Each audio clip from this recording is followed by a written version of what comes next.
铠甲出击！为心中的梦，雨雪纷战，像一阵狂风，黑夜会释放光明，不败的英雄，伤痕就是。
们会让巨窟州再次经典。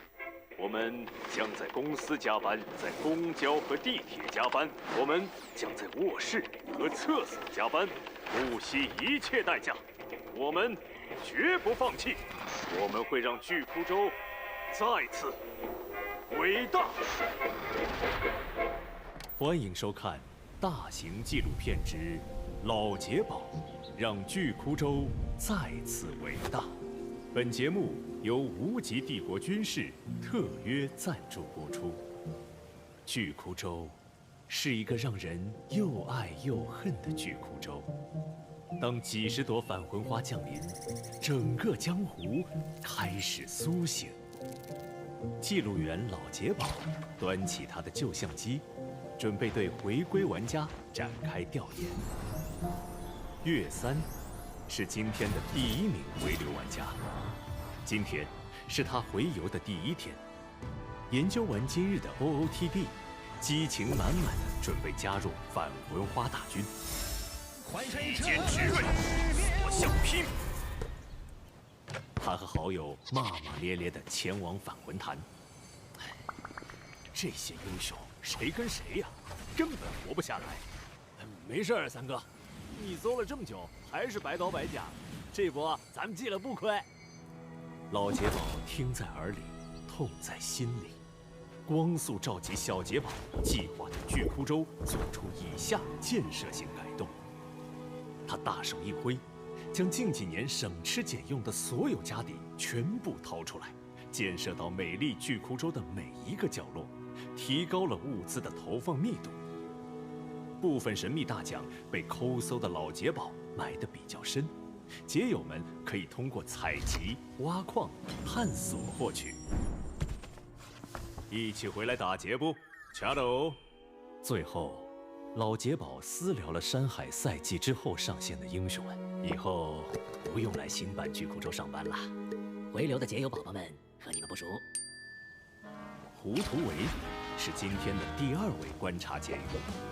今天，他带着小相好神很妙一起回归巨窟州。在大厅做完一系列你侬我侬的动作后，夜晚，他们仍在你侬我侬。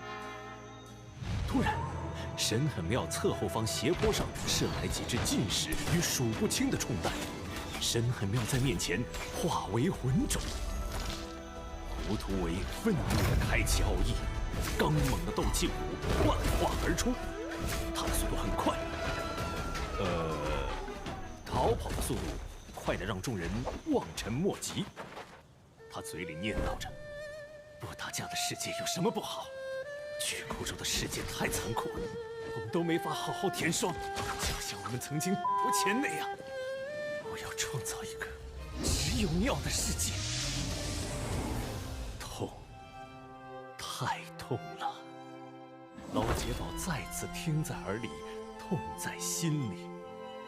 原地召集巨窟州土木工程部，平地砌了一栋高楼。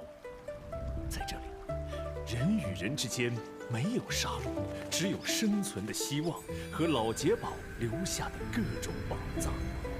但由于老杰宝搭楼没有获得上面同意，此地只能维持150秒。但我想，这对他们在这个残酷的世界已经足够了。请问你现在幸福吗？我姓胡。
主体。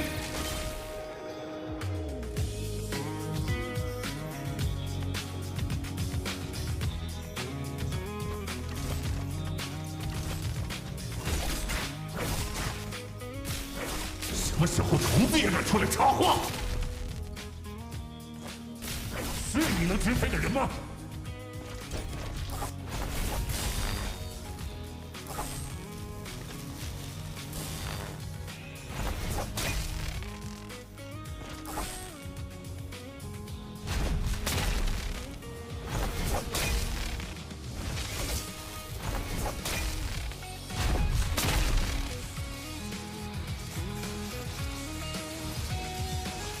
天铠甲，主体。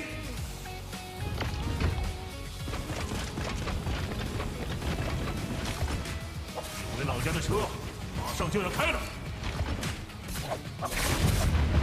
我沉默，并不代表我对你没意见。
铠甲，主体。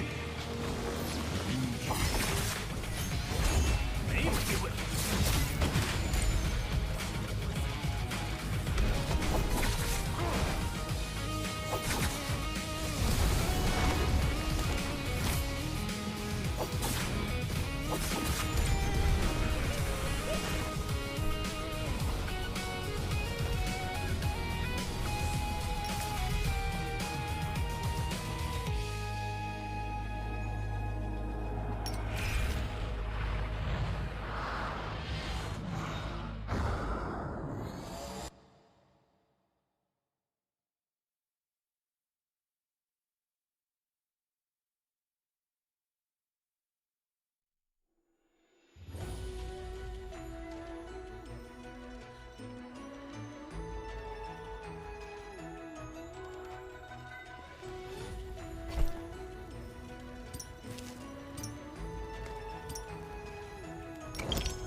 我们会让巨窟州再次经典。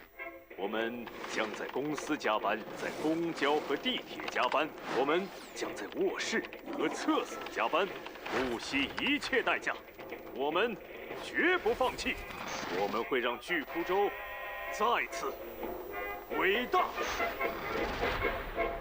欢迎收看大型纪录片之《老劫宝》，让巨窟州再次伟大。本节目由无极帝国军事特约赞助播出。巨窟州是一个让人又爱又恨的巨窟州。当几十朵返魂花降临，整个江湖开始苏醒。记录员老劫宝端起他的旧相机，准备对回归玩家展开调研。岳三是今天的第1名回流玩家。今天是他回游的第1天，研究完今日的 OOTD， 激情满满的准备加入返魂花大军。一剑直锐，所向披靡。他和好友骂骂咧咧地前往返魂坛。这些英雄谁跟谁呀，根本活不下来。没事儿，三哥，你搜了这么久，还是白刀白甲，这波咱们记了不亏。老劫宝听在耳里，痛在心里，光速召集小劫宝，计划对巨窟州做出以下建设性改动。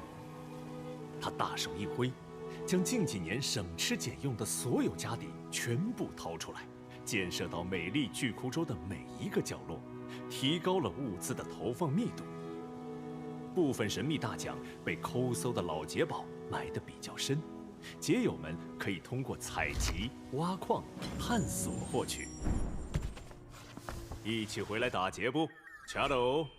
最后，老劫宝私聊了山海赛季之后上线的英雄们，以后不用来新版巨窟州上班了。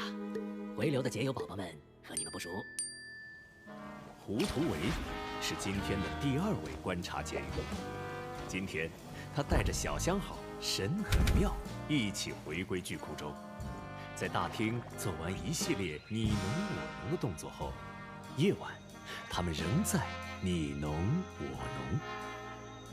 突然，神很妙侧后方斜坡上射来几只近视与数不清的冲弹，神很妙在面前化为浑种。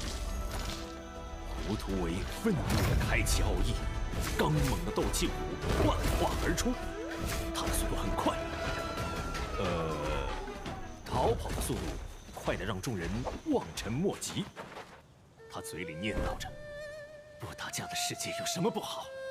巨窟州的世界太残酷了，我们都没法好好填霜，就像我们曾经不前那样。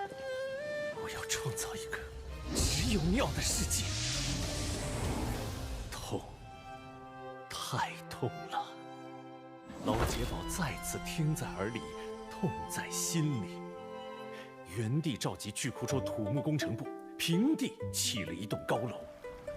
在这里，人与人之间没有杀戮，只有生存的希望和老劫宝留下的各种宝藏。但由于老劫宝搭楼没有获得上面同意，此地只能维持150秒。但我想，这对他们在这个残酷的世界已经足够了。请问你现在？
Hello, everybody, and welcome to the mid-seasonal championship. My name is Hitprint, and I am joined by Moxie.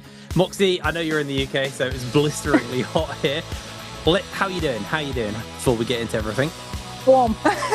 very, very warm, just like you, Jake. But you've got AC, so you're in a slightly... Turned it off? Well, I don't know if the mic's going to pick it up because it's right there, and I don't want the whole show to have just like blaring in the background.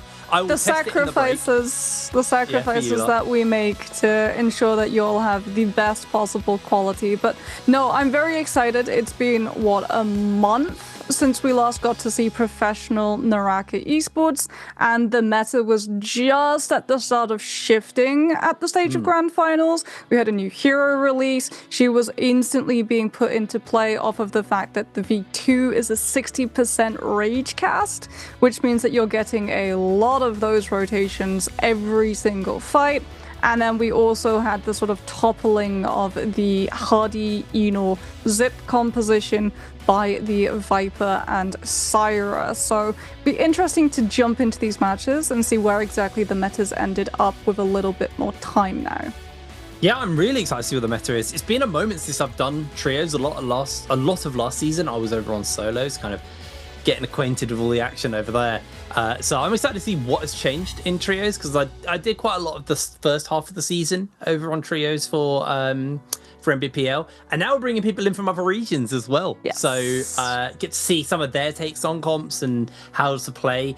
We kind of understand that over time NBPL has kind of become like the gold standard for comps, and a lot of teams look to this region. But I always do enjoy it when you do get some of these international teams, because you know they do have slightly different ideas and ways to play, and some regions do sometimes like to throw like a hand grenade into the situation and just have something really bizarre. And I'm not going to take credit for this because I was unaware until you told me like 5 minutes ago, Moxie. But the mirror matchup at the end of the day is the best performing team, not the most played team. So that hand grenade can be really explosive in this situation, because what happens there is you play something very bizarre that no one else has practiced on, and then you have an insane game on it. Everyone's forced to play that comp. You're practiced on it, they're not. That's potential to find another big window, another, healthy chunk of change in the points. But here is our schedule for, not the day, actually, this is the week. This is, and next week, actually, our weekly schedule for the mid-season championship. Yes, and this is how the groups will be playing. Now, you have to feel somewhat bad for those in Group C, because as we said, this is going to be new meta, adapt very, very quickly, and they have to play both the first day and the second day, so you don't even really get that extra day if someone does come up with a really interesting composition that catches a lot of people by surprise. But our grand finals will be on the 3rd of July. So make sure that you're locked into position to watch along with that one. That will be when you'll be able to catch the grand finals, as the MSC is a slightly shorter rotation than the NBPL and also Jacob's usual schedule. Which, like I said, Jake, that means that for all of these teams, it is going to come down to adapting very, very quickly. If there is a new composition that someone's been sort of like hiding a strategy for, looking at teams like TE to have cooked up some interesting compositions potentially, then there is not a lot of time for these teams to be able to learn how to play it. Yeah, you do not have a long time to get your head around everything, but does mean that a very, very fun match is, because people will be throwing curveballs. I hope. I'm not going to make any promises. Here are our groups for our teams playing here in the tournament. I think SR's probably the one everyone's got their eyes on after winning last season. But OUG, always a really, really solid team, one who I always got my eyes on. To be honest, just looking at this, Group A, genuinely a terrifying group. Yeah, but I mean, you also in this rotation, B and C, have TE and GG.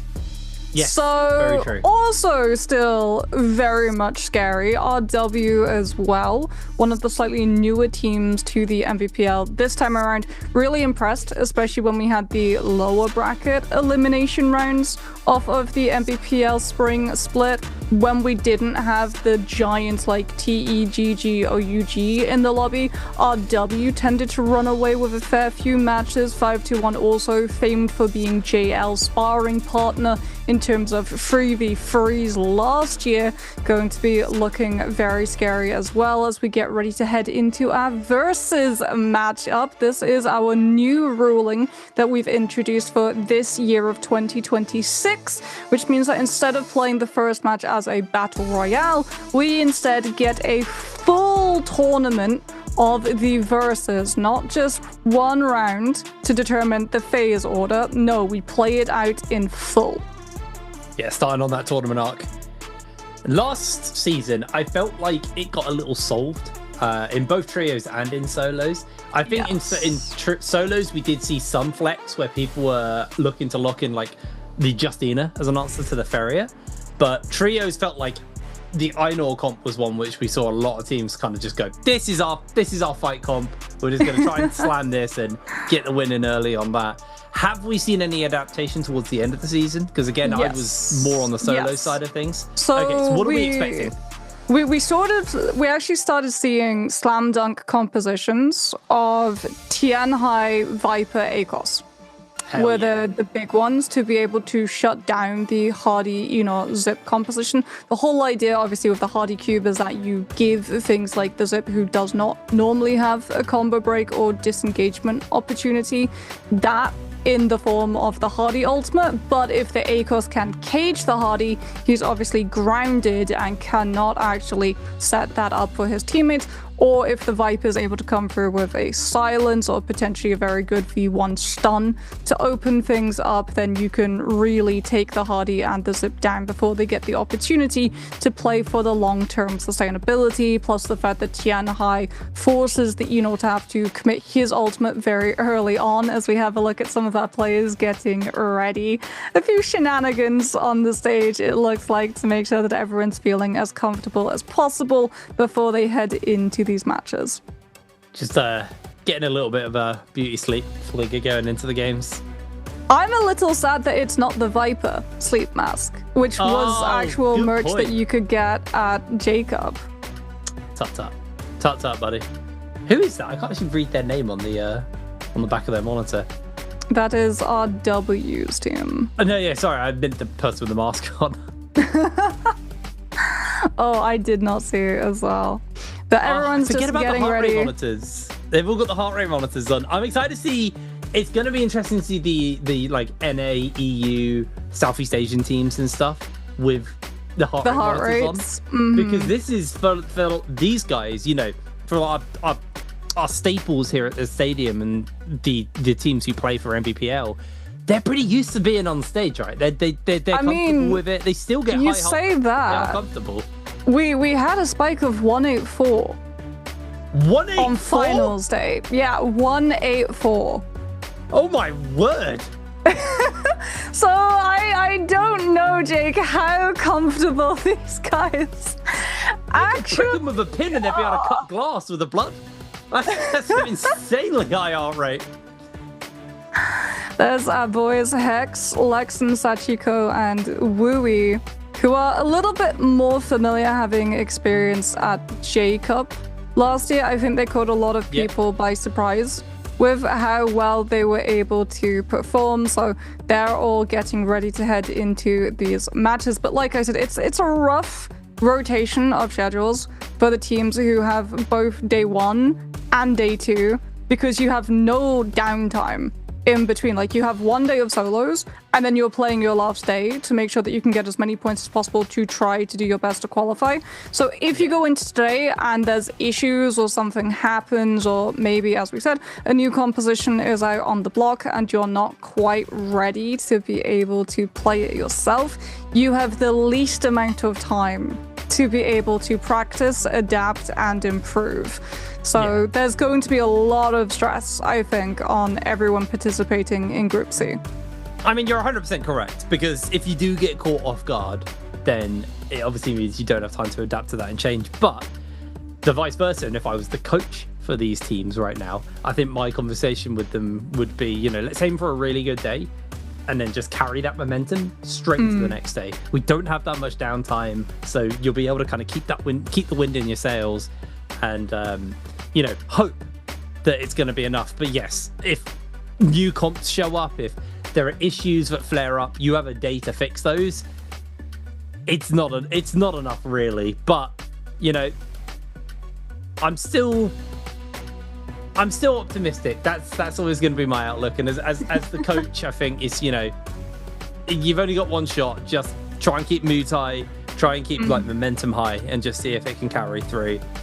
But yeah, obviously being on stage as well. You know, not something that a lot of the outside players from the NBPL, the teams who've come in for this tournament, get that much practice doing in Naraka esports. Unfortunately, we're not quite massive in Europe and in America yet, so players aren't so used to playing on that stage of a crowd and all the lights and everything going on around you. It's a very different beast. As someone who's actually played on stage before, one of the weirdest things is when you put the headset on for the first time and you get the white noise being pumped into your ears, so you can't hear everything going on around you, and it's just like you're sitting there and you can hear nothing around you, and you're sitting and you can see everyone watching, you can see the stage, you can see the lights, you can see everything flashing and going on around you, and all you can hear is just the white noise just buzzing in your ear. It's very disconcerting the first time. But here is our setup. We've got an EU versus ZA showdown in our second match. Hex versus Young Money. Our first one, though, will feature TE, and I really want to see like how the versus matchup has actually evolved, because like you said, the Hardy Zip composition was really strong in this format because of just being able to live for so long. So what actually started happening was that teams would actually open with a counter to it, which is what TE have done. They've gone for the Syra, Kurumi, and Tianhai. Kurumi obviously making a comeback, given the fact that she was buffed on the patch, which means that the F is now gold focus. It will be following Tutik, who gets the LMB up, trying to find the connection, but that Kurumi tether means that very little damage is actually taken, as TE are very patiently holding onto their ultimates, not wanting to open up with a Tianhai ult, and XKG just totally kites its duration out. Syra combo breaker has been forced into the V2, which now means that TE will try and run on top of XKG's positions, waiting for it to end to get that powerful dazzle to stun out a player, but XKG have been able to kite it. Xunhuan, though, gets a big parry. Zip F is forced. One Fang still holding onto that combo break despite being picked a little bit by XZL. He's peeled by his teammate with the flying knives. Now we get the cast of the Kurumi ultimate. Both support ults now invested on the side of TE, still holding on to One Fangs. And that means that XKG are still holding on to their Enos. Well, I think actually the Enor's now gone for the transform. Yeah, slamming down here. One Fang very patient on his transform. The sustain from the Kurumi has kept him going. Just want to wait out this Einor ultimate. Here comes the transform from One Fang. Now looking to see if he can fish for those grabs. Tutik just about evades away on that grab. Not going to make the second either here as One Fang fishing for those grabs. Able to catch on to Zhonghan here. Gets a slam down. Gets a massive chunk of that health bar. They are going to be able to jump away to safety thanks to the Hardy. Looks for another grab, is able to make the connection. They're going to get a big chunk out of ZXL here into a slam. That's enough to secure the first kill. And now with the tempo in the favor of TE, they're going to look to keep this pressure up. They've got another cycle with the Syra ultimate and 58 seconds with the man advantage to play with. This should be a nice and easy round one here to TE. Beautifully played. I mean, great weapon choice as well from TE. When you're waiting for a Tianhai to grab the zip, you're running two flying knives. Then when your Tianhai ult's done, you swap onto the spirit, you look for the parry, you guarantee that you get the gold spin follow-up, and there's very little that XKG can do. Now we get one of our newer compositions, Zenda. Found her way into the trio's meta off of the F2 as opposed to the F1. We can see the bird summon looking to grab TXJ, which forces that Uno ultimate very early, so he does not get hit by the full silence and grabbed out of position, dying before he can ult. Shale ult's on the field as well for XKG, as well as that Yushan, using his ultimate to try and just shut down TXJ from getting into his back line and starting to rip someone to absolute shreds. TXJ just about done with his ultimate, going to be going slightly low, but Tutik now comes out with that Zender ult, the V1, looking to try and get some massive chunks of damage, but the Hardy ult on the side of TE is still set up. TXJ's gone low. There's the Flame Wall being invested. They really want to get this kill onto TXJ, but they just can't get past One Thing support. Yeah, he's able to stay alive for just a little bit longer, but the chase is coming in, and somehow TXJ has been able to turn it back around onto ZXL. TE now reuniting with TXJ, but he's been caught by the uppercut, finished up by the flying knives there from Tutik. And now this looks like XKG have themselves the advantage, although they're getting turned on to here. TE parry lands onto Tutik. They're going to go for the Unleashed, not going to make a connection as One Thing takes a little bit of damage, and both of these teams are on 2-man each. Quick pot comes out from One Thing. ZM just playing away. It's like Tutik jumps forward, looks for One Fang. One Fang's going to go down. XKG have the advantage here, and it's going to have to be one hell of a play from Zem as he's caught by the uppercut, finished up by the spear. And that is an equalization out here in our first round. Yeah, that Zip, unfortunately, just a little out of position, able for XKG to turn onto before she has the F or the ult up to reposition. And TE now will go for a massive damage burst composition. The Zender, the Shayol, and the Feria looking to chunk through XKG's Takeda, Tianhai, Karumi. Takeda can try and peel some of his teammates. Feria mech's already out. One Thing jumps into it instantly as we have the Furin shoves being invested on the side of XKG. Karumi tether for the damage reduction, but One Thing's already started just trying to chunk people out of that Karumi ult. There's still one recast left, but the cannon shots coming out onto that Takeda are making it very difficult for XKG to hold a position aggressively right now, especially off of the fact that XEM's able to just drop out of that mech, and with the help of the Zender Firewall, totally split the field. Karumi's already down, and all T have to do is not get caught out by Tutik when he's in the Vajra state.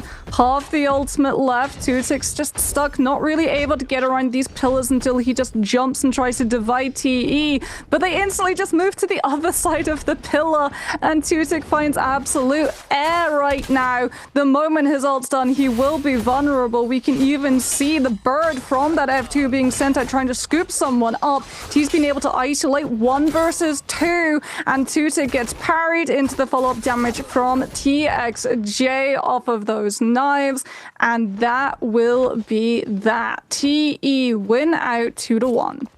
That was by the book there from TE. Beautifully played at the end. I'm glad to see some Firewall Zender getting shown up. Beginning of last season, I was really excited to see that, and finally get to see it. Oh, you'll be very happy. She's mainstream meta now. Hell yes. Very happy with that. So we got our EU versus NA showdown here. Hex from EU running the Zai composition with the Tianhai. Young Money from NA going to be running a ACOS, Viper, and Monk comp. Here is Hendrix already has lost a fair chunk of HP, caught off a little bit here. Wowie just putting the pressure on, using that Zai Fireball just to absolutely melt through the health bar. They've even thrown down the cage as well. Oh, to try and get a prison in on to that Monk here. As Prosper is going to look for the stun, is able to make the connection onto someone as he's going to get himself a little bit of HP lost there. Wowie able to hold his health for a moment as Hendrix gets caught off. Prosper, nice little parry gets caught onto him though, as he's going to get himself very low. And just like that, Hex able to secure themselves an early burst of damage and just secure all 3 members of Young Money. Really cool use of the Zai there, just to burn through the Monk. I mean, it's a great de-transformation as well from Lexon, taking advantage of the fact that the Viper used the V1 when the Tianhai was already ulting. So you don't have to fully lose all of your ult uptime. You're still able to put a lot of pressure around the spacing of the map, as now we get the Hardy Zip composition. Just full mirror match at this point. Sachiko looking to divide and put the pressure onto Lambo to force the ult early with the F. So it gets the better of ult timing this time around, but now it's all about can one of these players put enough pressure onto the Zip to force the Hardy ultimate out early. Prosper's going low, loses the armor, execution state comes on through, and that's the Zip ultimate forced far earlier than Lexan. So Hex will have yet again the lead of ultimates in that duel as well. Ult's done, Hardy ult out. Up in the air, trying to just displace Sachiko from being able to find the follow through with that whip sword. Prosper, though, very low. Sachiko repositions off of his own Hardy cube, playing to the outsides of the fight, looking to try and find an in with the F into the knockup. Sees Prosper, really wants to take that fight. Takes a 1 versus 1 to occupy Lambo while Lexan goes for the low health Zip, but still no kills until just now. YM lose 1, very quickly lose a second, and this is the cleanup onto the third. That was very, very clean from Hex. Like you said, they made a pretty good impression at J-Cup last year. Coming out the door swinging here at the Mid-Seasonal Championship. 2-0 over Young Money from NA. And they're through to the next round. It means they score at least some points coming out of this opener. It's now GG versus RW. Got a mirror matchup, actually. For the Monk and Takeda comps. Both Monks going to transform immediately here, LXM. We're looking for a grab. I'm going to be able to find it. It looks like AB and LXM might just go into the Monk brawl here and just push around each other while everyone else plays evasion. They do get a little tap, though, onto LXM. Someone dropping down. AB unable to find that grab. Both Monks trying to find those jump forwards. They are going to be able to make a connection there from the side of GG into the grab onto Yuan. Gets the slam down as well as LXM is going to lose his transform. CGS gets caught by a parry just off the side of the screen there as now the fight with no Monks is up and Takedas are going to start unleashing those Furen shoves off the back. CGS, no armor to speak of, caught back by a Furen shove. Is going to look for a hit on to Juan here. Still has 2 charges. Is going to be able to get clipped by one as he throws another one out.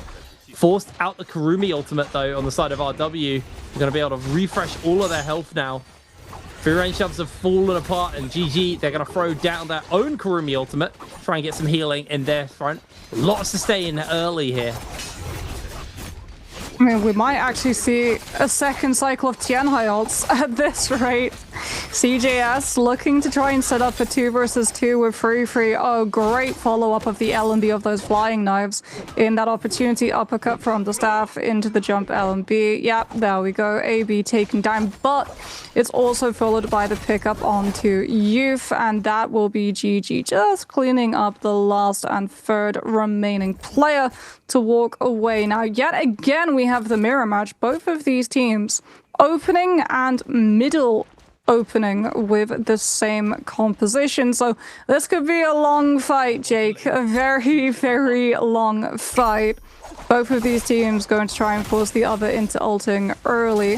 CGS burning out that F, going for the Una ult at the same time as Youth. Seeing an opportunity to collapse onto an unprotected Zip ping as opposed to being forced out of it early.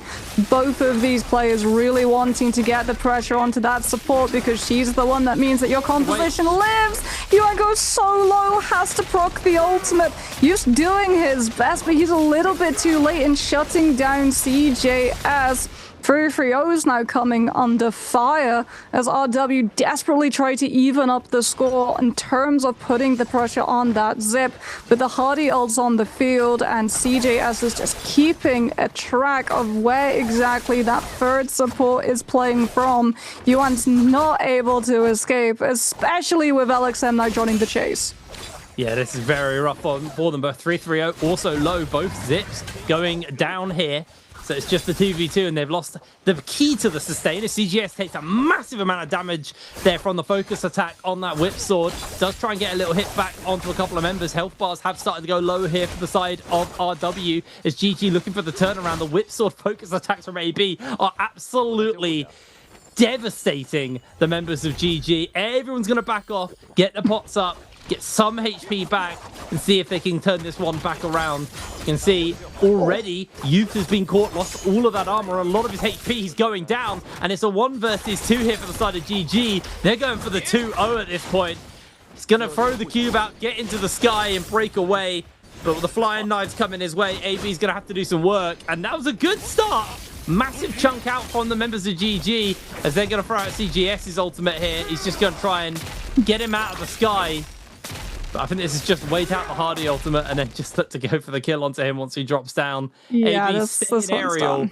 but he's not going to be able to do much. You're right. It's done, so. This one's done. It's just a case of dotting the I, crossing the T, and getting the last hit of damage onto AB. There he goes. Flying knives, they're brutal. Like, RW, they do get the trade onto the zip when GG consolidate 2 of their players to chase RWs. The issue is that flying knives chip from GG finds far more connections onto RW's players, so even though the Eno goes low, they just can't find the close onto that kill to be able to take it to the 3rd round, as we don't have a mirror matchup here to open for 521 and MVP. It will be the Hardy composition into the Tien High to try to just grab out and sustain. Fatmix ultimate should force the Tien Highs at the same time, or do MVP try to play a little bit more defensive and hold it for later? Looks like they do. Kurumi in response instead of the Tien High. That's already the recast burned out though, and 521 are very satisfied with that. They just have to be wary of when exactly the Tien High ult comes out, since they don't have the Eno transformation to block some of the presence of that double grab threat. Fat Milk going to be able to space totally away from the fight, since the Takeda was going for the Furin shove to actually stun him up, so that LTZ was able to translate into an instant grab, as now it's just a game of kiting. Pampius is playing like a mosquito around the Tien High, but he plays a little bit too close to the sun, to the Tien High, literally in this instance, and does get grabbed, but there's no double off of the back of it. Kurumi tethers out as well, but Hong is still killed by the Eno F, and MVP now down a player have to make sure that they don't go too far away, because they just invite a 1 versus 2, so it's a full-on 2 versus 3 stack. Alrighty, well, can they find that turnaround? Don't think so at this point, as LTC goes down, and our AS representatives lose that first round versus 521, who are technically a Southeast Asian representative, but they are staples at the NBPL, play every week and are part of that tournament. So have a little bit more kind of like hands-on experience. And this is like the worst comp matchup for MVP. Tien High, Kurumi, Sara. 2 forms of stuns, 2 forms of shutting down your Hardy. I mean, at least they don't have the Viper, but still. Pampy not going for the Tien High ult to match the Enos, as they'll actually just respond with the Syra V2 instead. And MVP, yeah, you can see just trying to get away before that one ends. Powerful Dazzle, not finding the connection onto Xion, and Hong's actually able to peel for the most part, forcing Pampy to have to use the Tien High ultimate now. Hardy ult is still available for MVP, so they do have Cube Tech up if one of their players gets a little bit too close for comfort to that Tien High. And speaking of, there it is. 1 that's low enough damage that the slam will translate into the kill. No double required, but Pampy will get a second anyway off the scoop into the slam. And 521 are just cleaning house. Oh, that was very sad there. It went down before the slam even happened, and 521. Very, very strong start here. Knocking them out. So a lot of teams that are regulars have made it through, but Hex, being that wild card from EU, a non-NBPL representative, making it through to the 2nd stage of this martial arts tournament. We're going to open, though, with 521 versus TE. It's actually what we just saw. It's the same comp matchup, what we just saw, but this time it's TE on the counter. Let's see if they can pull it off this time. Fat Milk opens by going aerial. Doesn't find anyone to drop down to. Any damage to find as he drops down, but Pampy already losing all of his armor pretty much. It's getting some heal from that zip to keep him going, but they found onto Fat Milk, and Fat Milk then gets his armor stripped away from him, as Feng looking for the opener onto Fat Milk, maybe seeing if he can find an opportunity to get him. TXJ gets caught by the uppercut, but is able to blink away to safety here. As Fat Milk, oh wait, he's going incredibly low, has to cube out. May just have to Yeah. go for the transform here, but he's going to pot instead. So the issue is 5-1 opened with Hardy ult. TE yet to respond with any ults. Hardy ult's now done. Syra V2's on the field. 5-1 don't have cube tech to avoid this, and with someone, Pampy, I believe, getting hit by that triple charge beam from the Syra, there is a lot of damage at the moment towards 5-1's side, so they have to respond with the Eno ult, trying to keep TE at arm's length. One Fang with the Tien high in retaliation jumps to the side of the pillar of 5-2-1's two players are trying to hide away from line of sight of the grabs from. T still sitting though on this Kurumi ult. 5-2-1 have used almost everything at this point. Pampy's grabbed, held long enough for one cast of flying knives to track his position, but not enough for the two players from TE to join, so he will be able to survive for now. Great parry from One Fong as we get now the turn onto TXJ as Akame is in danger of going down. 2 versus 2 uppercut, but the guard against with the LMB from Pampy chips onto both of the players from TE, and this That's is the happened benefit again. of opening with the Hardy ultimate. You get the second cycle of it now. Unfortunately for Pampy, they did nerf the Hardy ultimate previously, where before you used to be able to heal while flying in the air. Now you cannot. So he has very little way of actually stabilizing his health long enough for him to live against TE's 2 remaining players. I did have a moment where I thought 5-1 have turned that. Able to gatekeep the Kurumi from getting into their ult so they could heal, or at least recover that armor, but beautiful turnaround from the side of TXJ, the man on your screen right now. This time, they have swap comps again. It's another mirror matchup. It's the other way around. We've had the same comp 3 times in a row. Let's see if TXJ and the rest of TE can maybe pilot this a little bit better. Have opened with the Hardy ultimate, the exact same thing. That's what we saw in the previous one. They're going to get onto Akami here. Akami loses a fair amount of HP. Very early ult from Fat Milk here. We'll be looking for that Dazzle. Great cube out to break away from getting caught by the stun. No one gets hit by the Dazzle there. And now TE going to be able to jump down into the action. Zem actually also jumping away to safety.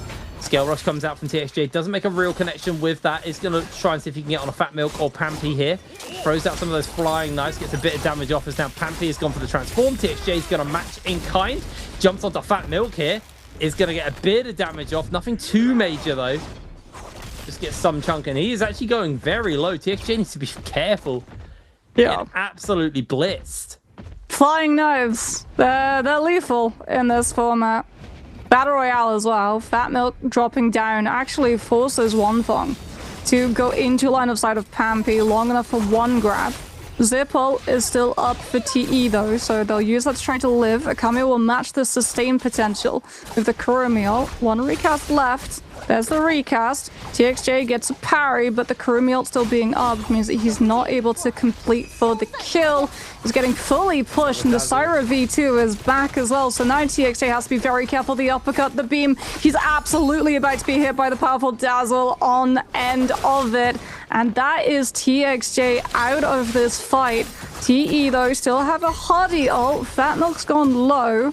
No ultimate to try to survive through it, so the turn from TE evens up the score 2-2. Kurumi Teva's up. Pampy gets some form of that damage reduction, but now he has to rely on the flying knives and the charge LMB to brute force TE away from him. But they've seen that Pampy going that low left Akami super isolated for TE's 2 remaining players to drop on, and there's nothing that this Tien Hai can do. He's just dead before the combo breaker can come back, and this was what TE started being known for in the versus matchups at the tail end of the spring split. They were so good at understanding when one player was slightly vulnerable away from their teammates, they would just instantly drop on them and shred with knives. Yeah, it was really nice there from T. Great little turnaround in both of those games. As we're going to open up with double Monk ultimates, but we did see last time Hex answered with the Zai, immediately slamming in onto LXM, but gets caught here by the grab. They're going to try and play interrupts so the slam can't come through, but it does still make the connection as Wowie loses half of their armor. Another grab comes in from LXM on to Shanko? I can't know how to say that name. But they are down regardless. He just able to secure the kill there And now Lexan is going to have to do his best with Wowie in the pocket. Double grab, though, from LXM has been devastating for the members of Hex to open this one off. Losing their Kurumi early is going to be the end of them as Wowie goes down and Lexan quick to follow. Yeah, losing the Kurumi is really rough, especially because, like, GG literally shoved Lexan so he's not able to interrupt the slam from the Kurumi afterwards, so that if enough time had passed, maybe he's able to mash and get out of the monk's hand, but it is not to be. And GG go 1-up. Mirror match yet again from both of these teams. CJS getting caught in the charge RMB from the whip sword, going with the Uno ult. Hardy ult's also currently out on the side of Hex as we've got the Uno ult as well. So a lot of pressure from both of the two hyper carries in the damage department. Sachiko and CJS just trying to duke it out, but CJS has been able to get past Sachiko and try to turn onto that zip, really wanting to get him as low as possible. Sachiko catches the RMB, which forces CJS to have to cube out repositioning. Hex also had 1 in a 2 versus 1, but the zip cube was still up for her. LXM gets left behind though, and Hex are now 1 player up in this 3 versus 2. Lexan has the F, is able to stabilize.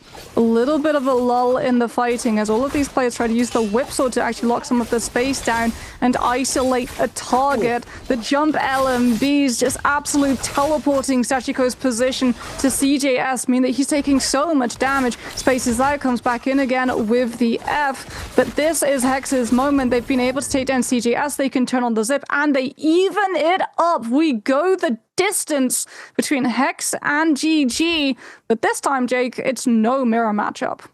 No mirror matchups. Double Zender in it, but very different ideas on how to play that Zender. Sheol and Syra getting locked in for GG, where it's the Syra and the Yuashen for Hex. I consider me already a bit sold on Hex as like a fun team. They have an idea of what's good, and then like they just put a little bit of their own seasoning in, their own special secret sauce. See if it's going to be enough, because Wowie is being juggled right now. Dazzle has been forced out here from Sachiko. Try and see if he can find that Dazzle and that safety net for Wowie to play away, but they weren't able to make the connection off that. Throws down the Dazzle orb, does make a connection. As now we're going to see a transform break out here from the Yuashen. Going to see the bird getting thrown out, but Sachiko's going low. They need to try and bail him out, but he is just being juggled around as 330 able to secure the kill. They throw down the firewall. Doesn't really split the fight or break anybody out of safety. Unfortunately, Lexan is going down as well. LXM's able to secure the kill. Wowie on their lonesome. No ultimate. Only just got their F back. I don't think Wowie's going to be able to secure this one on their own. So down they go. Not a bad run there from Hexen to open a Hexen. From Hex to open up the martial arts tournament. And we're off to our finals. GG versus TE. Yeah, this tends to be quite a main staple of the martial arts. TE, GG do usually, when they're in rotation, make it to the grand finals. So let's have a look at the compositions. Kurumi, Tianhai for both, but Takeda and Syra for the third. One thing, holding on to that Tianhai ult. We've seen all of these teams be very, very slow at investing, and indeed, it's the Takeda ult to open up on the side of GG. Syra ult from TXJ instead of that Tianhai. So TE going to be looking to try and stun someone out. No one's close enough though. TXJ's ult is now over. No powerful Dazzle, but Fury and Shove's still up, I believe. Yeah, that's the last one from CJS. One Thing's going very low. LXM sees an opportunity. One Thing will mirror. Replicating. Oh, he gets the scoop onto 330. He's looking for the double. Gets jumped onto before he can find the slam.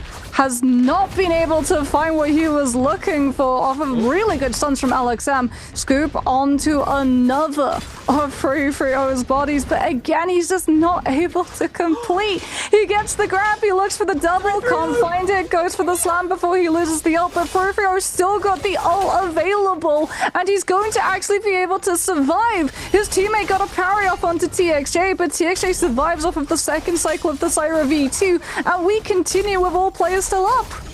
This is absolutely crazy. They knocked him out before the dazzle went through, but One Fang still able to find himself the parry, gets the follow up onto LXM as CGS caught in the air, and the flying knives will finish him off. Great turnaround here from the side of TE's. GG's health bars are now stripped away from them, and they're going to need a damn miracle as LXM is the last man standing, and TE will take round 1 in the slightly similar but different mirror matchup. What a monk matchup. Oh, One Fang getting to go head to head with 330. It's so nice to see. As TE will now go for the mirror matchup with GG. Oh, early connection onto LXM forces the Hardys combo break out very early. CJS actually instantly popping that ultimate as well.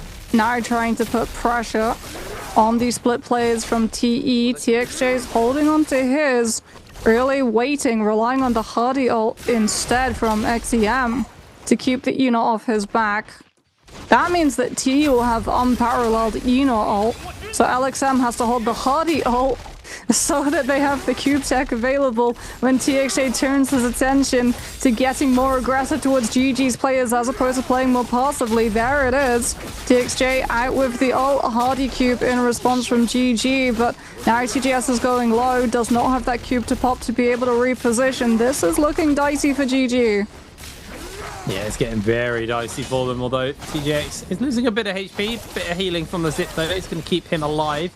So not back onto multiple people. TXJ does need to break away and see if he can get some healing thrown in on him. But LXM is not letting up on the pressure. Both teams still have all of their members. 330 just taking a couple of light hits there from the flying knives, and TXJ has broken away long enough to heal. But the problem is that is just going to give Zem some free time to get hit on instead. As GG stay together as a whole unit, and they've got the members pinned against the wall here. 330 actually going incredibly low here. LXM still throwing out this flying knife, still looking for the window. 330 trying to break away and just get some healing done. Zem applying pressure there with the Hardy ultimate, is making a connection onto LXM as 330 continues to go low. Someone needs to bail their zip out, but it's not going to be enough. He goes down. LXM is going to try and break away there with the F, but they're going to continue to apply pressure onto him, and this should just be the end of LXM here. TE have got themselves the advantage, and they should just have themselves the victory here. 2 versus 1, and it is is Eno. And he has ult. So it's not quite case closed, especially off of how low TXJ goes. Oh, TXJ gets hit by Thundermark, and we have the 1v1. XEM has to try to get a Hardy ult back up, but he's already used his second cycle of it. So now he has to perfectly dodge the Eno off of Stamina Bar alone. He's been able to fend off most of them. Gets hit by one, still has the combo break, but the jump into follow-up damage. This is still very doable for CGS. He tries to chase with the F. XEM goes onto the path for the Sky Rush, and CGS anticipates it, gets the parry, and GG turned the tables on TE. We're not done yet. One more to go. And another, a different variance on the Zender and how to run Zender comps coming out. But what a hype game. I don't think I've actually ever seen the tome get used. And we were so close there. We were seconds away, and then the Scale Rush parry. Well, Scale Rush into parry. Beautiful play there. GG able to turn that one around. TE, I thought they had the advantage. Then I thought they'd lost it. Beautiful turn. CGS taking a little bit of early poke here. Nothing too major, nothing too substantial. Is getting juggled around here, forcing the dazzles out. They're going to try and get the safety net thrown down here as CJS just about gets bailed out. Throws down the firewall, which means they're going to have a nice safety net where they can go heal up, while TXJ is going to get into the mech, trying to assert some pressure now that firewall has faded away. CGS, it's a couple of shots off here, and he is taken out from the sky. Just hit by a meteor swarm there from TXJ. Able to secure those kills, and now GG down a member early. Yeah, XEM. Very devastating for them. XEM and TXJ both just teaming up to be able to kill that Zender, and now it's just a case of, yeah, find your 2 versus 1, take out 3-3-0. Now it's a 1 versus 3, but that's a much less winnable situation than the previous 1 versus 2 that GG were able to clutch up. TE, slight hiccup on the second round versus GG. That's one that they'll probably be looking back upon to see how exactly they both did lose to that remaining Enor. But they're still able to close out the victory in the end, walking away with the maximum amount of points and probably a lot of momentum headed into our first Battle Royale matchup. But there you go, Jake, a reintroduction to our trios versus matchup, and it did not disappoint. It really didn't. It wasn't boring. My big criticism of at least the start of last season with not the Battle Royale, with the martial arts tournament was it kind of just became sustain offs, and it was like who could kind of bait out. Like there's still a bit of sustain, and there's still a bit of kind of like baiting out when you ult versus when the enemy ult's, trying to force them to ult first, so you have that advantage. But it feels like it's just that like smidge more technical, and that like slight little bit of technicality has just made it feel really, really exciting to watch. Plus, I think we were treated. That finals, Scale Rush parry, still can't get over that. Really, really hype matches there. I mean, you can't count out if it's a 1 versus 2, but a player still has Enor ult.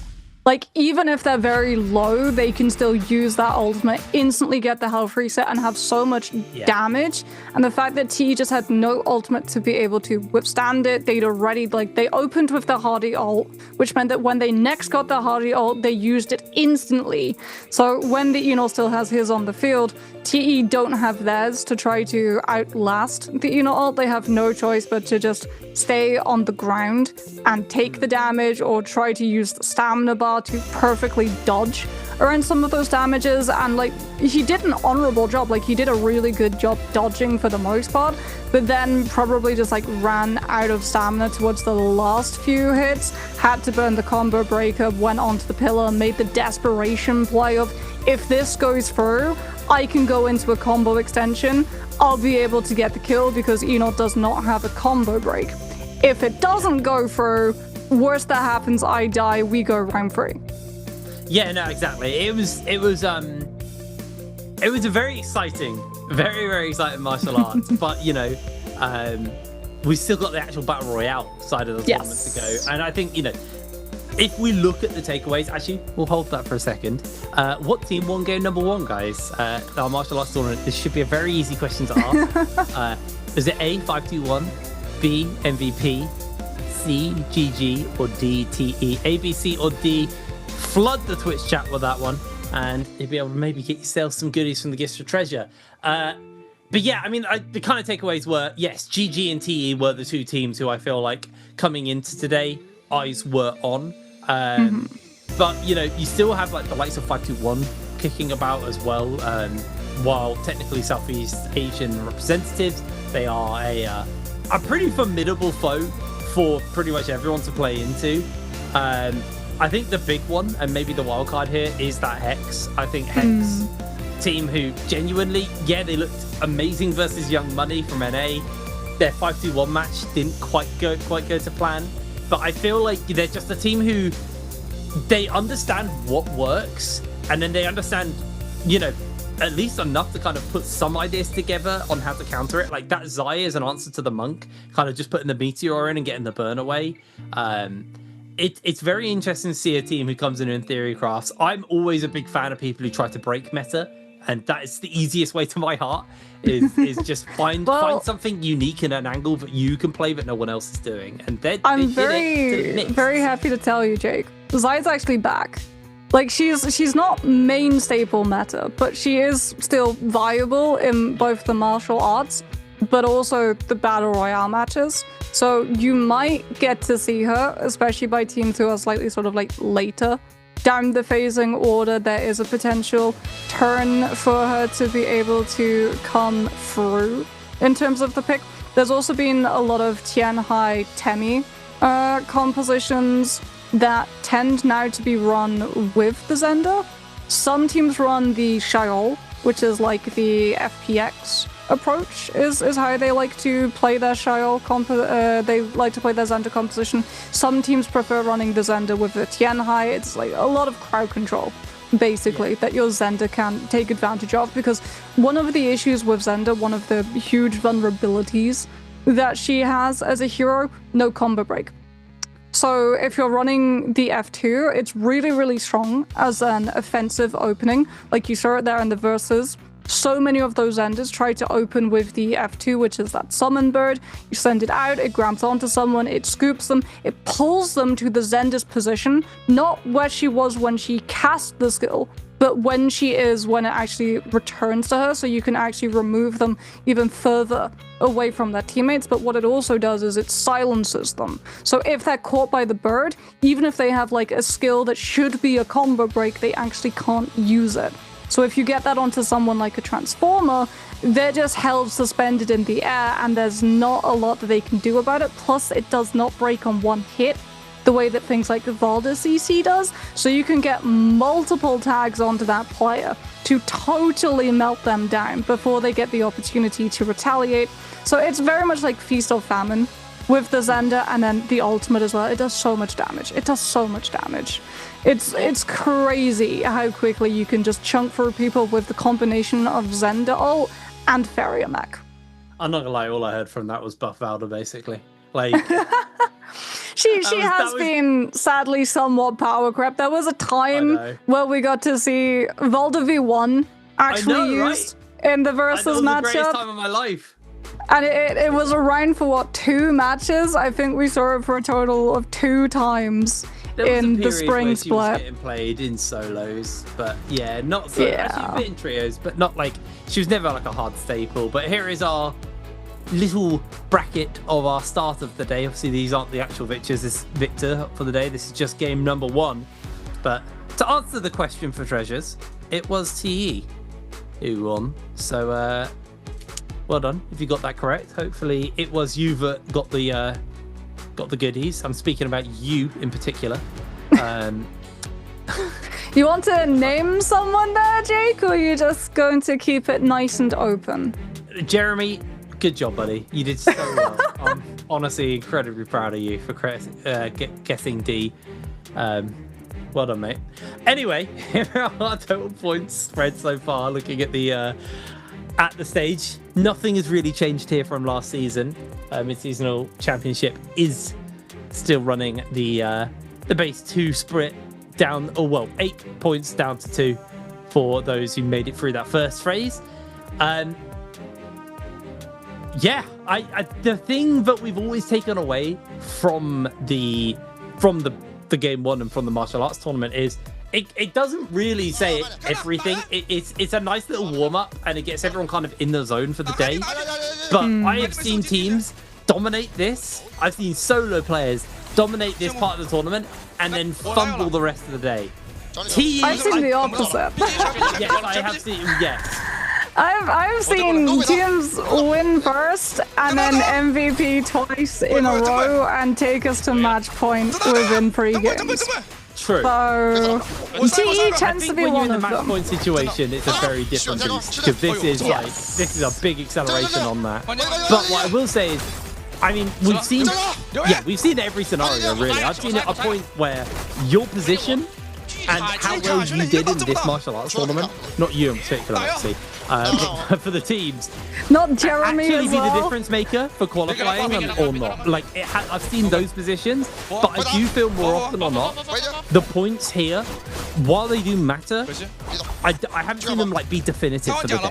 I think that's the big thing. So for the teams who've got 0 points, it's not over. They're going to have a much more work to do than the other teams who got at least something today in this opener. But I don't feel like any of the guys knocked out. You know, for our NA's representative Young Money, I don't think it's the end of the world that they've got 0 points in the martial arts tournament. It just means they've got a slightly steeper hill to climb than the likes of TE and GG. Well, I'll play devil's advocate to that. And that's that some teams failed to qualify for the spring split finals off of points that they would have had if they placed higher on the martial arts matchup.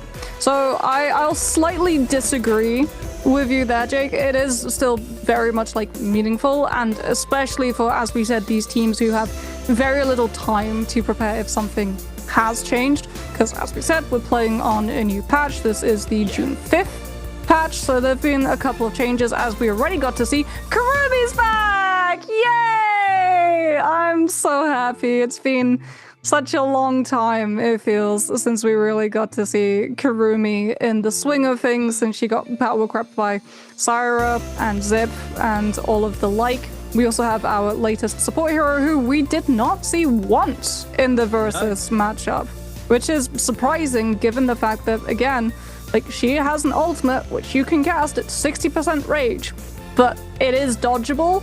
And I think multi-way fighting, she finds more value because of that. Like, if you know that you're fighting against her, you're looking to see where that meteor lands so you don't get tagged by it, which means that the ult then becomes useless.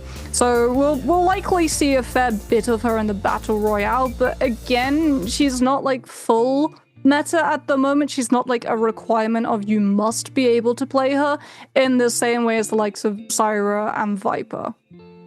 Yeah, absolutely. It is one of those it's one of those characters who we may see take a while to show up. She may not show up at this tournament. She might come in here game one. Depends what people have really been kind of cooking up in the off season. I'll be interested to see what kind of comps we do see with her. You know, you talked a little bit about, you know, I can't remember what I was saying. It's so hot. Literally just mid-sentence, my brain just flatlined there. Like, I don't even know where I was at.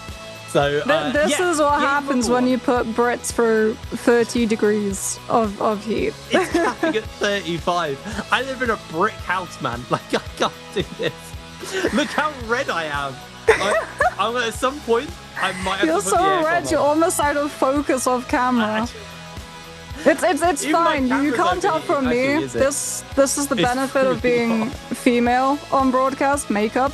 It hides how red I actually am at the moment, because yeah, things are heating up though, both for us but also for the MSC. I heard it's pretty hot in China at the moment as well. Raven was telling me it's really warm there at the moment. Is Raven over there? Yeah. He's coaching a team. He's managing a team. Yeah, managing Young Muddy, I am assuming. As an NA person. But yes, we're getting ready to go into these matches, and something to talk about as well as map schedule, right? Because we changed the map rotation in 2026.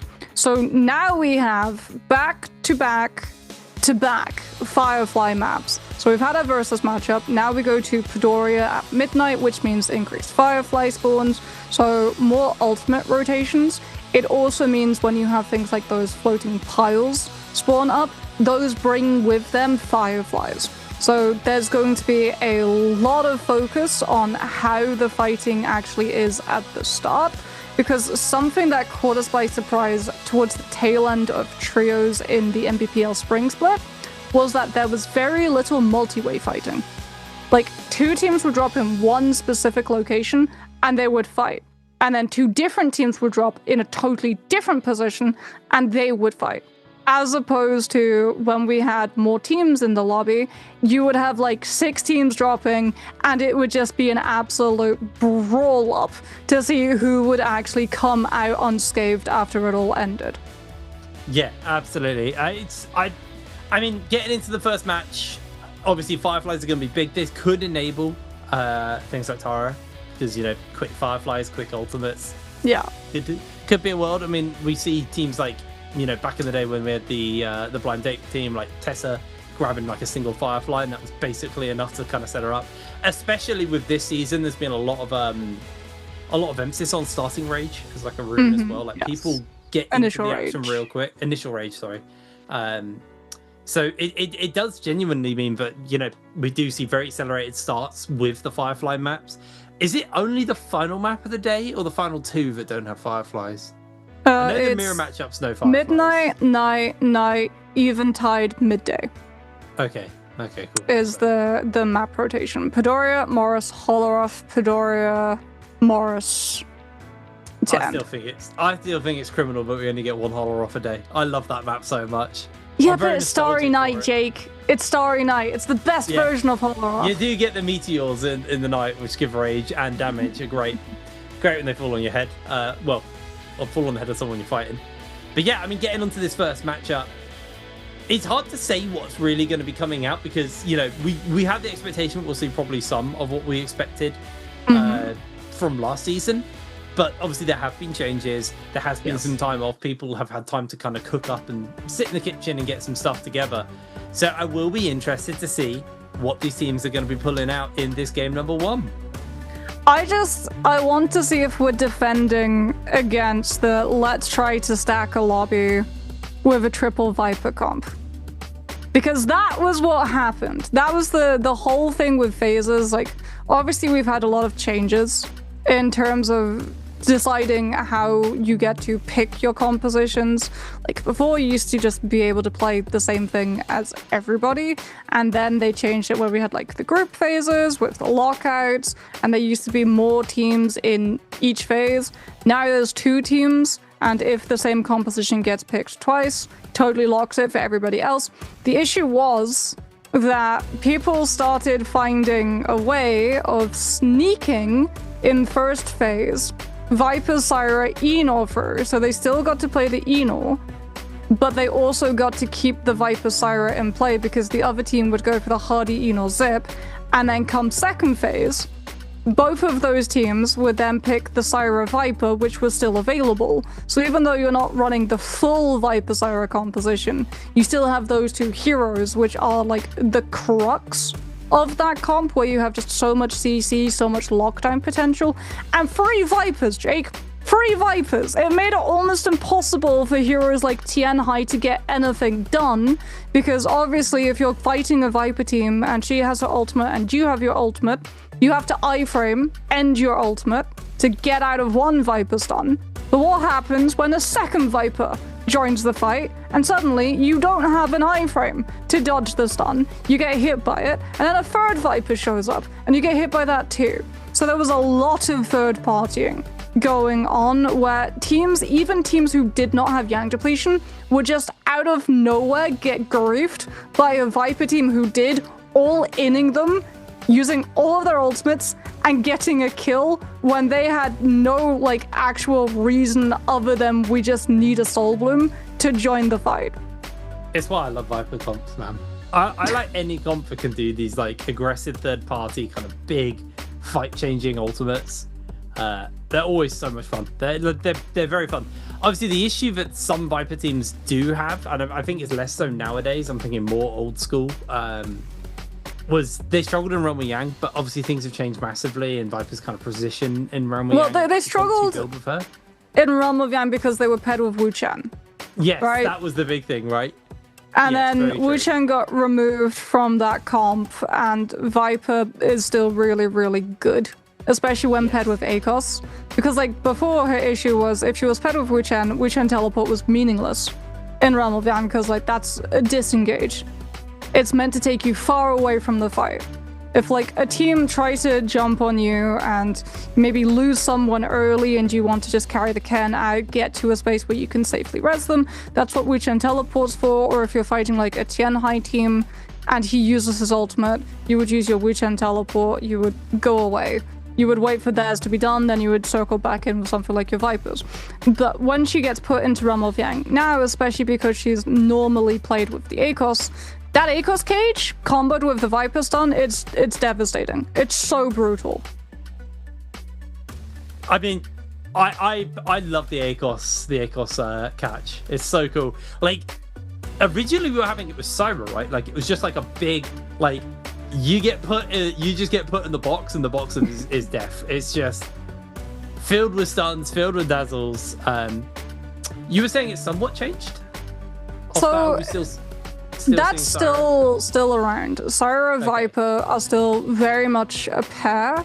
It's just that sometimes you like slot Enor in as opposed to ACOS. Yeah. Okay. Yeah. So you have more of a disruptor than a captor. in that sense. Well, ult's also still very, very strong, right? Yes, As a sort of tool, especially if you're, say, going into Ram of Yang and you are against the Tianhai team, right? Ult sometimes forces the Tianhai player into having to use their ult to mirror the threat level and also take away one of the possibilities of a double grab, right? You can't grab out a transformed player. So you can force the Tianhai to have to use their ult early, which means that your Viper then gains more value with the V1 because you're forcing the iframe off of the D transform as opposed to the transform activation. Yes, yeah. Well, we'll see what the teams have got cooked up fairly soon. We should be getting into that hero select any moment now for this match number 1. Hearts the camera from Lexon. Hex feeling happy. I'm really excited to see these guys here at this tournament because obviously, like you said, kind of caught quite a few people off guard last season. Last J-Cup. Had a relatively okay performance, and they look pretty convincing there when we just saw them versus the teams in the martial arts tournament. Yes, they went out after the second round, but I think they cooked some stuff up, and we'll see what these guys have got cooked up as we're getting ourselves ready for that hero pick and see what is going to be the same and what might be new and different as we head to Padoria. Well, TE were the ones who usually dodged the full lockout of the Viper Syra in phase 1. They loved doing that strategy, so let's see if XKG catch them in the same game and go for a Viper Syra of their own. Or have we moved to a position now where Viper Syra is not seen as the composition? Since even though it was picked the most in phase 1, it did not actually pick up that many MVPs in the overall spring split season. So Also remember, very interested to see if that continues. one thing to note as well is we're not looking for the most played comp today. We're looking for the best performing comp. Yes. So the comp that picks up the most amount of points. yes. That will be what we play our mirror match on. And that's why I do think there is a world where you might see some curveballs coming out here in this hero select. I don't know if this is going on in the background or we're just delayed starting it. We don't have a graphic, so hopefully we'll be getting into that fairly soon. But yes, if we see something bizarre, that could be a team trying to look to play upsets. Here we are, first round. Hello. Tianhai Yishan Temi. Sandformers! It's been a moment since I've seen that. That's classic Sandformers! Do you know what's funniest about this to me? Is Kurumi's back and she's still not with Monk. Haven't got old school Transformers. That's crazy work. Oh, well, Temi did get nerfed, but not in trios. Yeah. The Temi nerf was only solos. They increased the cooldown of his skill from 18 to 21 seconds, just like the Akos F2 damage nerf was also applied to solos only. But wow, Sandformers on Padoria?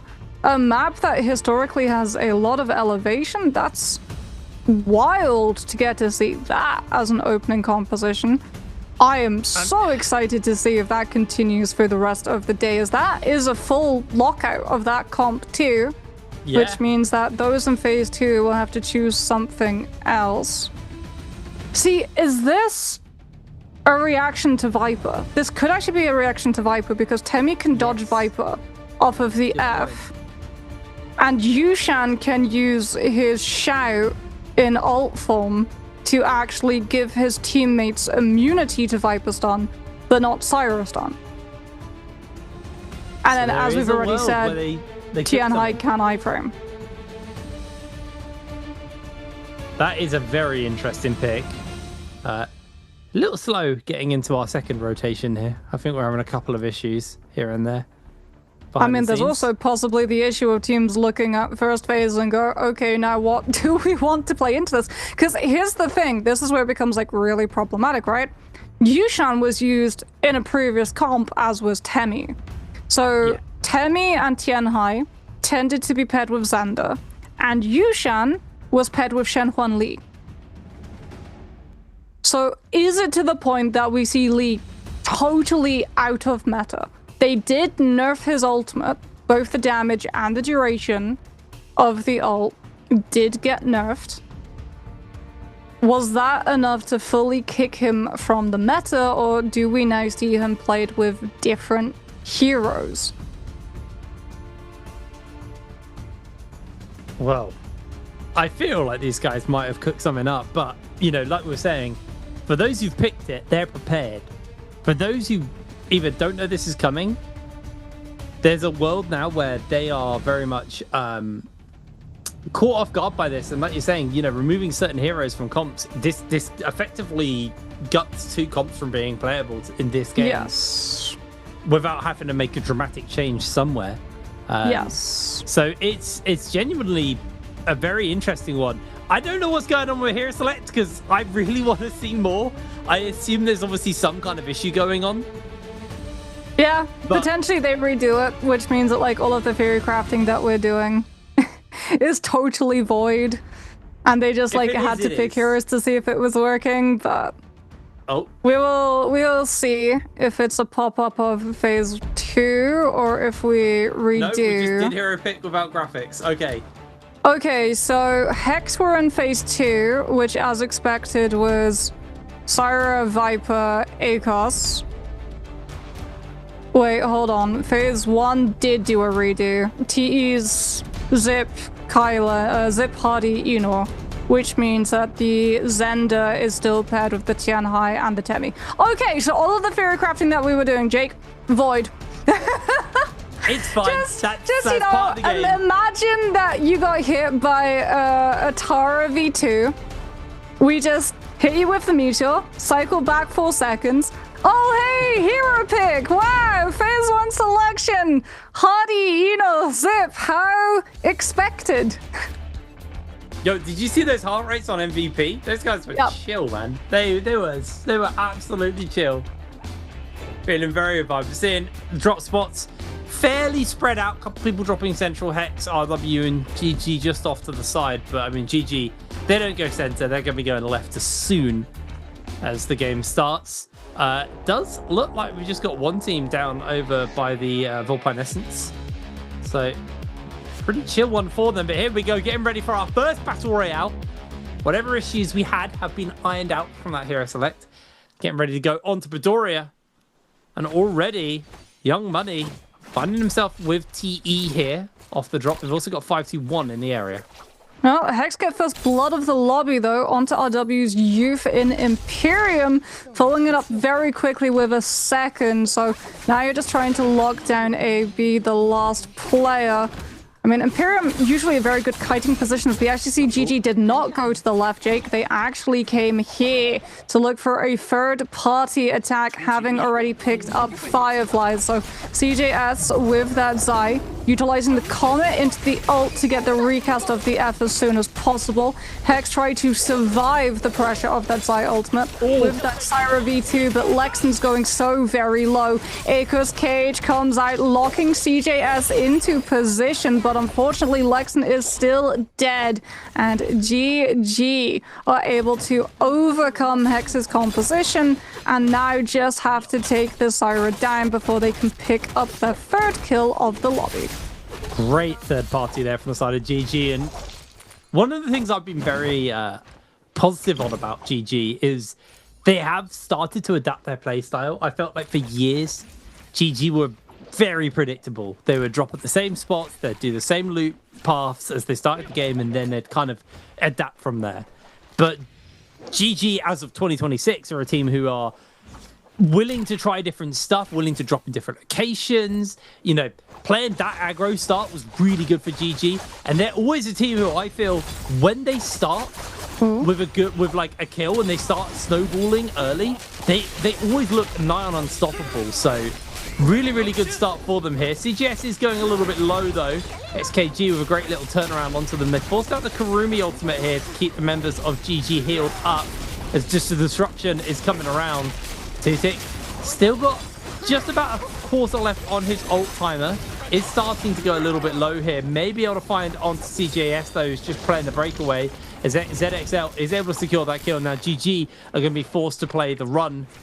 As can they see if there's a turnaround? 330 still sitting on the grey armor though. Don't think he's going to be able to do too much here. Is able to blink away. Titik continues to chase forwards onto him, going for the dash. As 330 positions himself, gets caught by the parry. And down he goes, XKG, able to find themselves a turnaround. And a third party to the third party. Yes. Fairly sure as well that XKG rotated from Arcadia, having picked up the Vulpine Essence. We'll have to see if they have a Red Soul Jade in their inventory, as TE have been able to lock YM down. That was the team that we saw them chasing a little earlier before we went into that GG versus XKG fight. All of these teams very quickly going for a lot of kills and fast rotations to try to catch out teams that are otherwise fighting or just having finished a fight, potentially having burned their ultimates and that initial rage charge before slowing down. There we go. Thank you, production. SKG do indeed have the red Vulpine Essence, and they've put that onto ZXL, understanding that this zip will be very vulnerable and turned onto instantly within that first Realm of Yang fight. Keeping the zip up could very much be the difference between winning and losing that matchup, as we get one of our unique parts about the Padoria map. The floating piles that spawn at set times within the map. 521 have already rotated to grab up some of that loot, picking up purple weapons and armor for their ACOS, as well as the fireflies that spawn alongside it. MVP also trying to pick up as much loot as possible, since they want to funnel it to LTZ on that Tianhai. Purple weapon means that you're going to be doing a lot of damage in your ultimate, but blue armor still, so not as tanky as you would prefer your Tianhai to be. Yeah, they're going to try and get him some armor before the Remy Yang spawns up. They've got about a minute and a half. No, actually a bit more than that. It's 21 minutes is when it spawns, so you've got a bit of time still. 2.5 minutes. RW Sniper. That's insane. RW, yeah, you can buy purple armor at set times of Immortal War, and RW are able to get their hands, I believe, one they got from a drop, and the second they just bought from the dealers. So they have 2 sets of purple armor on their team, as opposed to some of these teams, which are very lucky if they've been able to find one, as it looks like Hexa returning to the scene of the crime within Imperium. That will be long picked clean. Yeah, you do have Lexan, though, only on grey armor, so it makes your ability to go into a Realm of Yang much harder. I mean, you look at it, GG, double purple armors, got some purple weapons as well. Like, GG are already looking very, very scary. Remember, that Zai, her ultimate damage from the chain scythe does scale off her weapon rarity. So, a little bit more damage she's going to be able to play with. Is Young Money being found here by XKG. Hook lands onto Prosper, or grappling hook. And that is enough to secure the kill onto them. Prosper falls. And XKG able to take themselves a kill. See if Young Money are actually near enough to be able to find the res onto their player or not. Where are the rest of the team? There's no one else present on the minimap.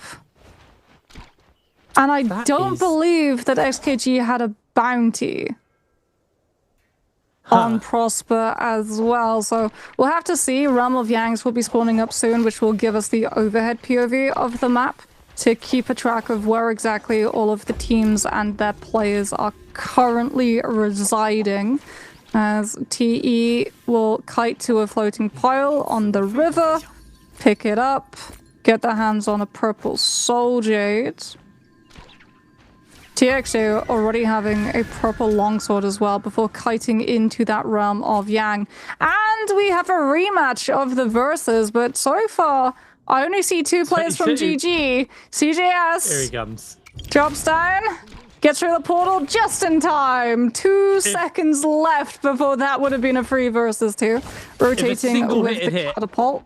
Yeah, if you'd been hit, that would have been rough. But we do get a full rematch. GG with that Zai. looking to apply the fire tick, forcing out the Unit early. CJS within distance of the Thunderlord, having all of that health and armor ripped away despite the Kurumi tether actually being on him. Forces out the Kurumi ultimate from 3-3-0. Is that there's no way he's going to change his weapon with the crafting hammer mid-fight. That's the first that I've seen in a realm of Yang 3 versus 3. As TXJ now out of ult, but CGS still has his, that Zai V2 into the Comet reposition because CGS is just a little bit too low and does not want to be caught out by that Hardy. Second cycle of Kurumi tethers up, so he is slowly gaining some of that sustainability back. Home catches TXJ, but now he has to deal with both the Hardy and also the chip game of the LMBs from those knives of TE's one thing.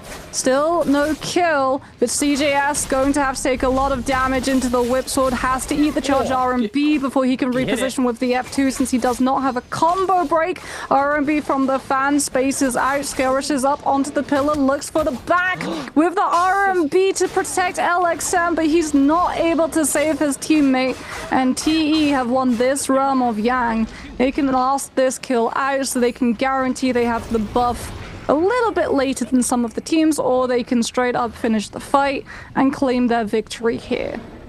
That was a very, very good fight there from TE. It's the problem with the Zai that as we got more and more people who were able to kind of jump on top of her, you know, your F you want to use to reposition, but you also want to use it aggressively. It does a lot of damage, and in times gone by when we had the Matari variant of this comp, you would have 3 uses of your F. So you could use 1 as a combo breaker / kind of reset, and then 2 aggressively, or vice versa. But when you only get 2, you get to use 1 aggressively, and then you get to use 1, you know, defensively. It doesn't feel so good, and unfortunately there for them, not the greatest starters. We're going to have a look at the RW matchup versus MVP here from the AS region. Yuan transformed here on the Yue Shen Terracotta Warrior, just ripping through the health bars of the MVP members. AB did go a little bit low, to be fair. So Yuan dropping the transform, but you can already see off screen, off to the corner of the screen, Hong incredibly low, able to take them down nice and quickly, and then they can change that pressure and tempo up. And that is the power when you do have that Zai and you can peel for her. The power of the meteor, the power of the chain scythe burn as well is really devastating. Can absolutely cook through your health bars. Well, here comes the expected rotation. Having won a realm of Yang, all of our teams head to the middle of the map, go onto the catapults and kite so they can gain as much information as possible while their buff is still up. GG 5-1 MVP all having that Yang depletion, though there have been changes. You can deal damage to now extend the countdown of that time, so it's a little bit harder to keep a track of who exactly is on what, as TE have been able to totally lock down MVP at the moment, taking out Hong very early on. And MVP having Yang depletion does mean that that kill can only be brought back by a Rebirth Charm. And they're looking for more. LTZ, once he's out of that Tian Hai ult, will be the next to fall. Or they'll just kill him when he's still inside it. Repeating crossbow makes a cameo, as Xion now is taken down by that spear. GG showing up, wanting to try and steal away some of these soul blooms, still having all of the ults intact. Happy to fight TE, who's still having that buff of a million birds might. More than happy to keep fighting, even though their ults are gone. If they die, they'll still continue in this lobby with all of that loot. That Zai V2 from CGS doing a lot of damage, enough to actually take 2 tick almost out, as we get to see all of those soul blooms now on the field for these teams to try and vie over. But GG have to beat out another team who are wanting to grab them for themselves, and that's our W. Yeah, they were able to get 1. CGS is just going to meteor to safety here. The tether on them, but RW chasing for that kill. Looks like we'll be definitely losing 1 of these 2 teams. The CGS is just playing full breakaway. Yuan getting some damage in onto them. Not able to find too much more off the back of that one. Continues to just chase onto CJS. CGS burning low. Down they go. And now they get jumped into by the members of Young Money. Prosper jumps down. The cage has them pinned. And they're going to look for the stuns. They're going to look for the dazzles. Yuan did give the roar off, actually, to make sure that they didn't get caught by the stun. But the dazzle comes through. Doesn't make a big connection, actually, there. The third party kind of crumbled from the side of Young Money, unfortunately. Great defense from RW. But it looks like the fight for them is not done. RW still have a lot of work cut out for them here. As Yuan looking to jump in onto Prosper. Prosper's able to break away. They've got the chain side to do a lot of damage onto the members as S1 goes down. Able to secure that kill. And that is the end of Young Money. Knocked out of the lobby following MVP. A rough start. That was a wild fight somewhere else on the map at the same time, Jake. Like 5-1, TE, XKG, and Hex were all fighting somewhere. Because like Hex lost a player to XKG, then T got a kill onto XKG. 5-1 showed up as well, which is why we're seeing Hex try to recover during the spawning of the second realm of Yang, but GG have scouted it out. And Sachiko, I fear, is not long for this lobby, especially off of the back of that parry. Yeah, they're going to burn to the tick at the very least. Down they go. GG able to get that one. RW jumping into the pocket here. Health bar's very low. Meteor Kit's dodge just goes through the goalpost, but RW, the golden armor onto Youth, is just going full aggression. And I believe, if I'm right, no, it's not. Sorry, I was going to say something very wrong. That's XKG with the Volpine Essence. LXM trying to look for some damage. As you can see, CGS has gone down. LXM has dropped the transform here. He's going to go for the long way around. But XKG inside the realm of Yang here versus TE. They've still got that Volpine Essence onto ZXL. Really, really big, especially when you're playing into another Einor comp, because you know that Einor's going to transform and look to jump onto ZXL here and see if he can find him. As Tutik gets caught with the uppercut immediately, stripped off all of their armor. Oh, Tutik forced to transform very early there, losing lots and lots of HP. Is going to look to try and catch onto One Feng here and see if he can find a turnaround. But he has gone low. One Feng continues to get the pressure applied onto him by the side of Tutik. Tutik still very low once again, even in transformed form here. This is an incredibly dicey situation for the member of, well, for XKG. Tutik is going to get himself a heal. Nice. Oh, they're good zip up. In this. Perfect armor swap as well. Dropped, I believe, by his Hardy. As Hardy ult is there for XKG. Also, ZXL not being pressured. So, not forced to using the zip ultimate just yet. Still holding on to Volpine Essence. There's a potential here, Jake, but this is a timeout for these teams as Tutik goes low, but hey, look, zip up. Yeah. Back to almost, well, full health. Little bit of armor.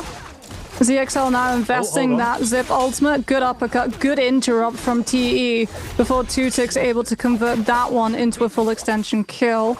Someone from TE's low enough. One Feng's trying to stop him from chasing onto TXJ, who's been able to receive the zip F, and yet again, people go low, zip provides the heal, and they're right back into fighting full. Hardy ults back, Einor ults are back. 22 seconds left, no one going down yet. Jake, I think this might be a timeout situation because that zip still has Volpine Essence to proc too. This is just a case of try desperately to get any kill that you can for any point that you can. Chen Huan's gone down, so XKG at least will be able to hold on to the Volpine Essence. And there it is. Timeout situation, as is the case that we see so many times with the mirror match of the zipping comp. We need a boil zipping. Like, this character... this character is ridiculous. Like, where's a Zai when you need her? Just like what we should do, right, in a Realm of Yang fight, if it's a zip mirror match, is we just, if there's a Zai in the lobby, we create a new portal, we teleport her through, she hits both of the zips with the F2, and boom, suddenly, heal efficiency cut by 50. Yeah, I mean, there's a world where they, you know, they introduce a bit more heal cut, maybe, or there's a heal cut mechanic in it. There's I mean, do you know what's wild, Jake? That's after the zip F got nerfed. If I speak, Yeah, Zip's healing got nerfed, what, 2 patches ago? Oh my word. Whenever Zip is meta, it's just miserable playing into Zip. Well, it's also just the fact that both of those teams did such a good job of peeling. Yeah, Right? no, I wouldn't say the it was turns, like the interruptions, when one player got low, another player instantly turning and just hitting the player trying to chase with enough stagger that there's time for the Zip F to come out and stabilize that one person. Like, it's not miserable, I would say. It just shows the skill that these players have of getting in and out of these fights, as we've actually only got 12 players left in this lobby, by the way. Yeah, and 2 teams could go out. 5-2-1, and yes, this is now the issue. For 5-2-1, you're really happy. You don't have to do anything, because you know that the 2 teams who are left have Yang depletion. Well, there's RW as well. RW is still in the running. But for 5-2-1, this could be an opportunity for them to put some points on the board. They just hang back, let the 2 teams start to fight once the depletion timer puts pressure on them, and then look for the third party and try and get himself a whole heap of kills and really jump up the standing off that. There's a fair amount up for grabs here for these guys. There's XKG just repositioning around. And also, being the fact it's TE and XKG, if these 2 teams do get knocked out and fall victim to their Realm of Yang, that will be really devastating for them in the potential standings and what they could have earned this game. But there is a world where they turn it around. They're able to secure themselves a kill. XKG got Flame Breath on the cannon, which is now actually starting to cook for some of that Zip sustainability. 5-2-1, yeah, they're just doing this is straight up the actual proper strategy. Yes. If you know that 2 teams have Yang depletion, you don't want to put yourself into a situation where they can turn onto you. Right, because they will all in. XKG will be going for the Yang Spirit Well, so they can try and pick this up. 5-1, not going to let that happen though, because they want to keep that Yang depletion on the side of this team, so they'll contest with the Tian Hai. Pampy's using ult, 2-tick, stopping the double grab potential from 1, also applying a lot of damage onto Pampy, who does not have sustain unless he actually gets grabs onto these players. He's been able to grab ZXL, holds him in place long enough for the toxin of that repeater crossbow poison venom tip rather to connect onto the Zip. There's the proc coming out of that Volpine Essence as well, I believe, just before we turned on to Yuan's perspective. As TE now trying to step up and grab some kills and soul blooms when they see the fighting. TXJ does go for the ultimate. He's not going to be able to pick up a soul bloom unless he drops this ult, but he's getting that damage onto ZXL. There's the Volpine Essence proccing. I was wrong, it procs now.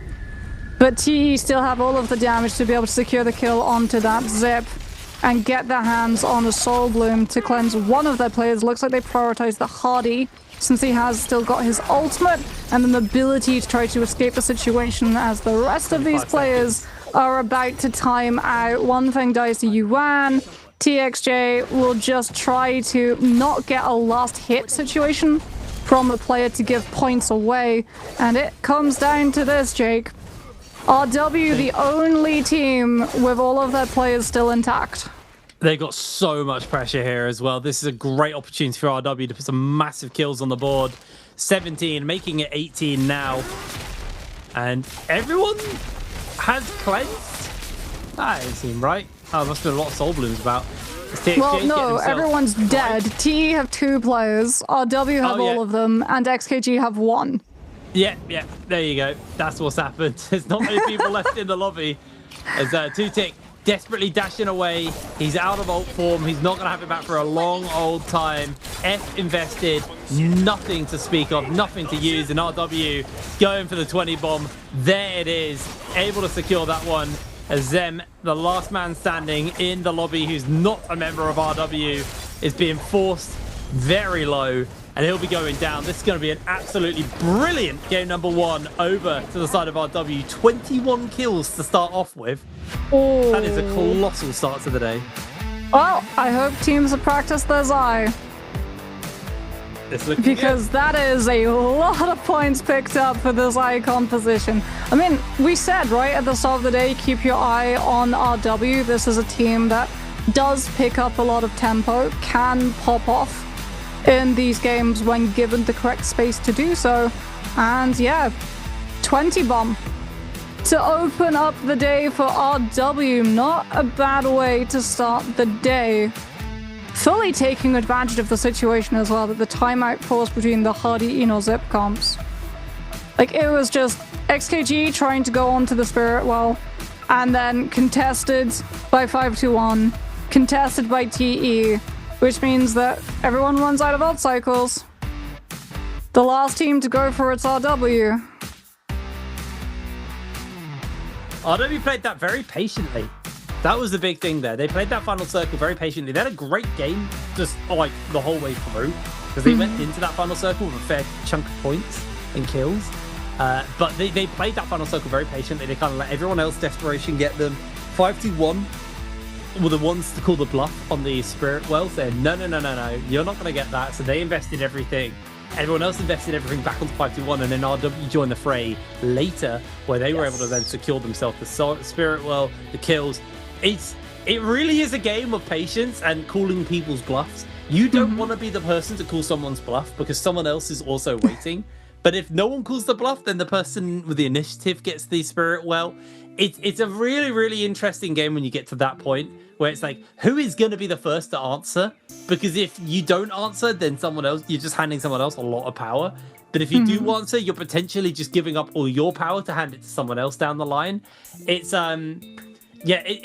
always really, really interesting watching these final circles and like how Spirit Well gets played by those teams. But just all in all, like I said, a very patient game there from RW. And a question for you guys at home. What hero was not used by TE in this second game? Was it Tianhai, Yuexian, Tumult, or Kurumi? Let us know, ABC or D in Twitch chat. And if you win, check that whisper box, because that's where we'll be getting you goodies. Do you want to pick a name from a hat this time, Jake, or? Well, I'm feeling like a Sarah is going to win it. So there's a Sarah watching. Hold on, are you just going for names that have a lot of, like, common usages? I know a lot of Jeremys and a lot of Sarahs. You're from the north, though. You're from the north of England. Everyone's called Jeremy up there. What do you mean I'm from the north of England? Well, you're from the north of England. Oh, I know. Jake, I'm Scottish. Yeah, but you live in the north of England. You live in the north of England. I'm not red.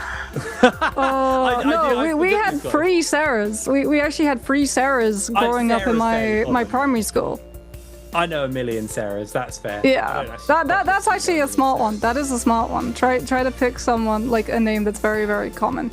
But there you go. Be it Sarah, be it Jeremy, one of you at home will be able to get your hands on those prizes. We get the prize though of more games of Naraka BLADEPOINT, and I mean, I'm just so happy to see Zai back. It's been a while. Like, we saw her a little bit. She did get buffed when we had the playoffs patches of the spring split, so we saw her like once or twice, but not full mainstay, full staple, not back in the Xiphon days of old with that Mitari composition.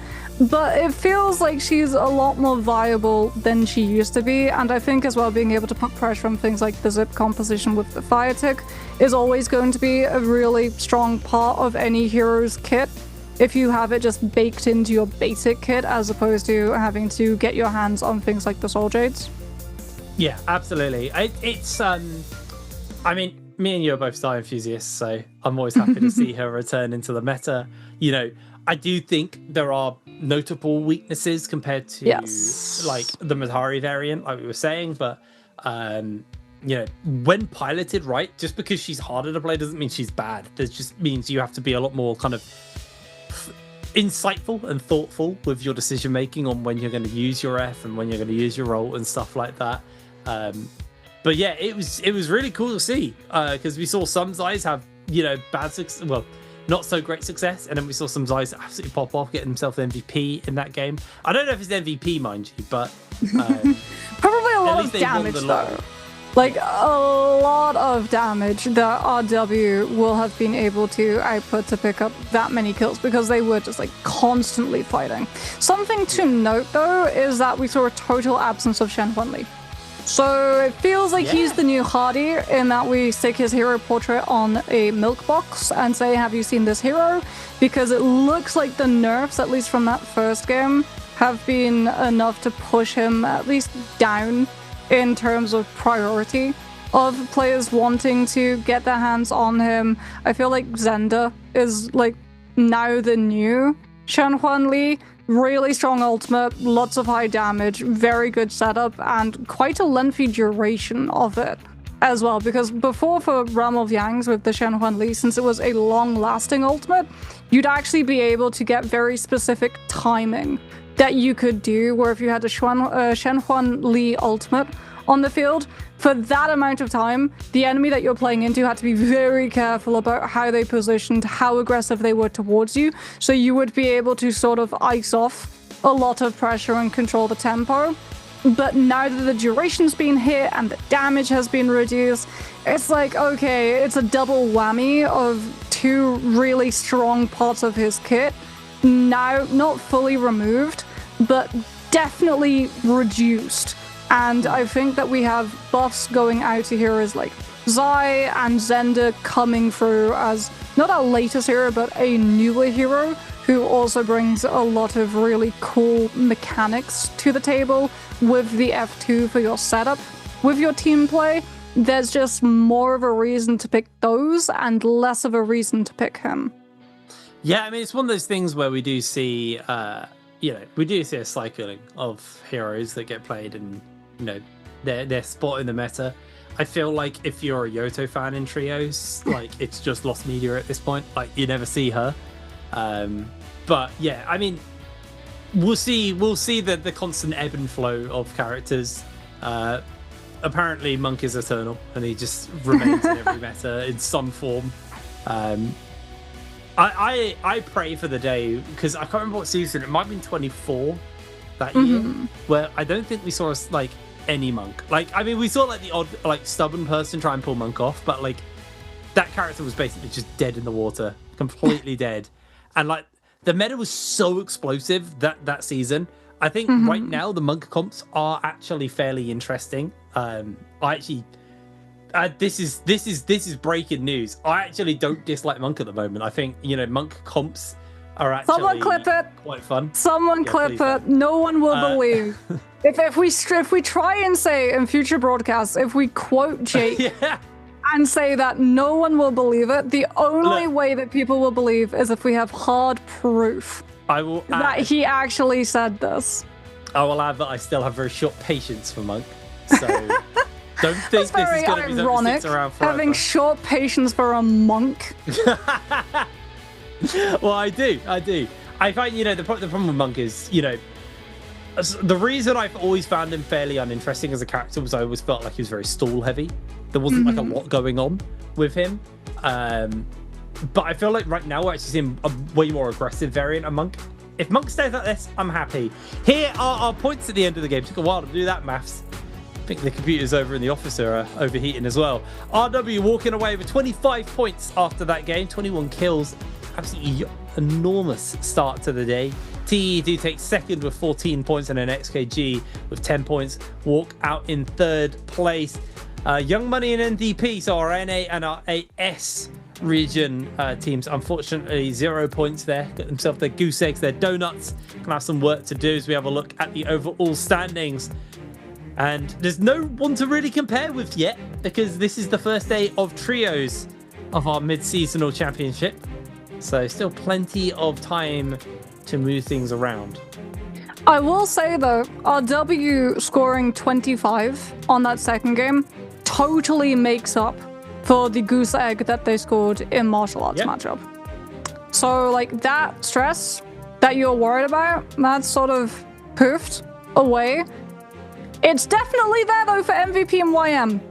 0 twice that will start getting to you. That will start getting to you. And like what can happen a lot of the time is if you have like multiple low scoring rounds, you get into your head and you play worse by trying to play better.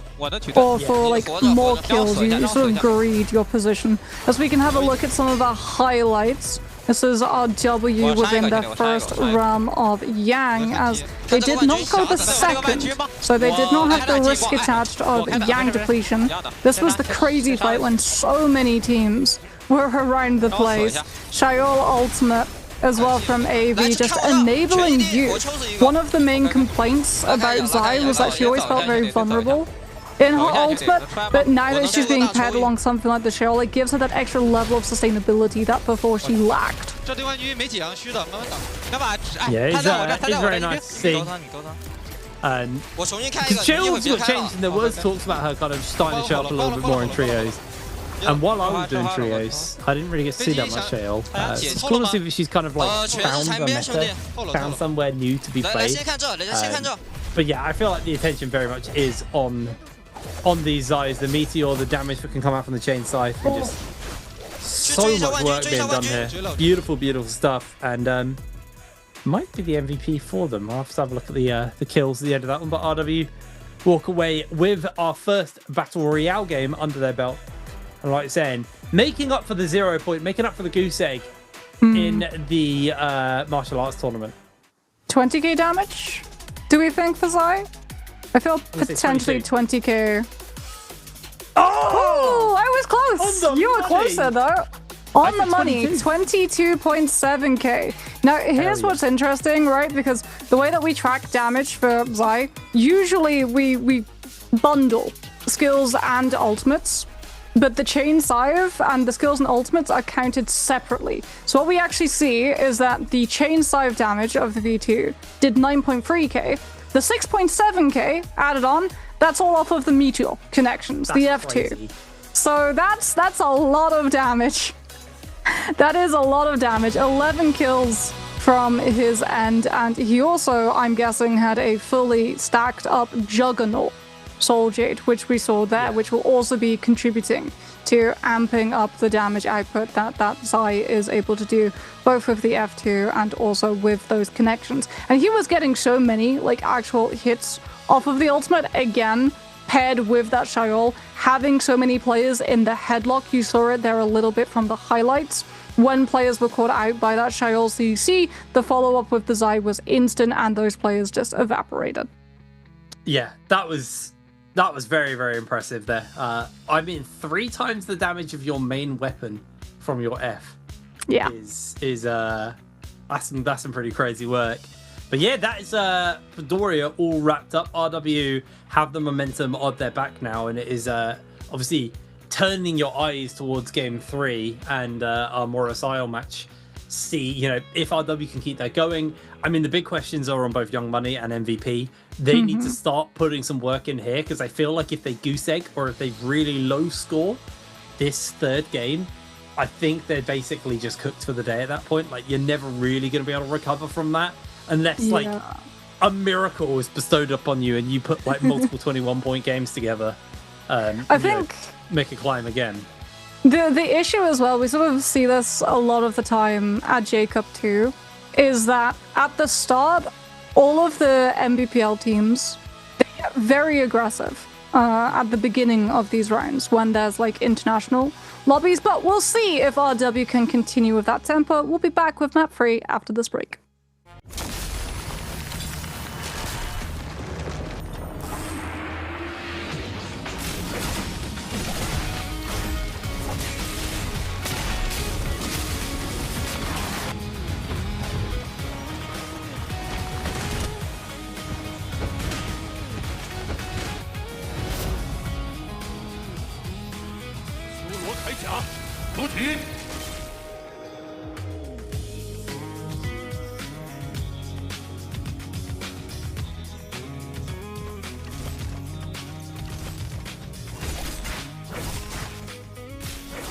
什么时候虫子也敢出来插话？是你能支配的人吗？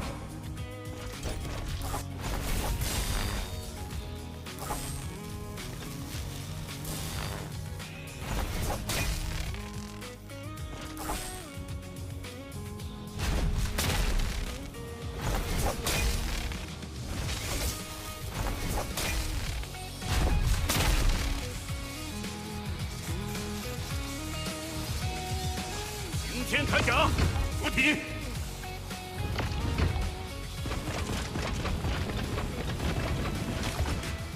你回老家的车马上就要开了。我沉默，并不代表我对你没意见。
铠甲，出体！没有机会。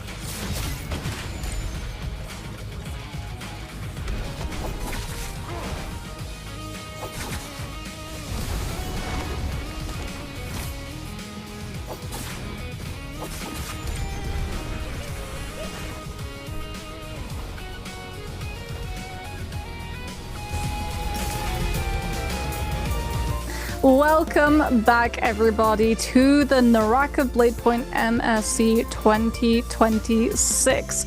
We just had RW taking MVP with a Zai composition, so really happy to get to see her back in the spotlight. But Jake, we still have plenty more games, and we still don't know what our mirror matchup will be as well.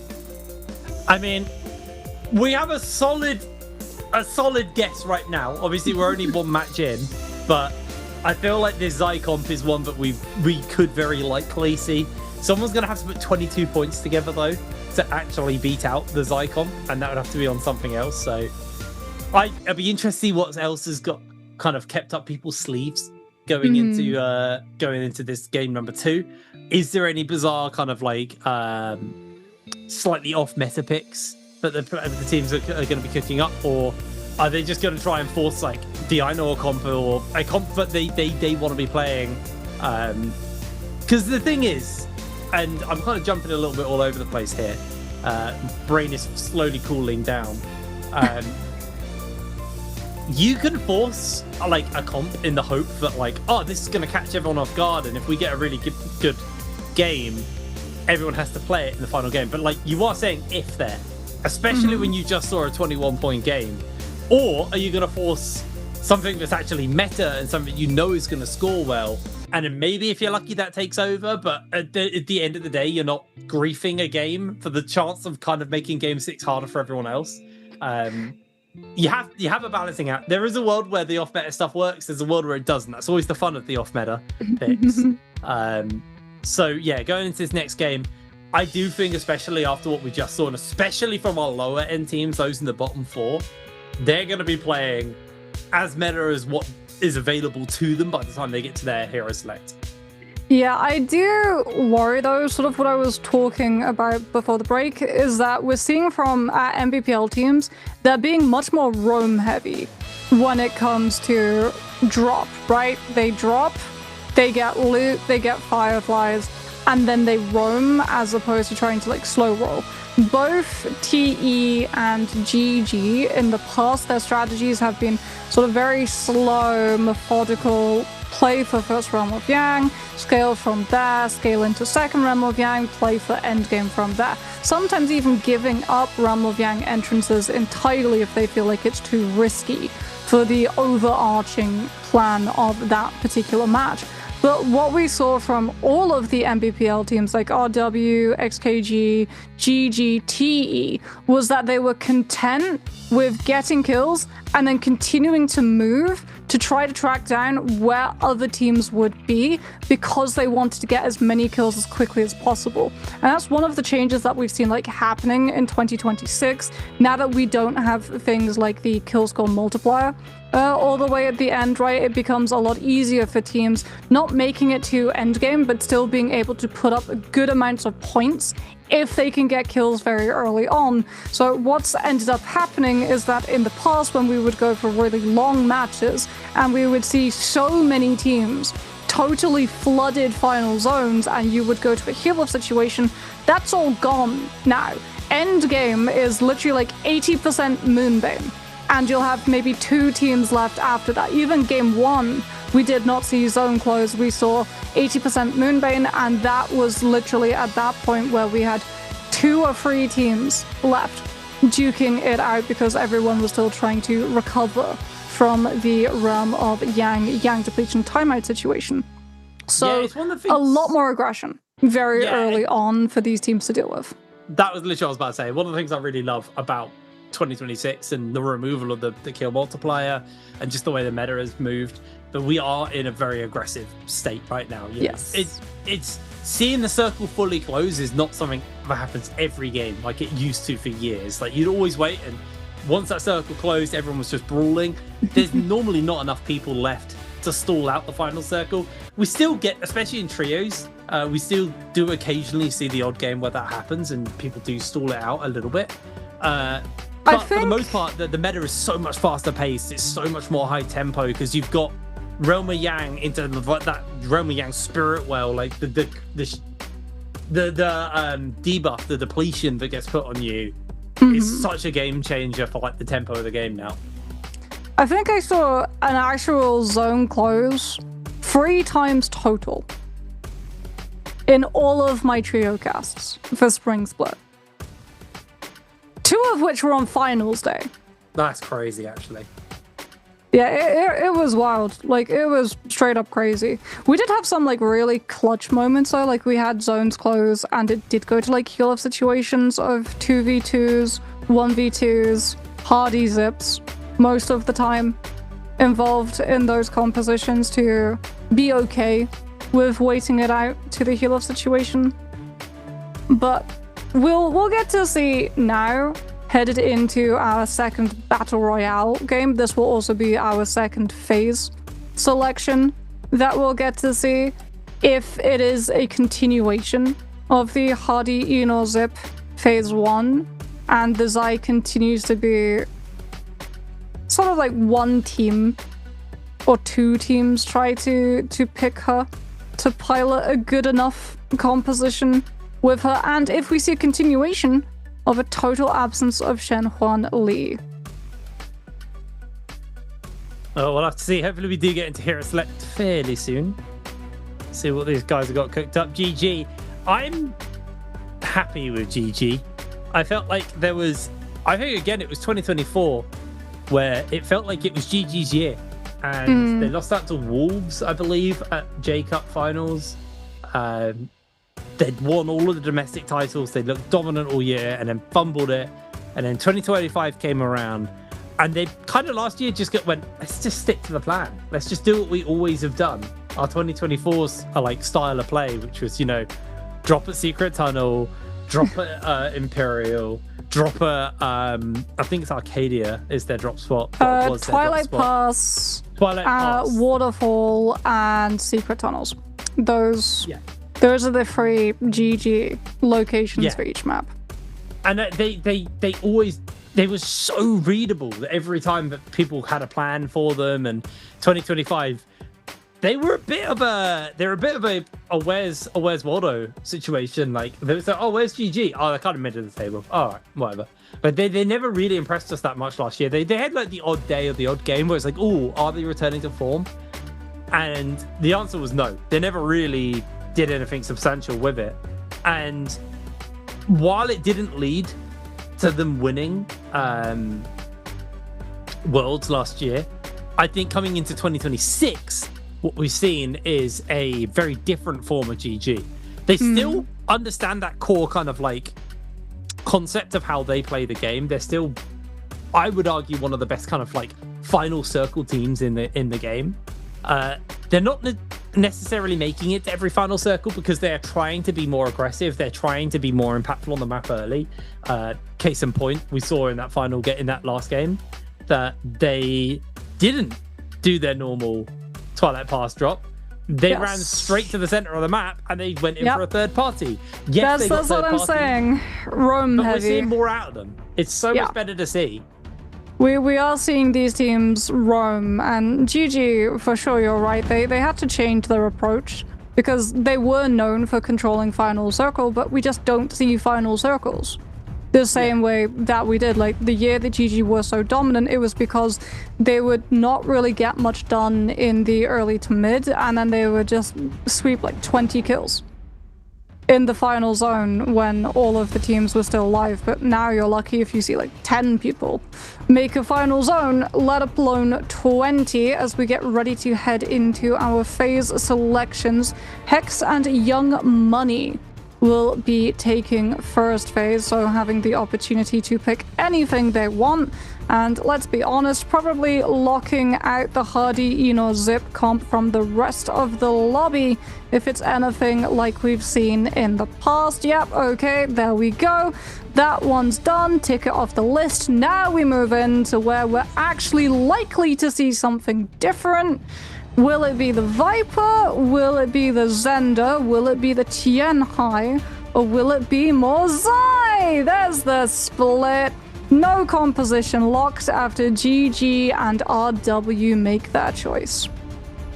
Changing things up a little bit in the second round. Let's see if third just evenly splits again and locks them out, or if we see one comp in particular going for the Viper Syra comp here with the ACOS on the side of MVP.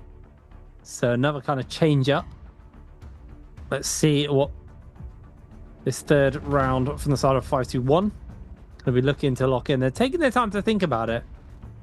It's a harder one to call though, because you're trying to work out, like, phase 2 has historically in the past been Viper composition. So 5-2-1 are trying to work out if it's a case of, did one person in phase 2 go the Viper and now you get 3 Viper comps? Or is it something else? The safest option is to go for the Viper Syra ACOS, I feel, and that does now lock that composition. We still, mind you, have Zai and Zender compositions available if TE or XKG want to go for it. Shayol's been picked, so that's the Zai that 2-tick will be locking, so we have 2 of those. But then TE will actually opt for a Zender. Now, do they pay it with the Shayol? No, they put it with the Tianhai. So what actually happens with TE and XKG is that they resettle the composition. Nothing is top heavy. We have 2 of everything. Perfectly balanced going into the second game. Well, technically third game, but second of the Battle Royales. Interesting hero select there to see, you know, that round 2 kind of splitting the difference on, you know, we think this is best, we think this is best, and then both of those comps get left until the 4th rotation to round out. It's always round 2. It's always been round 2. Well, round 1, it makes sense, right? Because round 1's always like, there is a kind of like a comp which everyone considers S tier. Occasionally you might see some weirdo pick something, but most of the time it's pretty balanced. Do we think that GG dropped Secret Tunnel? I've seen a few GG drops at Shadow Jade this year. True. There has been a Shadow Jade drop for GG. The question is because there's not as many players who are used to playing into GG, are GG going to go, we can do Old Faithful here, drop down the Secret Tunnel, knowing that, you know, there might be some competition, but people don't know exactly. I feel what will happen is Hex will try to drop on Young Money the way that they did on Pedoria. And then GG, instead of dropping Secret Tunnel, will try to drop somewhere close to pick up Fireflies, equip themselves, and third party the way they did map 1. And I feel like TE will likely do the same. That's my read of what I believe will happen as we have a look and see. I mean, pick rate, average points, they'll all be 0 at the moment, as most of these teams have not played this composition, except, like you said, RW, who are running it back, having just scored 25 points with a 100% pick rate of this Zai, Shayol, and Yushan composition, which XKG will now be attempting to replicate. Anyone's heart rate spiking does not appear to be so. He's had a steady 75 the whole time. Must go to the gym. Yeah. He is chill. That's a new the one for prophecy GG. comes true. Well, Hex aren't dropping on Young Money, but Young Money are up against XKG and TE. Have fun, Young Money.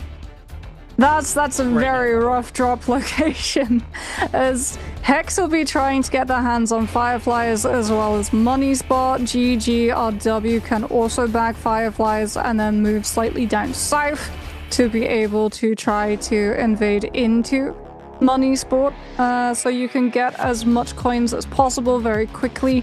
Roll for Soul Jade, pick yourself up some purple armor, buy some Moonbanes, as that's something else that we actually did not have, Jake.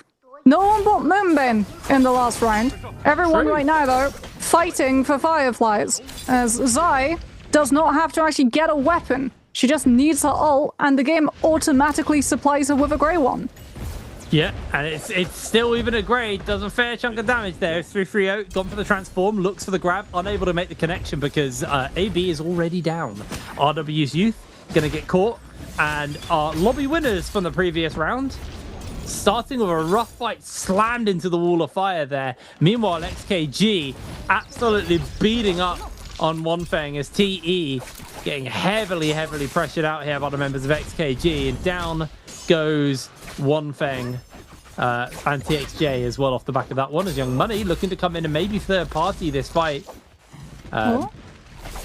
Nope, they're just going to drive by. I don't, they're sending No, they absolutely are. They went for Firefly rotation and they got better loot. So, ult from Lambo. TXJ is already dead. Yushan ult in response from Shenhuan as he just tries to kite.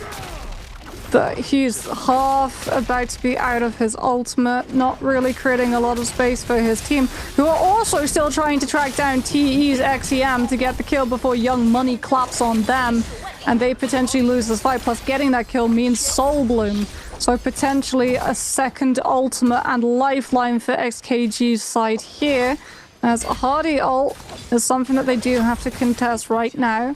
Tutik looking for the uppercut into charge RMB, collecting so much damage onto Prosper. Should be able to potentially take him down. They just have to get that last bit of damage, anticipating with the F2 into the Zai ultimate, and XKG finding a potential turn of the situation here. One from Young Money, very low enough to totally space out of the fight, and Tutik is not going to let him stabilize.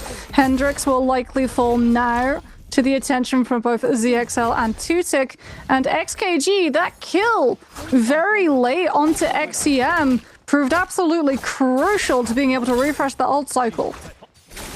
Yeah, it was really nice there as Lambo on his lonesome has gone in for the ult, trying to see if he can maybe scrap together at least one more point for his team before going down. They do still have the revive, it's not the end of the world, and he's done a lot of damage to ZXL actually, so he's going to quickly just get some of his health back there. He's looking for the kill. Is he going to be able to find it? Lambo! Wait, Young Money? They just salty ran it back. Yep. That is normally stupid, but it kind of worked.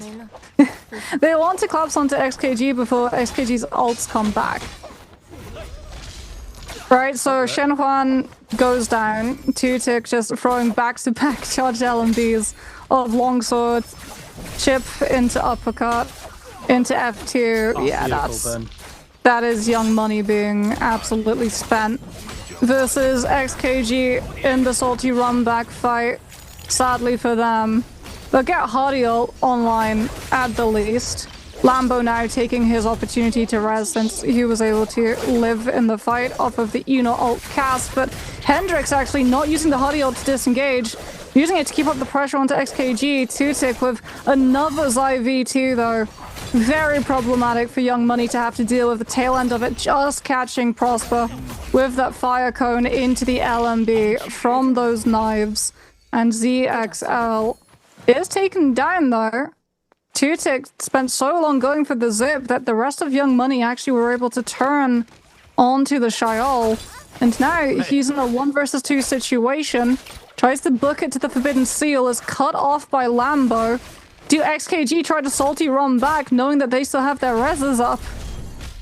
I might have to think about it, but Tutik doesn't pop the Forbidden Seal, actually. Just tries to play escape, looks to get onto Lambo, but Lambo catches him with the parry into the uppercut, and Tutik is melted through. And I don't know if there's a revive on every member of XKG, actually, because they did salty run back. Well, I mean, they've lost one player already. Yes, 7 kills off the bat, but they're going to have to now go find some revives and try and start fresh. Well, thankfully, everyone's attention is very much on the fight that they're currently in, as Forbidden Seal will be popped, so lots of teams able to see the fighting going on. Thankfully for RW and MVP on the minimap, they're the only ones at the moment, as AB follows up onto Hong. RW cleaning up these players, picking up the soul blooms, starting to regain their ultimate charges, and also finishing the fight fast enough before another team shows up for the third party, brought in by the sighting of that no ult zone. First realm of Yang soon to spawn up. XKG actually having lost not just their Yushan, but from the looks of it, their Shayol as well. That is a very rough situation. 7 kills, but trading 2 teammates for it, now having to pick up 2 rebuff charms, that'll be very inconvenient for their team to have to recover from. Great there for the side of Young Money as well. They were able to put a lot of points back together. Very needed. Very, very needed. After getting a goose egg at the start of the first 2 games. So, great little opener for them, but they still need to keep that tempo up if they want to continue here in the tournament. Can't have a bad day. It was a very short tournament, very few opportunities to actually really put anything substantial on the board, so you need to make sure every match, every game matters, and if you do have a bad game, the next game has to matter even more. It's TE here, collapsing on to GG. Realm of Yang. But yeah, like I said, it's Realm of Yang, so not really looking for the fight. Well, we'll see. Because some teams, you know, you pretend to be friends, but all's fair in love, war, and getting through to pick up a Realm of Yang. Well, it's TE versus GG. No way. Rematch, actually, of this one. A rematch of a rematch of a rematch. And it's a mirror match as well. 3-3-0 opens up with the transform. So does One Feng. Looking for the grab. Able to get LXM off the bat. Has to come in and try and stop the slam from coming through. TE's One Feng not going to be able to get that slam. Great interrupt coming in from 3-3-0. They throw down the Sandstorm as well here to play a little bit of interrupt as One Feng losing a fair chunk of HP here. 3-3-0 also getting heavily chunked out as well. It's just going to look to try and reposition. Goes for a grab. Just get a little bit of poke off onto One Feng. Both of them lose their transformers. The fire wall has been put up by a Zender. I don't know which Zender, but TXJ gets caught by the parry. Is able to use the F to combo breakaway to safety there. And 3-3-0 starting to go low on health. Gets caught by the wisp. Is there any follow-up? It looks like the answer's no. Zem went down off screen as well in the middle of all of this. And 3-3-0 with a man advantage. I'm just going to look to put the pressure on. Bell's still available here for 3-3-0. He's going to have to pop it here as his focus attacks on the flying knives. We're just chipping him down. Didn't even fish for the parry. So they equalize out though. The spear coming through from One Feng. Able to do a lot of work to CJS.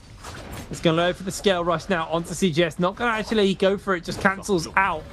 And it's a 2 versus 2. A Monk and a Zender are down though. Feel like you'd be the team with the Zender. You want that player to be up. Finds the uppercut here. LXM getting himself caught off here. CGS getting very low. One Feng able to secure that kill. And this should just be TE finding this Realm of Yang. LXM's going to have to pull a miracle out of the bag. Able to get a fair amount of the hurt in, but gets caught by the uppercut. The flying knives at mid-range will tidy that up for TE. Oh, RMB. Charge RMB, Purple Spear. That is brutal to have to deal with. TE, like you said, lose one player early, but it's a 2 versus 2 situation, and they're still able to collapse onto those specific moments, finding those openings into the extensions off of their second teammate to fully translate it into an elimination as a Hex. Went into Realm of Yang, won there, so Vermilion Birdsmite teams going to fight it out. Zenda F2 not finding its connection. One Fang. Oh, maybe too tall to go through the doorframe.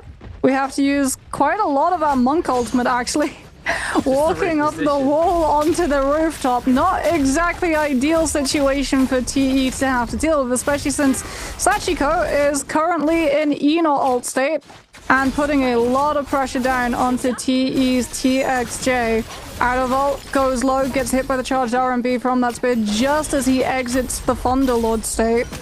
Has his ult from his Hardy, but XCM steals the kill, snipes it out with the Zenda.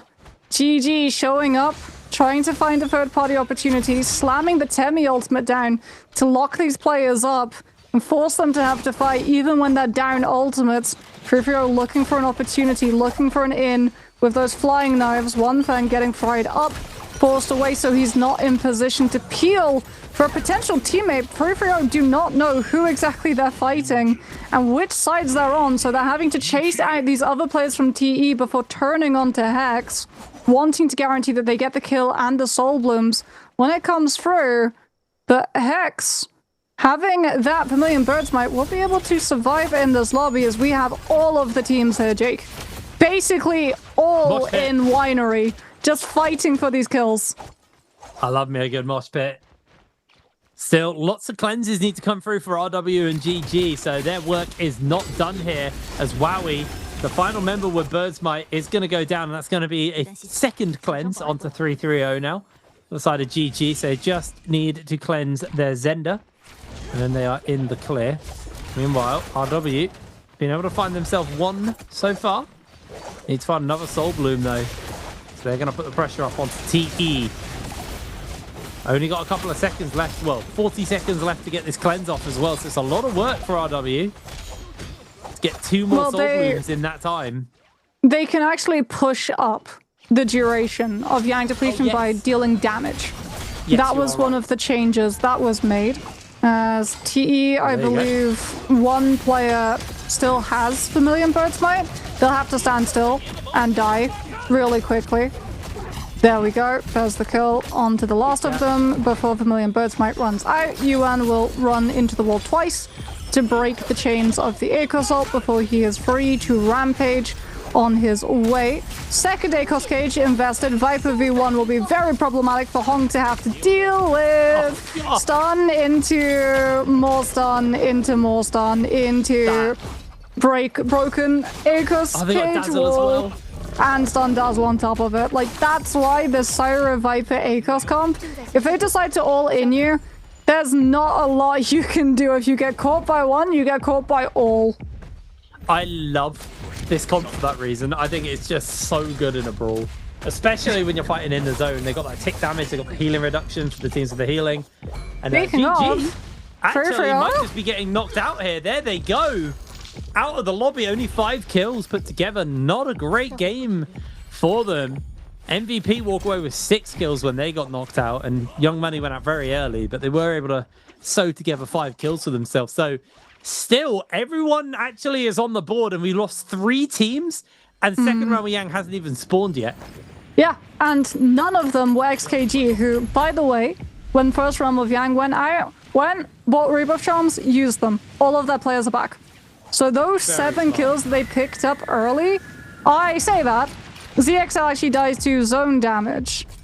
And they've been found by 521. Classic caster curse, whoopsies! I will always remember the first time I worked with you and you caster cursed someone. And I can't remember what they did, and I can't remember what you said, but it was honestly such a core memory to my Naraka experience. Is you just cast a cursing someone the second we started a game. You're like, this person's amazing, and then they just died. Yeah. Oh, it was beautiful. Oh, I mean, it is Celestra. He's been able to put some distance out. He has still got he's got a pursuer chasing him. And Jinyuan also trying to play some distance. And this is an old Naraka spot. Everyone is so good at playing kite around here. But T6 goes down. Yeah, T6's dead though.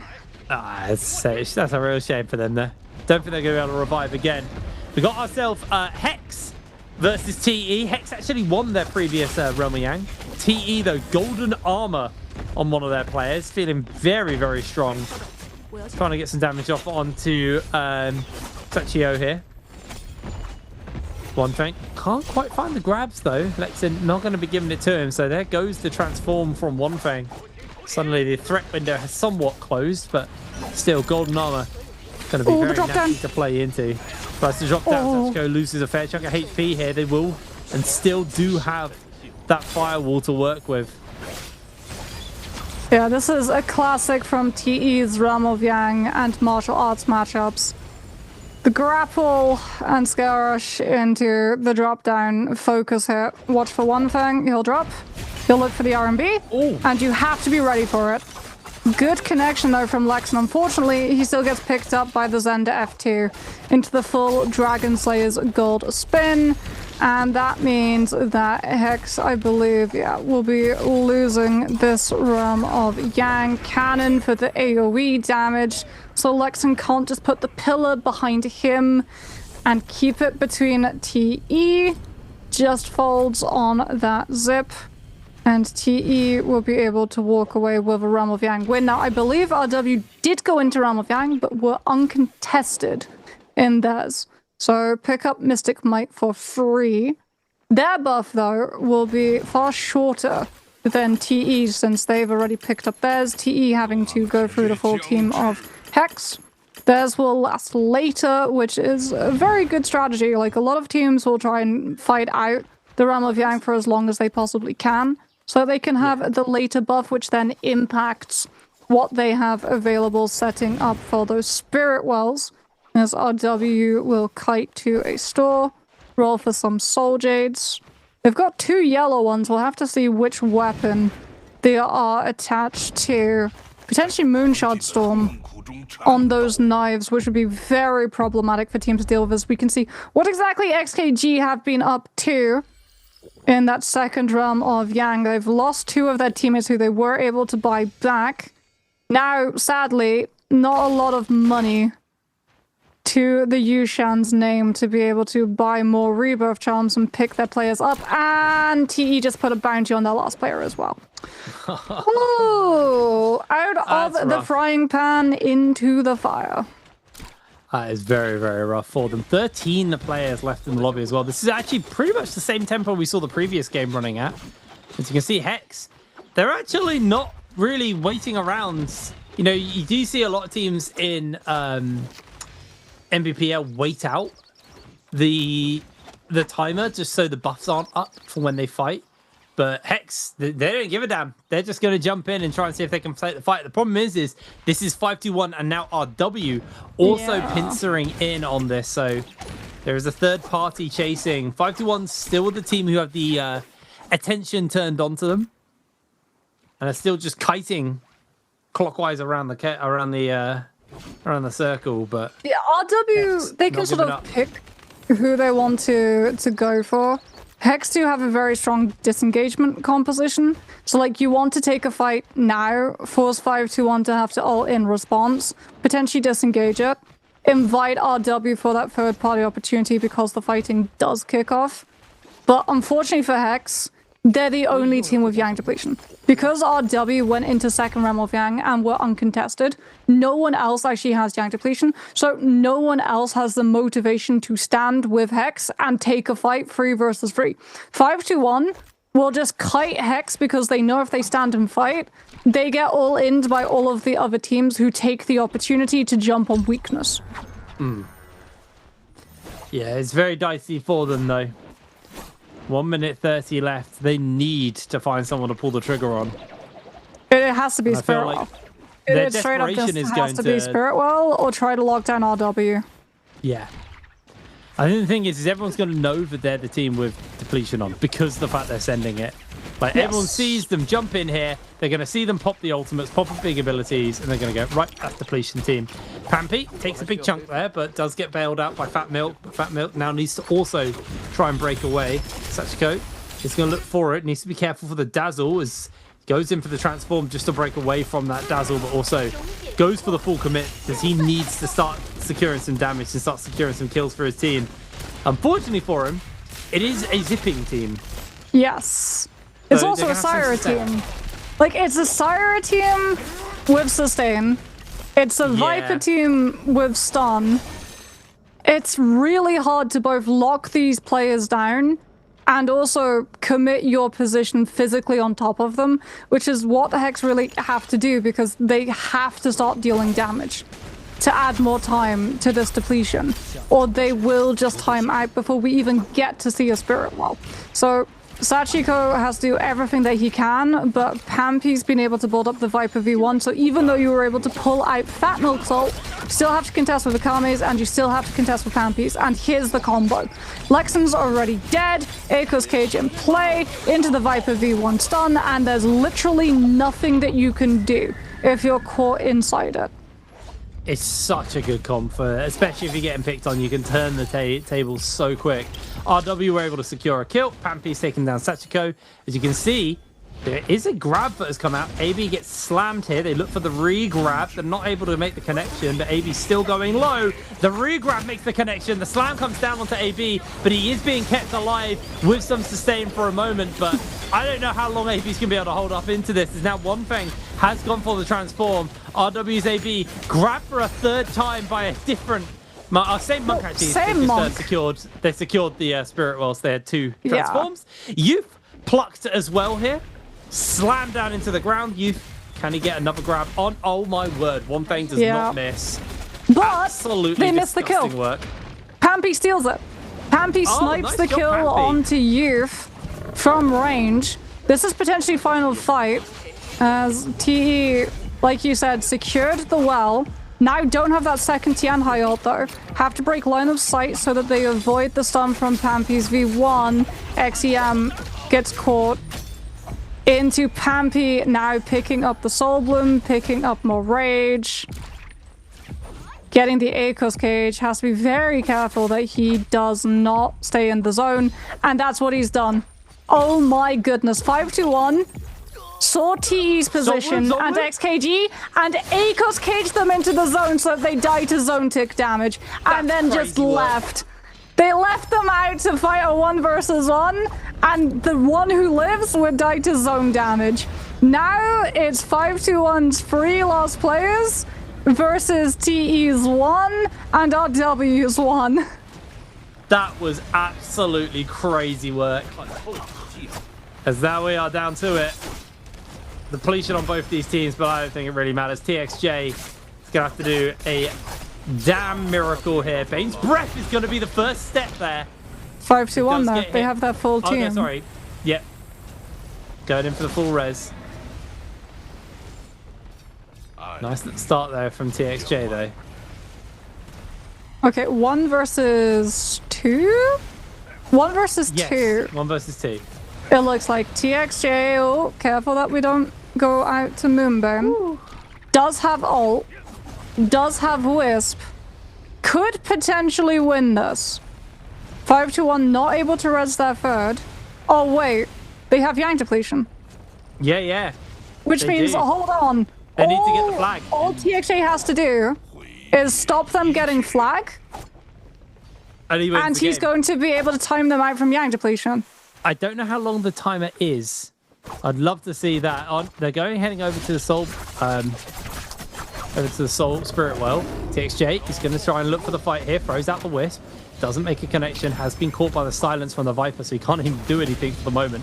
Waiting it out, comes in for the jump forwards. Silence will fade eventually, Forget how long that F1 silence is on the Viper as TXJ able to catch on to Pampy, gets a nice chunk of damage out of him, goes in for a scale rush. Pampy's very low here, throws the wisp, catches him on the edge, knocks him into the zone, and now TXJ's in a bit of danger here. Is going to have to try and break away briefly from Akame, gets the flying knives off. Pampy going incredibly low. There's the parry from TXJ. The 1 versus 2. Can miracles happen as Pampy is still alive, but he's going low. The Sandstorm's not available because the silence has made another connection onto him. He's able to secure the kill regardless. He gets the Soul Bloom. The silence times out, and TXJ 1v2s for the win. I mean, we don't call him the god of Naraka for nothing. 1v2 clutch successful for TXJ. Man, what a play. He just was not letting that Viper out of his sights. You can see like he dodges the Akos F2 as well. If he'd been hit by the Akos F2, he gets all-ined by those two players. He dies on the spot. He perfectly dodges the Akos F2. Has flying knives to be able to keep up the pressure on the Viper. Still gets the parry off onto the Akos as well. Gets the kill on one, gets the kill on the second. Insane stuff from TXJ to clutch things out. Finished it in the fight as well, as opposed to timing it out with Yang depletion. A man of honor. That was beautiful. That was absolutely beautiful from him. Really, really well played. Huge victory. We've had two 1v2 clutch situations now today. Yeah, we have. We have. It's always me and you as well. I'll never forget the FPX. I can't remember what player it was. 1v3 triple parry into the circle. Fight. Oh man, I got VVV. No, not VVV. VVV had a 1v3 clutch. He did. On Holoroth. This was a Morozile one. I can't remember. Yeah. I remember it was FPX. I think it was FPX. I can't remember. Either way, very, very clutch ending there. Really, really exciting to push us into the halfway point of the day as well. And we're having some banger games. Really, really high aggression, really, really high tempo games. Impressive stuff. And TE, they won the battle, the martial arts at the beginning. And then take this game number 3, so more points under their belt. They're sitting pretty happy. The RW did fairly well in that game as well. Young Money as well, right? We said that Young Money really needed a good, strong performance in one of these matches because they had like back-to-back 0 scores picked up from both the Versus and also the first Battle Royale. So to see them, like, it was a big risk going for the salty run back, but they were able to expose a weakness on XKG's team and get enough kills that even though they weren't in the final teams left for the zones, they still put enough points on the board that they'll start to move their position up in the standings. So as we said, like, sometimes going for a risk at the very start of those rounds can be very valuable and pay off in the long run. Yeah, no, really, really good stuff coming in from Young Money to bring this one back. It was good to see Hex. They took the first Realm Yang that they were part of. Their second one, unfortunately, did not go to plan. And the fact that, was it RW? I can't remember who the other team was who got the Roma Yang for free. Uncontested, yeah. Yeah, basically meant that you don't have someone to fight for the Roma Yang depletion, like Diva. So it was really rough. That handshake was gone. Yeah, it was a little cut for them off that. I felt a little bad, but, unfortunately, sometimes that is how the cookie crumbles. And, the kind of like, the script goes out the window and you have to adapt. And unfortunately, the adaptation did not work out this time. But yeah, there was a lot of little things in that game, a lot of chaotic moments. I mean, like you said, the ACOS cage into the fourth 1v1. It was just, you deal with each other. Cool people don't look at explosions sort of moment. Just like, yeah, we'll cage you in. You'll have to fight it out. Thunderdome, like actual Thunderdome. 2 of you will enter, 1 of you will leave. The rest of the team are already gone because they don't want to die to zone damage. Like, it really is very smart a way to play it, because it means that, like, you're not in a position where they can follow and chase you and try to kill you, so you'll be able to stabilize. And you also have to remember that, like, those teams, they got so caught up in trying to survive the fight that Hex instigated TE just got the Spirit Well for free. Like, they show up with a Tianhai composition. They get 2 casts of Tianhai ult, which is how they get the crazy back-to-back grabs off of the 2 Tianhai ults very, like, early on. But then we get the Viper V1, forcing them to have to scatter. XEM gets left behind on the disengage, is stuck in zone, gets hit by the stun, and we just have like so much go the way of the Viper team.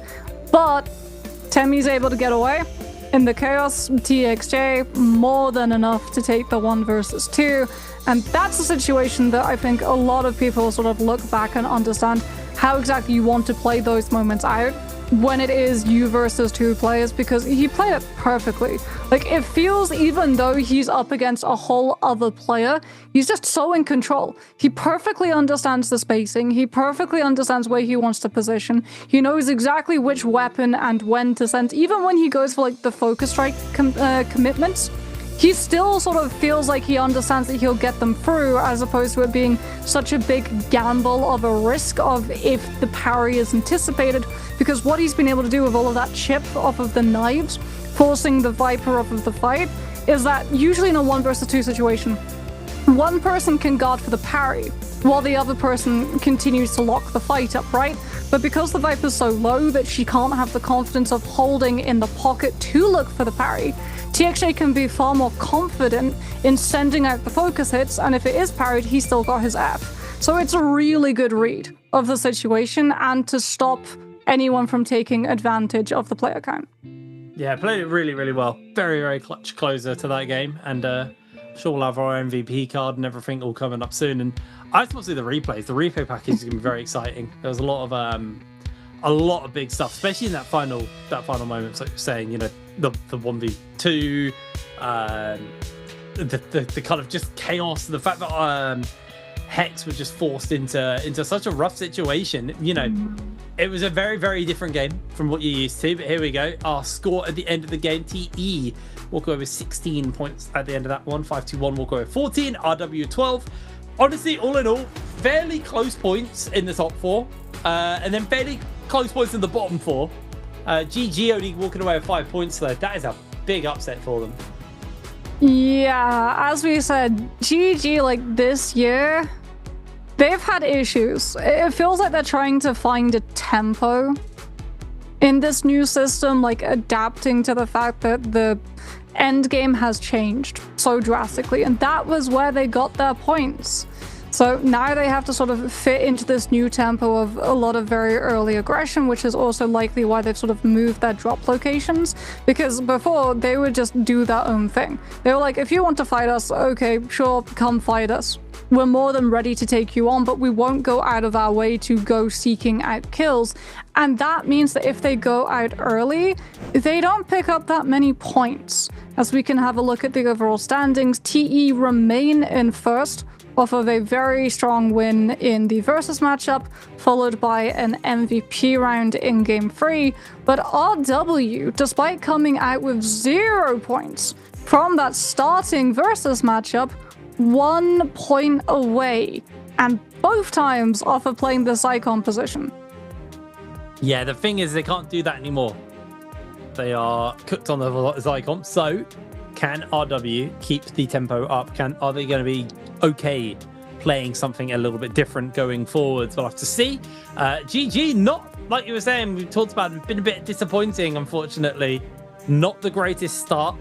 I can't remember what group they are, because I don't know if they have to play 2 days on the trot. Well, 2 trios days on the trot, or if they get a slight break. I think but that'd regardless, be. You think they'd be? Okay. Mm-hmm. It's C who played 2 days on the trot, right? Or is it B? Yes. Yeah, so they might get a little break before they get to play again, which would be very, very important for them if you ask me, because I think they need to take a little look at the drawing board. Hex, you know, it's nothing groundbreaking, but at least they're consistently scoring every game. 2, 3, 4. It's getting better. The next one's a 5. We're on track for something here. You know, they have been improving a little every game. As we'll head over to the highlights to see this game and how this game was ending. Was this the Double monk ult. wouldn't? Yeah, double monk. He just stopped. He just wouldn't miss. Just constantly Yeah. grabbing. He grabs into the Zender firewall, into the second ult, and then grabs once the Shyle stun, like the duration of block is done. I'm sure as well we'll get to see like the 1 versus 2 situation. This is also where RW steal one of these kills away, or This regrab here. the regrab, like his teammates set him up, they get more damage after the slam, which continues the stagger, so then he's able to re-pick up that Zai. As this is TE within the realm of Yang. I believe this is them versus Hex? Or GG, potentially. Flames Breath there. I believe that was Hex, yeah. And then this here is the 1 versus 2 situation. Look how TXJ plays this. Like, dodges the F2, chips with the LMB onto the Viper, which forces the Viper out of position. Knows that the Viper will look for the stabilize. So gets the parry, goes for the repulse damage, looks for the follow-up damage, gets hit by the F, holds the LMB, cancels, commits, finds the hit, gets the kill, follows up with the next onto the Viper. Like, what more can you ask for out of a player in those situations? That was beautiful. Are we playing the replay package twice? Yeah, we are. Hey, look, Okay. when the replay is so they're good, that sometimes you just have to see it again. As I'm sure It was a damn TXJ good will be picking up one of his many, many next MVPs. I'm pretty sure he's in the running for like the most amount of MVPs that a trio player has been able to get. No, it's One Fang! Okay, it's the Tianhai. One Fang picks up the MVP instead. This is what happens when you base it on kills and damage more than like actual impact. Because yes, kills and damage wise, One Fang was MVP, but let's be real, TXJ was MVP for that game. Like, absolutely huge performance from him.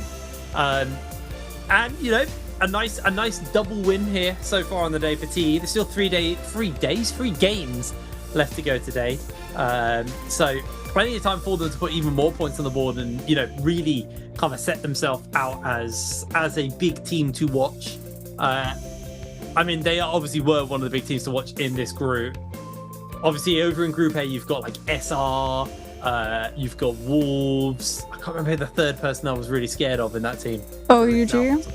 OUG, thank you. I don't know how I can forget OUG, but you know, that's a scary Group A to go up against when you do hit it. So, you know, putting good points on here is going to be important because I do feel, and I don't want to be like belittling here and mean or anything, but I do feel like this day is probably the easier day for some of the CN teams to put some decent points on the board.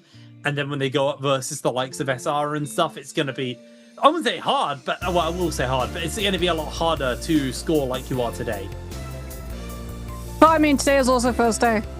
Yes. So like you're working out what comps are strong, what tempo the lobby is playing at, because as we've established, tempo for 2026 changed when we had 8 teams in the lobby, as opposed to our larger ones.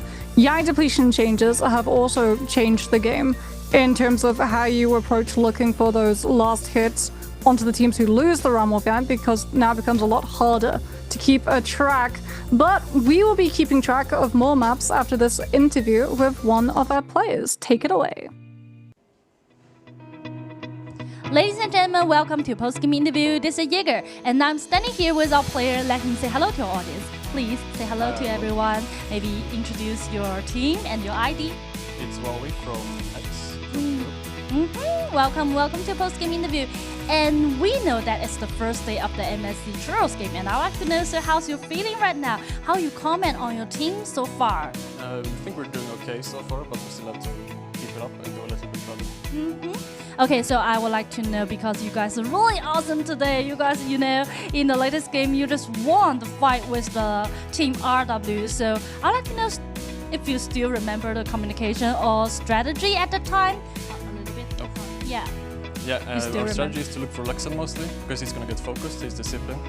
And when we killed someone, we always scream and we get very excited. And yeah, and then we won. We were very happy. Oh, that's really great accent, I would like to say. And I think it's time for us to move on to next part, answer for treasure. Okay, let's see. We can see today's question is which hero was used in the game 3, just which hero you choose in the game 3. Okay, because we talked about the latest game and I want to know this really a pity because you guys got the buff from Beyond, but after that like every team they are fighting on you and focus on you guys. So I would like to know, because you are the only one like survived to the end, so was the communication or strategy at the time? No, there was nothing special because they were just waiting for me to die. Maybe I could get a kill or two if I'm lucky, but no. Oh, so sad. But really a pity, I would like to say. You guys really did a great job in the latest game.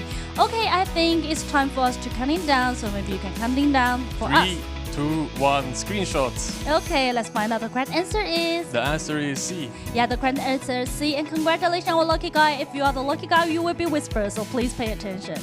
Okay, because we just talked about the team and we talked about the Luxing, right?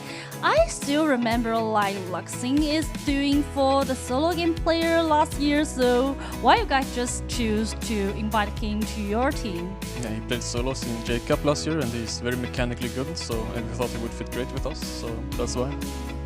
Oh, yes, that's a good story, and I would like to know, so for you, what's your story with the Naraka? Why you here choose to be an esports player for the Naraka?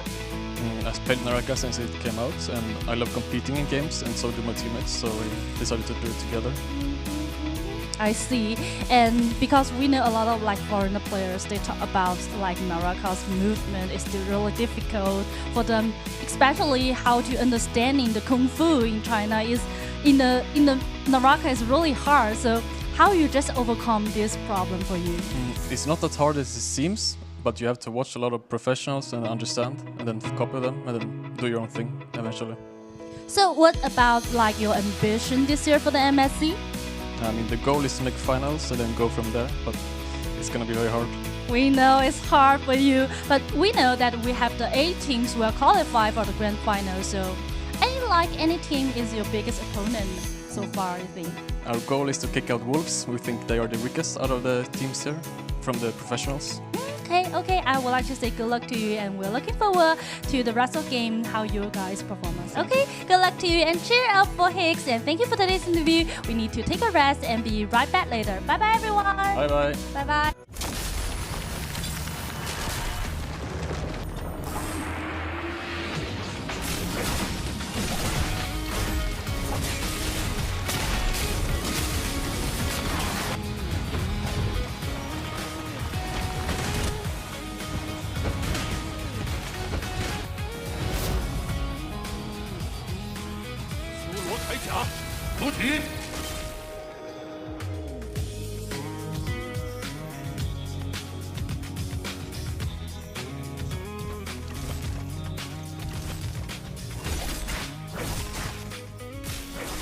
什么时候虫子也敢出来插话？是你能支配的人吗？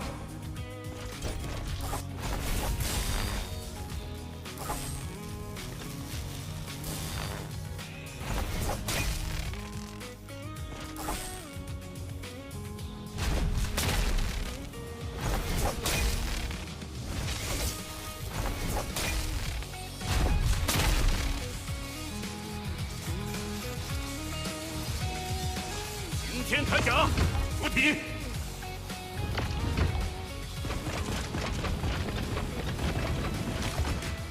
你们老家的车马上就要开了。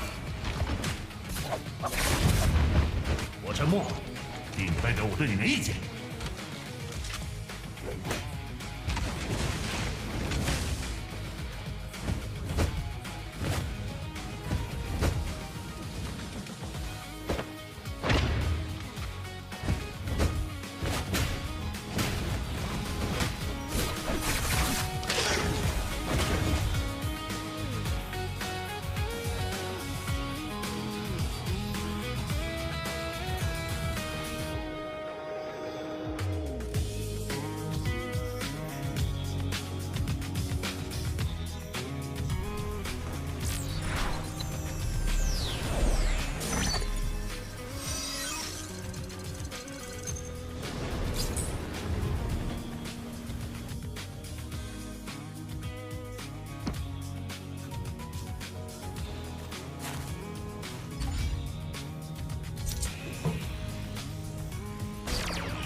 铠甲，补体。没有机会。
Hello everybody and welcome back to the Naraka NSC. We're getting ready to go into games 3 and 4 for today's game. So far, we've seen TE take the martial arts and won on our most previous game.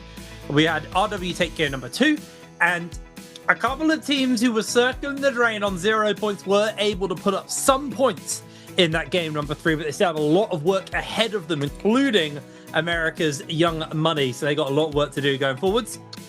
But as you were saying to me just before we came out of break, Moxie, we've had some really clutch games today. It's been really good. Some very clutch moments as well. Like it's been a while, it feels like, since we've seen some 1 versus 2s be successful. And we've had 2 of them so far today. So really exciting, very hype.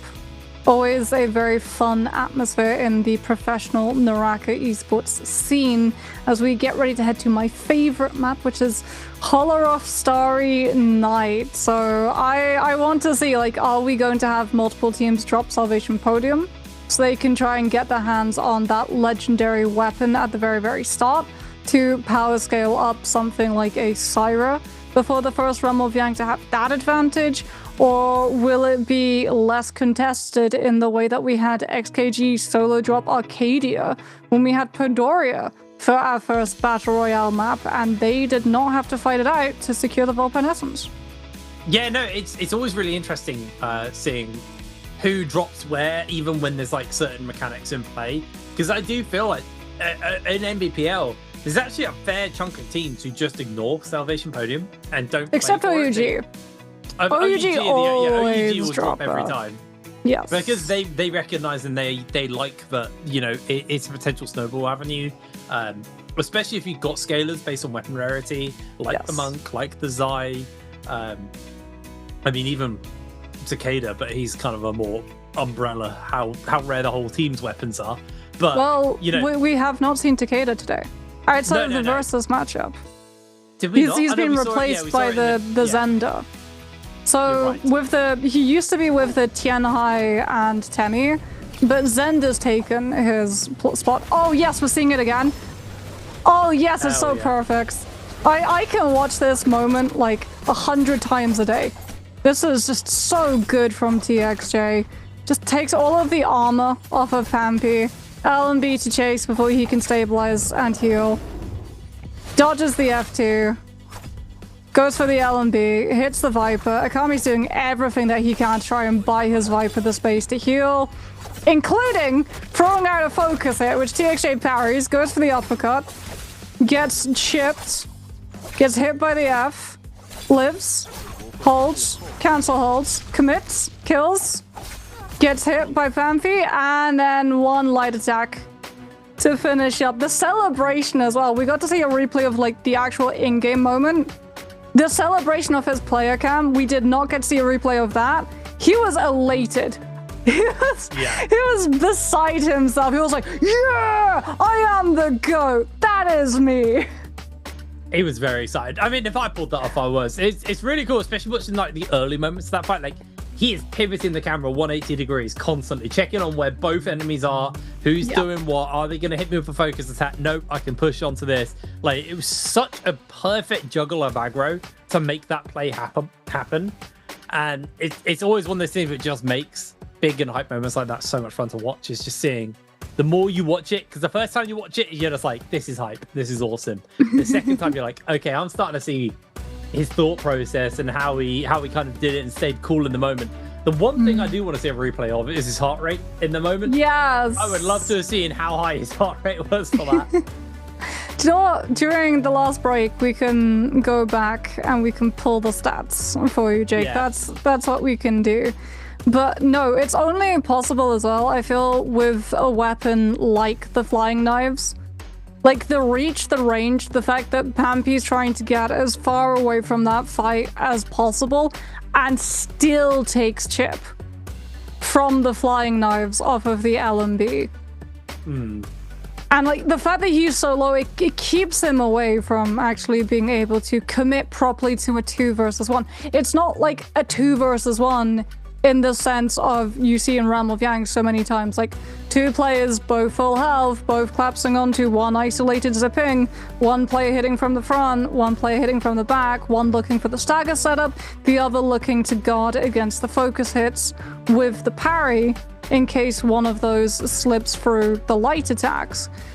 So it's like, again, something that you can only really do off of a weapon like the knives, which actually basically takes it away from being a 2 versus 1 and boils it down to a 1 versus 1 versus 1.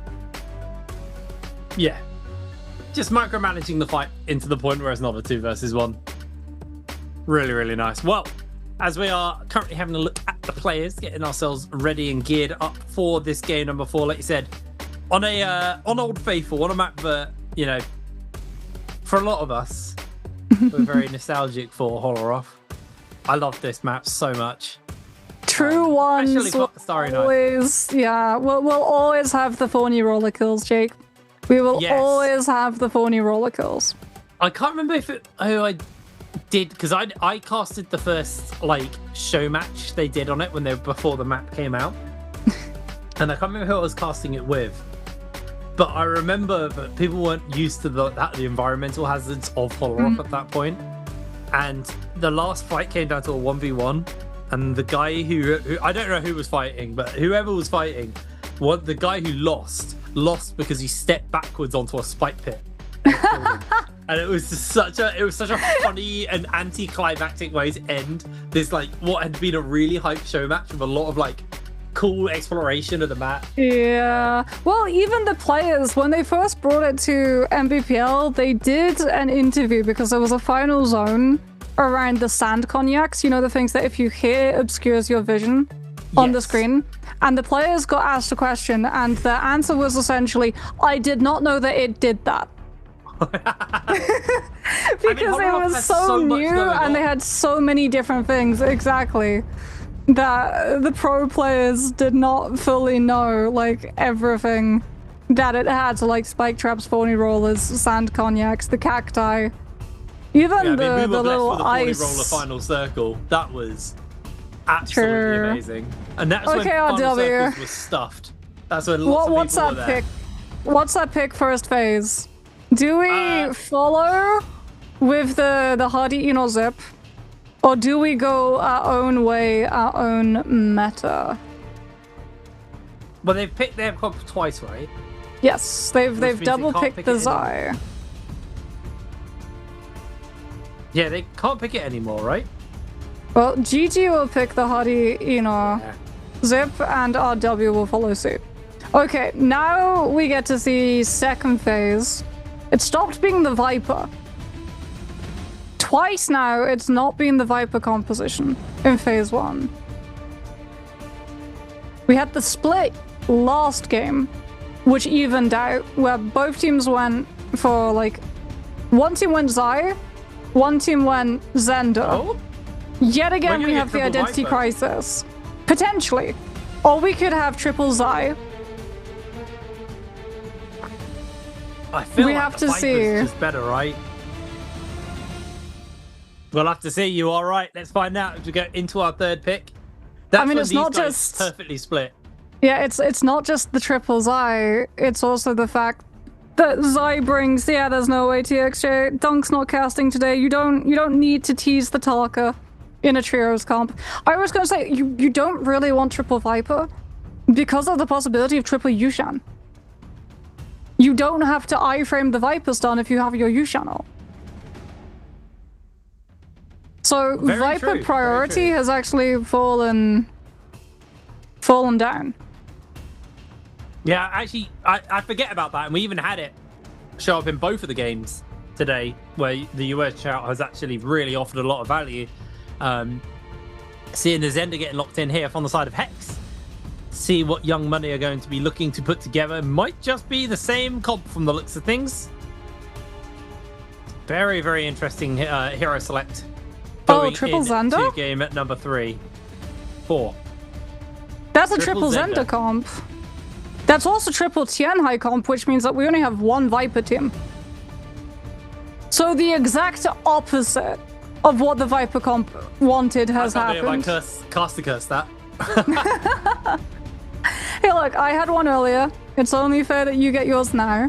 True, true. You said earlier that you did not mind. I mean, I feel like I have to play the tapes. I need to go back and record it and have it as a soundboard.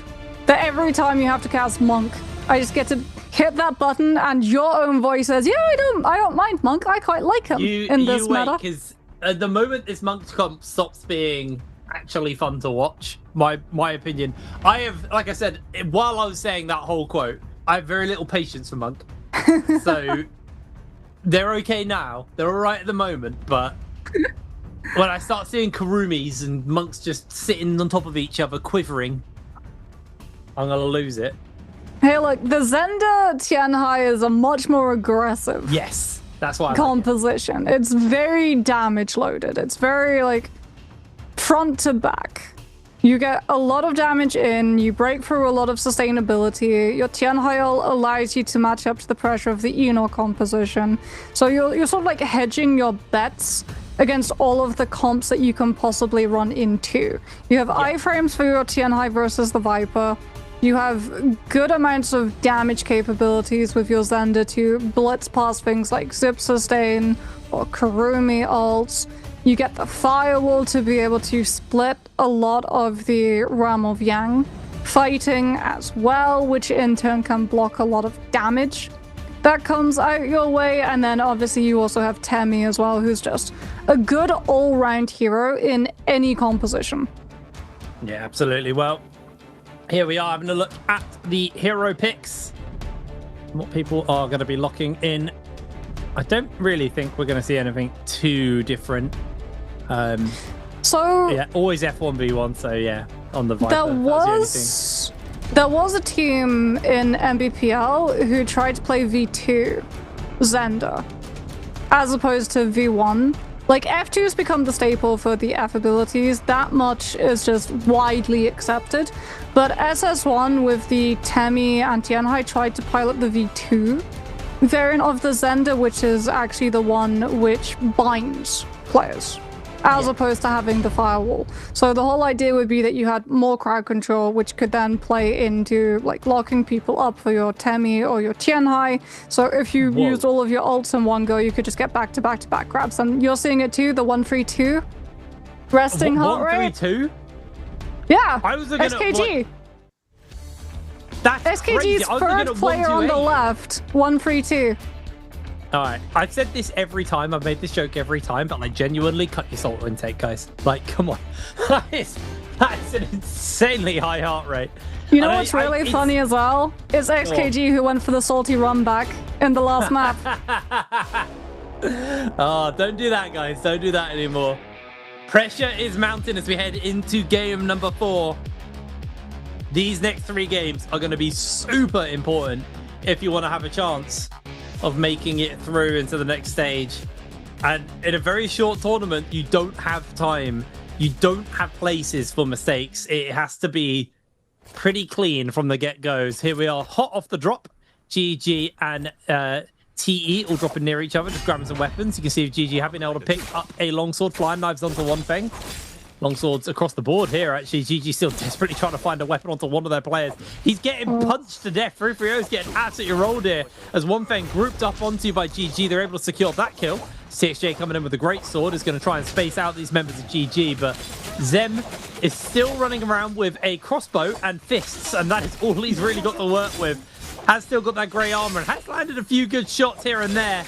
The TXJ slowly but surely getting his health bar cut through here as GG are a little bit low on health bars themselves, so it's a very, very tight scenario. As, 2 members down! LXM's going to have to pull a miracle off, and I don't think that's happening. Beautiful play by TE. Oh my word. XEM? The Zenda F2 into great sort of focus strike follow-up. Man. TE, they teased us with Taka potentially as a trios pick. But I know Dunk will be happy with that great sword kill. As we follow XKG now fighting up against MVP. Two-tick. Close to that Zai V2. Wanting to get into the action with the Nunnies. Icarus Cage. So XKG have to break the chain, then go through the wall. Hex also in the area. I believe they actually had one of their players go down early. Tianhai ult invested. Two-tick not able to get the comet damage off of the iframe activation. Double grab from Lexon. And that will take ZXL down into the follow-up reverb grab onto Shunhyun. And that will result in the follow-up kill. Hex very happy with that Tianhai ult. Hex have been starting strong. That's been their good thing they've done today. They've been very good in the early. It's the mid to late is where we started to see some of the issues. XKG salty ran back again. Not again. Not with these heart rates as well. You can see Two-tick already. Well, they're closer to ult. Like, Two-tick has ult, and you know that Hex don't have Tianhai ult. There's opportunity here.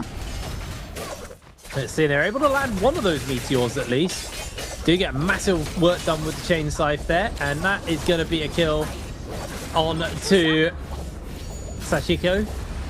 Two-tick trying to get a little bit more damage, but the Moonbane has been called. And Hex! Yeah. They're finding the Hex everywhere! Yeah, they heard the sound cue. They heard the sound cue of the res, kited to a Rift Dealers, bought a Moonbane, dropped it on their location, which hit onto XKG. So they lost one player to the Zai V2, but still had Zendal and Moonbane damage. So they win out the fight, pick up that player, XKG salty res, which means that those two players have to be brought back via Rebuff Charm. You can't revive them manually on field. And XKG's last is just forced to Yushan ult and book it. What a smart play from Hex. That was insanely well done by them. And you talked about it earlier. We didn't actually see in the first game anyone pick up a Moonbane. No one went for the charm. Very high value usage there. Saved a lot for Hex. They still now got all of their revives to work with because they were able to pick their teammate up. And XKG, they were able to put a fair amount of kills together. So providing there's enough Dark Tide coins on their surviving member, which it looks like there was, should be able to get the revives off. They've already got their Zai back, so it's not all over for the side of XKG, but that was a rough turnaround onto them. And there we go. Rebirths are good. XKG are back. Yeah, well, they've bought a rebirth charm. They still have to activate it to bring the Sheol back. And that is easier said than done when there are teams who are scouting around trying to pick apart teams who are a little bit in a worse situation, having lost their hot drop fight. MVP being one of them, Xion and Hong actually already being taken down. LTZ able to hold on to his life and the purple armor that he's able to pick up. We still don't know who's ended up solving Salvation Podium, who exactly is running around with the advantage of having the only legendary weapon in the game. As I know XKG dropped close to Salvation Podium, but the fact that two of their players are down their revives likely means that they took a fight and lost at some point. Rather, all of them are down their revives, as we can see where exactly they've ended up. They were able to actually use that rebirth charm, as the first Realm of Yang will be spawning soon. TE taking a little bit of downtime, visiting the store, already picking up 2 sets of purple armor, feeling very happy with themselves. Also, One Fang has not swapped that greatsword to a pole sword, so the weapon might actually be sticking, as we have MVP's Hong trying to chase onto GG's players, and LXM goes down. Free-Frio not able to take care of his teammate.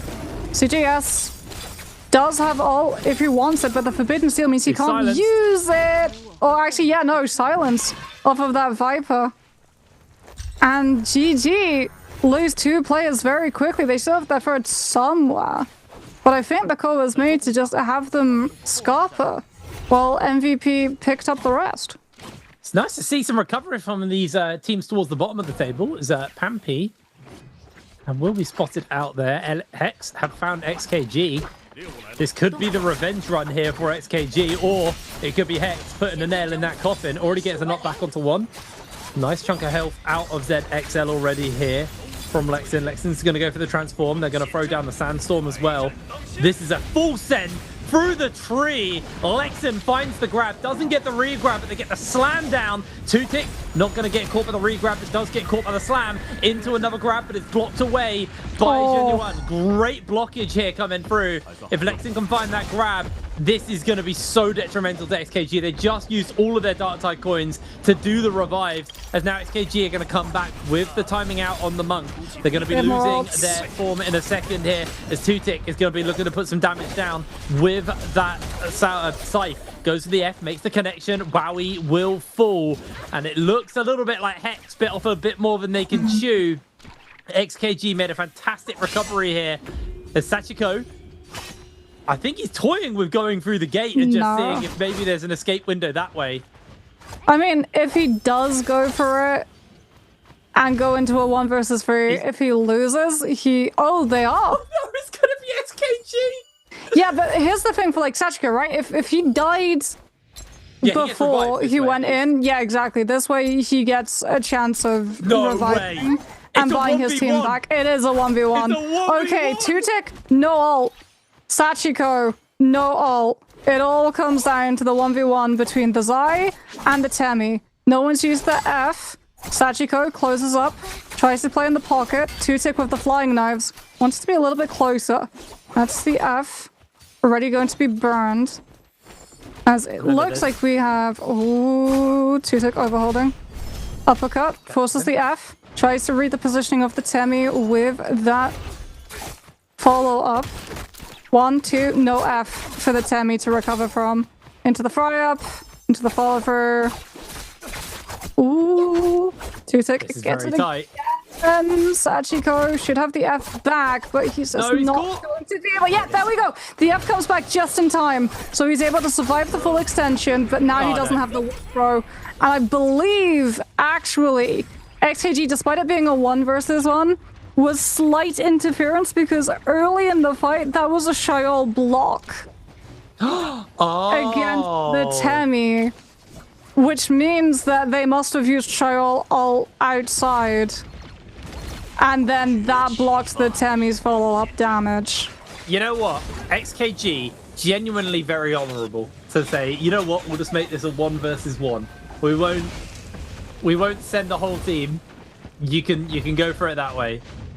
Beautiful play. Now, one thing here on the Monk, looking for some grabs. Has got the Vermilion Bird's Might for another 2 minutes still, so they're sitting pretty as he finds Pampy here on the low ground. Timed out, but Fat Milk slams down onto him. Fat Milk still got a bit of that ult charge. One thing, losing most of his armor, has to pop the bell. Another grab comes through, loses so much HP actually here for the side of One Thing. Pampy unrelenting here with the nunchucks. Being able to chip away a lot of HP here from him. They've put down the firewall. As One Thing is just going to break away, coming down onto the low ground, popping the Bird's Mites across the board, and TE are able to win the fight. A lot of attention thrown at One Thing, while the rest of his team kind of played irritant on the side. So Hex did unfortunately lose both their Tianhai and their Zender, but we do know that Sachiko can potentially buy them back when he has this Yang depletion state. MVP also losing theirs along with RW. Oh no. RW's bounty finds the lone Sachiko. That's so unfortunate. As we can see how exactly TE were able to win versus RW. One Thing, very early transformation onto that Tianhai. Not finding a grab just yet. Potentially finds one here onto AB when he's outside of that pillar. You know, also on the field at the same time. We've got Palm Lightning from the outsides coming out from TXJ, hounding this poor Eno down, forcing that ultimate off very early on. XCM now chasing, following up with that Zender ultimate, getting massive amounts of damage. Pushed back by the Hardy into the Zip Epo sustain, but XCM still has arrows and will still be able to contribute massive chunks of damage onto RW's Youth. Firewall invested, Youth totally split apart from AB, going very, very low. T using it both aggressively and defensively to take cover between TXJ's ult there on the Temi. XCM setting up for the traditional TE closer of the Scale Rush into stagger, into focus attack. As we can see, just trying to play on the outskirts, going for the pillar, charging it up, waiting for the opportunity to follow up on the parry from his teammates into the full chunk of damage. And TE just really looking on the same page when it comes to stacking all damage onto one. That's absolutely nasty. Well, come back into the action here. We're going to see Hong looking for the lockdown inside the Akos cage. A Fat Milk, he didn't even need the Viper ult. He was just absolutely melted through. There's a... Did they Sadly, that's timeout. Oh, they didn't get the Soul Bloom in time. That's a real shame for them. They're going to try and play Interrupt on the way out. Hong has added to the time, though. He is now just backing away. They keep adding to that timer. So it's not completely donezo yet for them, but looks like they will add to kills for TE, though. That's what that's done. And TE come through. Get the hit onto MVP's Hong, and that puts them to double digits, actually tied up with RW, who will be able to actually lengthen a lead of 11 kills as they pick up LTZ. No more teams fighting inside the zone. It looks like everyone's just going to scatter off as XKG showing up slightly later to the fight. TE not really wanting to hold that position. More than happy to take a fight, but not in the zone damage at the moment. Especially if you don't know the state of ult charge that XKG have to their name at the moment.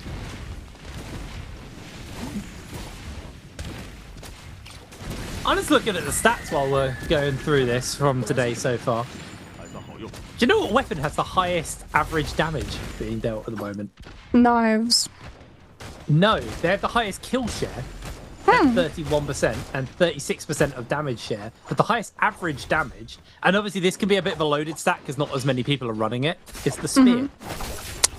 Do you know, I'm not surprised. More people are actually looking for, like, well, R&B off of Spear Slams, very popular, especially in Realm of Yang, but also parries. If you get parry with a spear, the follow-up, the fact that, like, that gold frame focus, the spin, it scoops everyone into its area, so you can't even really try and cover for your teammate unless you're really like you have gold frame focus and you're just clanking against it. As we'll get TE versus not GG this time, XKG. RW yet again uncontested in their second realm of Yang.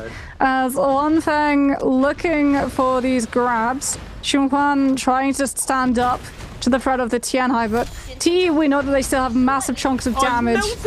Yep, with the Zender ultimate. It's Transformer versus Transformer, but one team has an absolute nuke on their side. Wanfeng does get hit, stunned up in the headlock coming out of that Chayol ultimate. As Tutik with the Zai V2 first has to get through the wind wall and then the Wisp, and TE have 2 players to collapse onto him, forcing out that F2. Wanfeng though is spotted out alone. XKG trying to turn onto him will be able to take him down, taking us to a 2 versus 2 situation. So winnable for both sides at the moment, but the damage off of the knives in the back from Palm Lightning, the threat of the Zender F2, it's a lot of incoming damage, and the parry seals ZXL's fate. And TE will be able to walk away with the win and 2 sets of legendary weapons because he lost his. Oh, they parried and stole the gold Hong sword as well. That is beautiful. Gold great sword for Wanfeng. Really, really nicely played. RW get a freebie. Only one team with Realm of Yang depletion on. That seems to be a worrying trend for today. Second Realm of Yang. Only one team seems to actually properly take the fight, and the other one team just gives it up. Well, it's very smart, right? From the team that decides not to.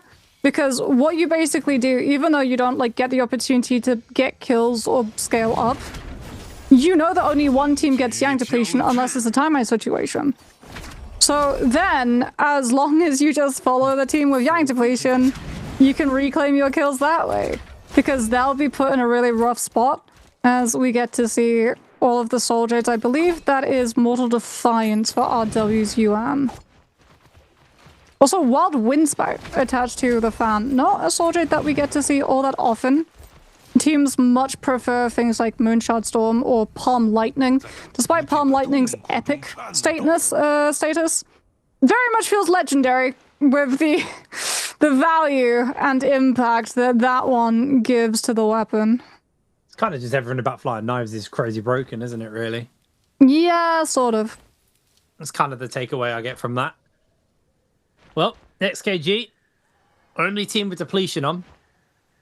They have to do something, because they need to keep that timer up before the Spirit Well spawns in. Wait, GG have 1 kill? This whole round? GG haven't really done much this game, unfortunately. It's been a rough one for them. I mean, they what? They had the early fight versus TE, which they lost. Yep. And that was the last we saw of GG. It's like, again, they have this very slow... Exactly, it's very classic GG. But the issue is that, like, before in the past, we would be like, okay, well, we have not seen GG, but they'll get 20 kills in Final Zone. Because they'll show up, everyone with purple armor, all of the soldiers that they want, and they'll be able to scale into late game because they've just been accruing massive amounts of money, rolling for everything that they want, totally uncontested in the mid, and not putting themselves in a position to get picked apart or lose players or ultimates early. Those days are done because we have, what, 12 players left in the lobby, and 3 of them are GG's team. Yeah, there's not many. Like, even if they kill everyone here, it's a good showing, but, like, it won't catch up with the guys at the top. The guys with 13 kills are still going to do, you know, better. So, game is very different, and this is... Like, yeah, it's quintessential GG, because they're a team who, you know, even historically, they would be okay at snowballing if they got early kills, but sometimes when the drop didn't go their way and they die on spawn, it seems to get in the head. Yeah. And they kind of just fumble the game from there. So GG, I think it's back to the drawing board for game number 5, to be honest, because they are not in a good state. Oh, XKG have at least been able to push up the time of Yang depletion coming out of the damage with these cannons and Flame's Breath attached, as well as Rupture Gale. But you can't delay for much longer.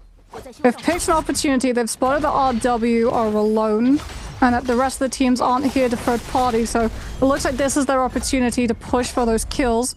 If Foresight ults, and now you just try to catch on to AB, Windspout connects, the Hardy looks very vulnerable, Kite Sight with the combo break, Two-Tick turns onto Yuan now. This is Zai versus Zip, so once you get that Fire Tick onto the Zip, all of that heal efficiency goes out the window. You're consolidating damage off of your Yushan all at the same time too. The F2 called in, try to use to continue applying that damage, but Two-Tick now without the F2 to reposition, without the ultimate, to try to just push these players away.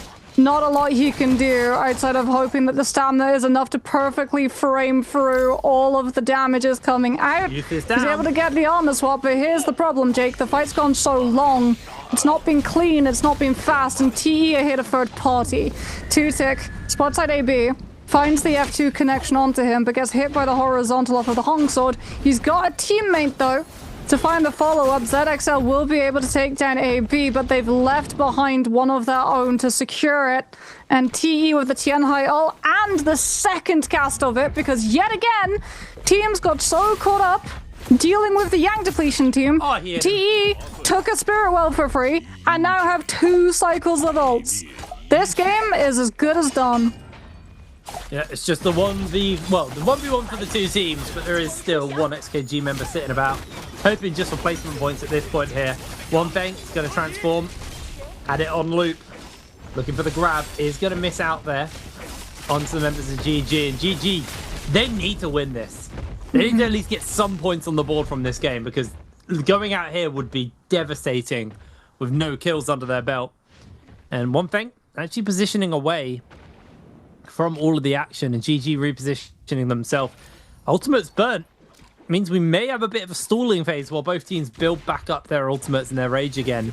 Well, TXJ still has 10 me up though. Oh, GG getting jumped onto. Okay, no, TXJ is just going to commit Sandstorm. This could just be the decider. CGS is already low. CGS is going to go down to the fan as the zone's closing in. ZXL is going to try and weave in and just see if he can snipe a kill from the side. TXJ's lost a lot of his old golden armor, but his main health bar barely touched at this point. Only a bit from the Shadow Corruption as 3-3-0 being juggled around. The Zip is down, the sustain is down. GG's hopes have faded away as XKG, final member ZXL, is trying his hardest. Does catch him with the Sheol, but is not going to be going for long, unfortunately. That ultimate timing out somewhat soon. Does catch another. The firewall has been put down. He puts the blocker up. And yeah, ultimate be timing out any second now. And I think that should just be the end for ZXL. He's going to jump into the zone, try and drive him away, try and drive attention away from him, but oh wait, only you saved. TE strong. LXM shows up. Oh my word, what are they doing? TE have to choose, like, do you go for the Hardy or do you go for the Sheol? LXM's actually able to get the Hardy ult set through. ZXL trying to take a heal, denied the opportunity. Oh, One Feng. Looks for the parry. TXJ is not giving him the opportunity. Yeah, TE won't throw a focus here. When the Sheol's being this upfront about looking for the parry all these times, ZXL's just having to throw the LMB and then commit to the second stage to use the momentum. And that is round. TE MVP back to back. Man, that Temio versus GG was so brutal. It totally just locked them down. You've got Blazing Cyclone and a Flamer as well, which just melts through Zip sustain potential. Almost as hot as my bedroom right now. It's not looking like the GG that we once knew, Jake. They still have to find that place amongst this new tempo that 2026 Naraka has. I think you really hit the nail on the head though with GG. Like, they were so good when the lobbies were big. But as the lobby size has shrunk, they've really struggled to adapt and change it to it. And it makes me question if, as much as this is, you know, a goated roster, for GG, and they've been playing together for a very long time in this state. If 2027 may look a little bit different on the roster front. And I know I'm thinking a little far into the future, but the truth is, it's not working, and it hasn't been working for GG. I will say this year has been better than last year for GG, but I still feel them and still see them falling into the same bad habits we've seen multiple times, where drop goes bad, gets in their head, they kind of misplay the rest of the day and the rest of that lobby. So 2 shots left here for GG, and I think right now they're the only non-CN team who aren't in top 4. Every other CN team's in top 4, so it's a pretty disappointing performance from them with 2 games left to go, but you can't count them down and out, and also they still have another play day, so yes, there's a world where they go work on that stuff and fix it for the next play day. But yes, it's not a long time to wait.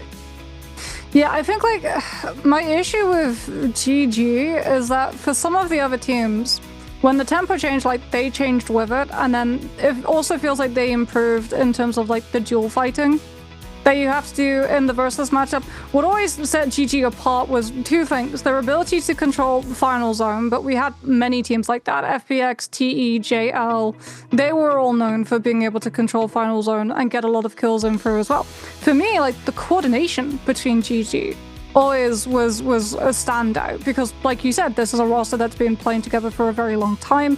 They have a lot of trust with each other. Their coordination is very strong because they know how each other likes to play, and they're able to very quickly just like off of one another bounce their positions and find opportunities within the 3 versus 3 and Realm of Yang. But it feels like the other teams have been improving on that aspect, and I'd say TE, in my opinion, outside of maybe SR, look the most coordinated when it comes to making plays off of each other in things like Realm of Yang and the versus matchup. So it's like GG has to sort of find a whole new way of playing and improve in the same aspects at the same rate, or now they've fallen behind on them, a greater rate. But hopefully you're not falling behind in answering for treasure. Which team got the most kills in Game 4? Was it A, XKG, B, YM, C, TE, or D, RW? Get your answer into Twitch chat and keep an eye on the whisper box so that you don't miss out if you are the one with the correct answer that is chosen. But no, I think like now that we've sort of moved past the halfway mark, it's fair to say that we've established a lot of what the meta actually looks like. Zender compositions broke out within the spring split, very much here to stay, have the ability to have that massive pouring out of damage to just rip through things like Yushan ultimates. Shenhuan Li, nowhere in sight. Karumi feels more flavor for the versus matchup, for the damage reduction of the F, to survive against things like Monk Slams or Wombo combos of Viper Akos ults. And despite the Hardy Eno Zip composition being a priority picked in first phase, still not finding all that much wins. Yeah. Unfortunately, for some of these teams, it really is getting a bit dicey. Again, I think you look at the likes of Hex. Hex had a fine game again, but they've got so much work to do if they want to stay relevant. 23 points is currently 4th place. Which is a pretty big difference between, you know, even GG and 5-2-1. So there is a lot of work to be doing here going forwards into the rest of the day and the last 2 games of the day. And there's not a big break between what we just had and what we're about to have. We're going to be going pretty much straight into Game 5 fairly soon, guys. So it's not a lot of time to keep that, to kind of turn things around while momentum is gathering up the top end of the table. You know, TE only dropping Game 2 of the day so far. And RW very much deserved that 25 point game. So TE could continue to carry that momentum forwards into the next stage. Wow, he really did keep it graceful. Finds the parry. I mean, like, this is the TE highlights. So you'll get to the coordination that they actually use with this composition, right? Stunning players up so the Monk can just grab a player and then not instantly going for the slam, more just holding them in the spot so that his two teammates can follow up with the damage so that you get someone low enough that the slam does actually kill them. As this is the moment that they just nuked.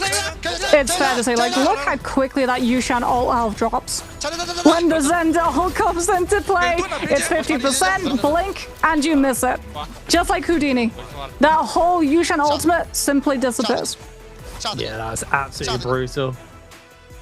Really, really great game again from TE. How many shots have we got of TE walking over this river, man?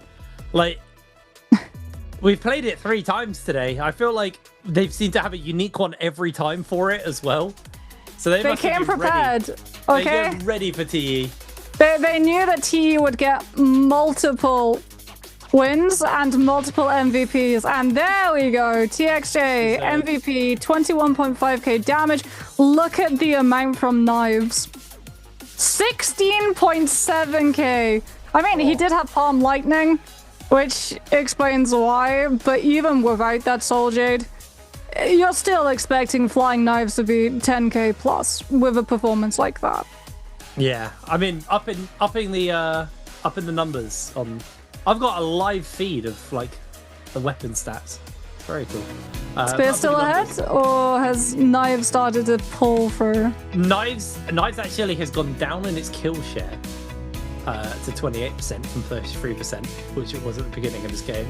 The average damage has gone up, which is 5.4 thousand. No, that can't be right. On average, what? You get that, Jake? Yeah, no, don't worry. I feel like I'm just bad at maths right now. I'm just... Well, if it's average damage, then it's taking into account everyone that's using Knives, right? So just as TE have had pop-off games with Knives, some players have also not. Huh? Yeah, that's why I'm getting cooked it. No. What? No, I don't know. I actually feel like the heat's getting to me. We could do a different one. Do you want to do a hero ranking? Okay, let's look at Zenda then. How's Zenda looking? Oh, well, number 1 right now. Its average kills 1.7 games per game. Mm-hmm. Average assist 2.9. Average and damage damage 10k. 10k. Not surprising. Not the longest survival rate though. Like I said, lack of combo break. Lack of combo break, very squishy when you actually pin her down. She has a lot of mobility in the ult. Like each time she fires one of those arrows, she does get a dash attached to it to reposition, but very, very squishy.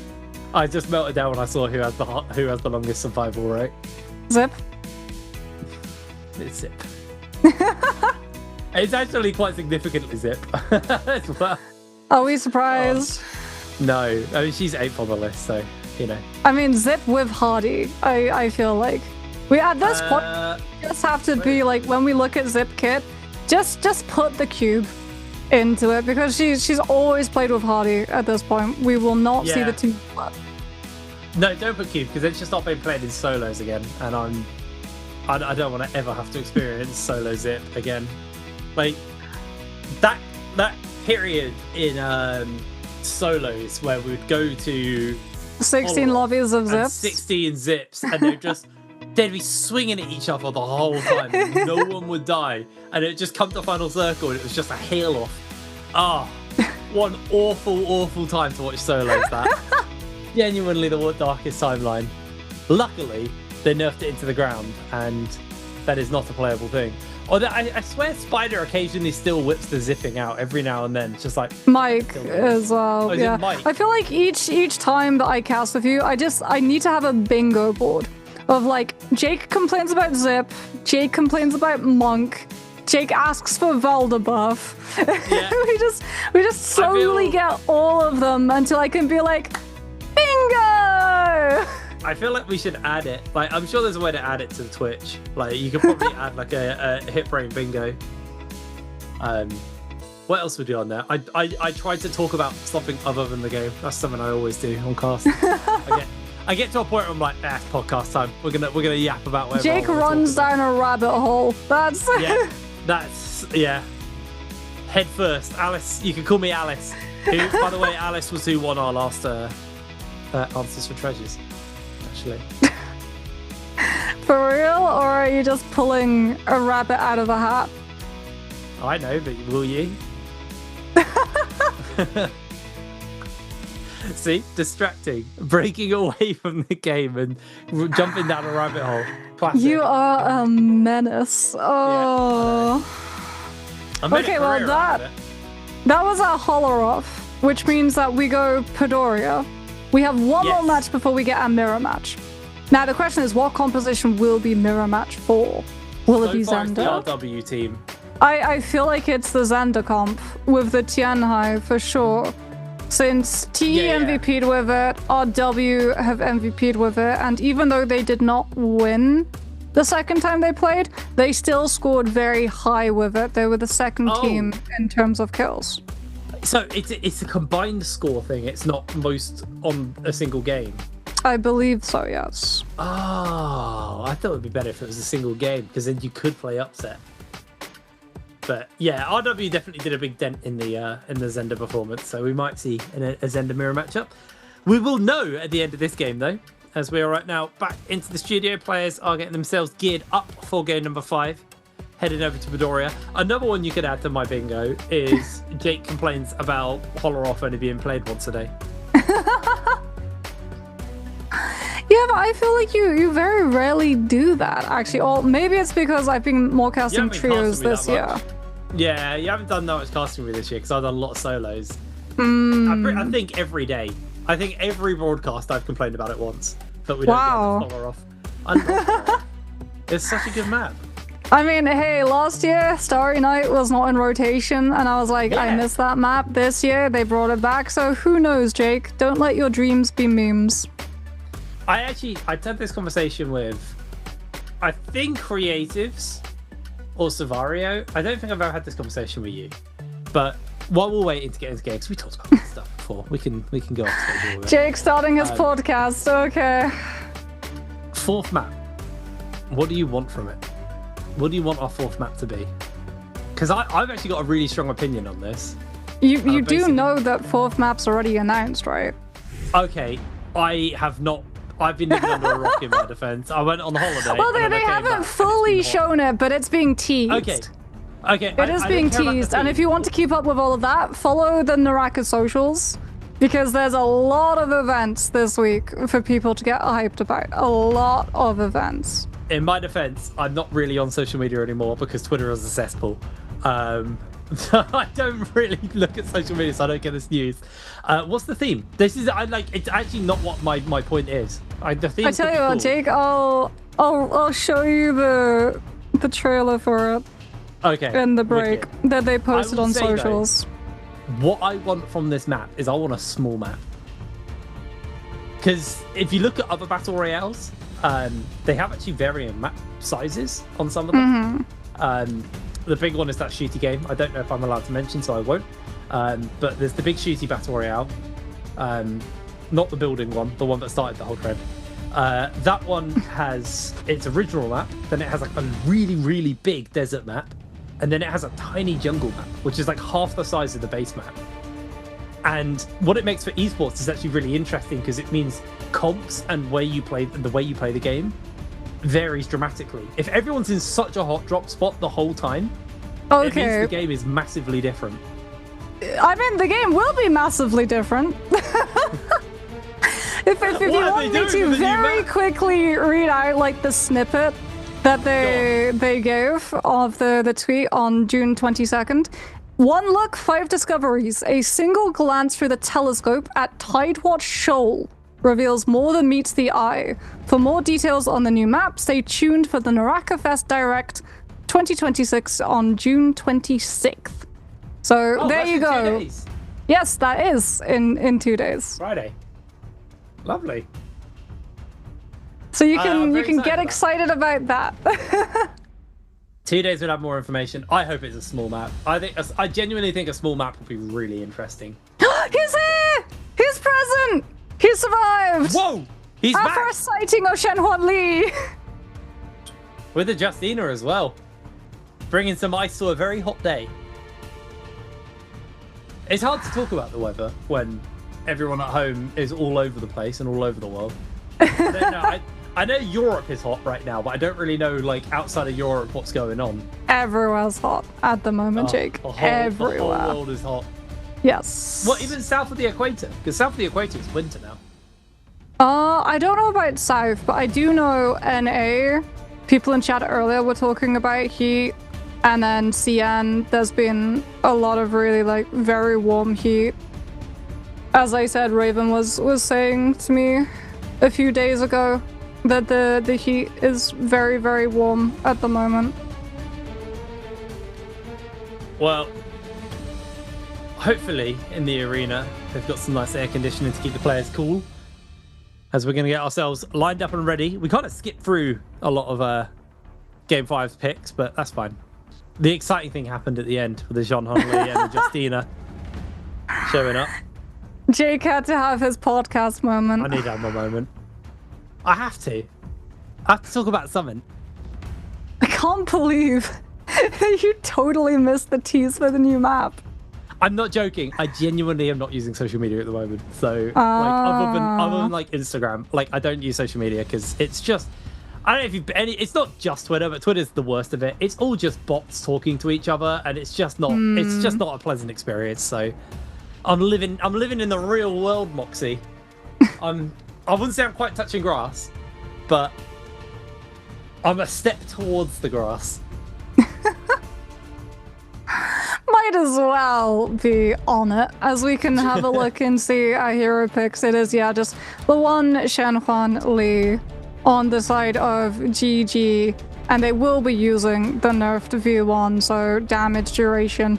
Both lowered, TE and Hex and Prosper. Okay, we got a triple Zai composition with the Yushan, and get this, Jake, no Viper. No Viper at all. You are correct. No wow, Syra really as well. Damn, I can't remember the last time I've seen a trios game with no Syra. Like Viper as well, but Syra has been a big staple for a long time. Yep. So we've moved.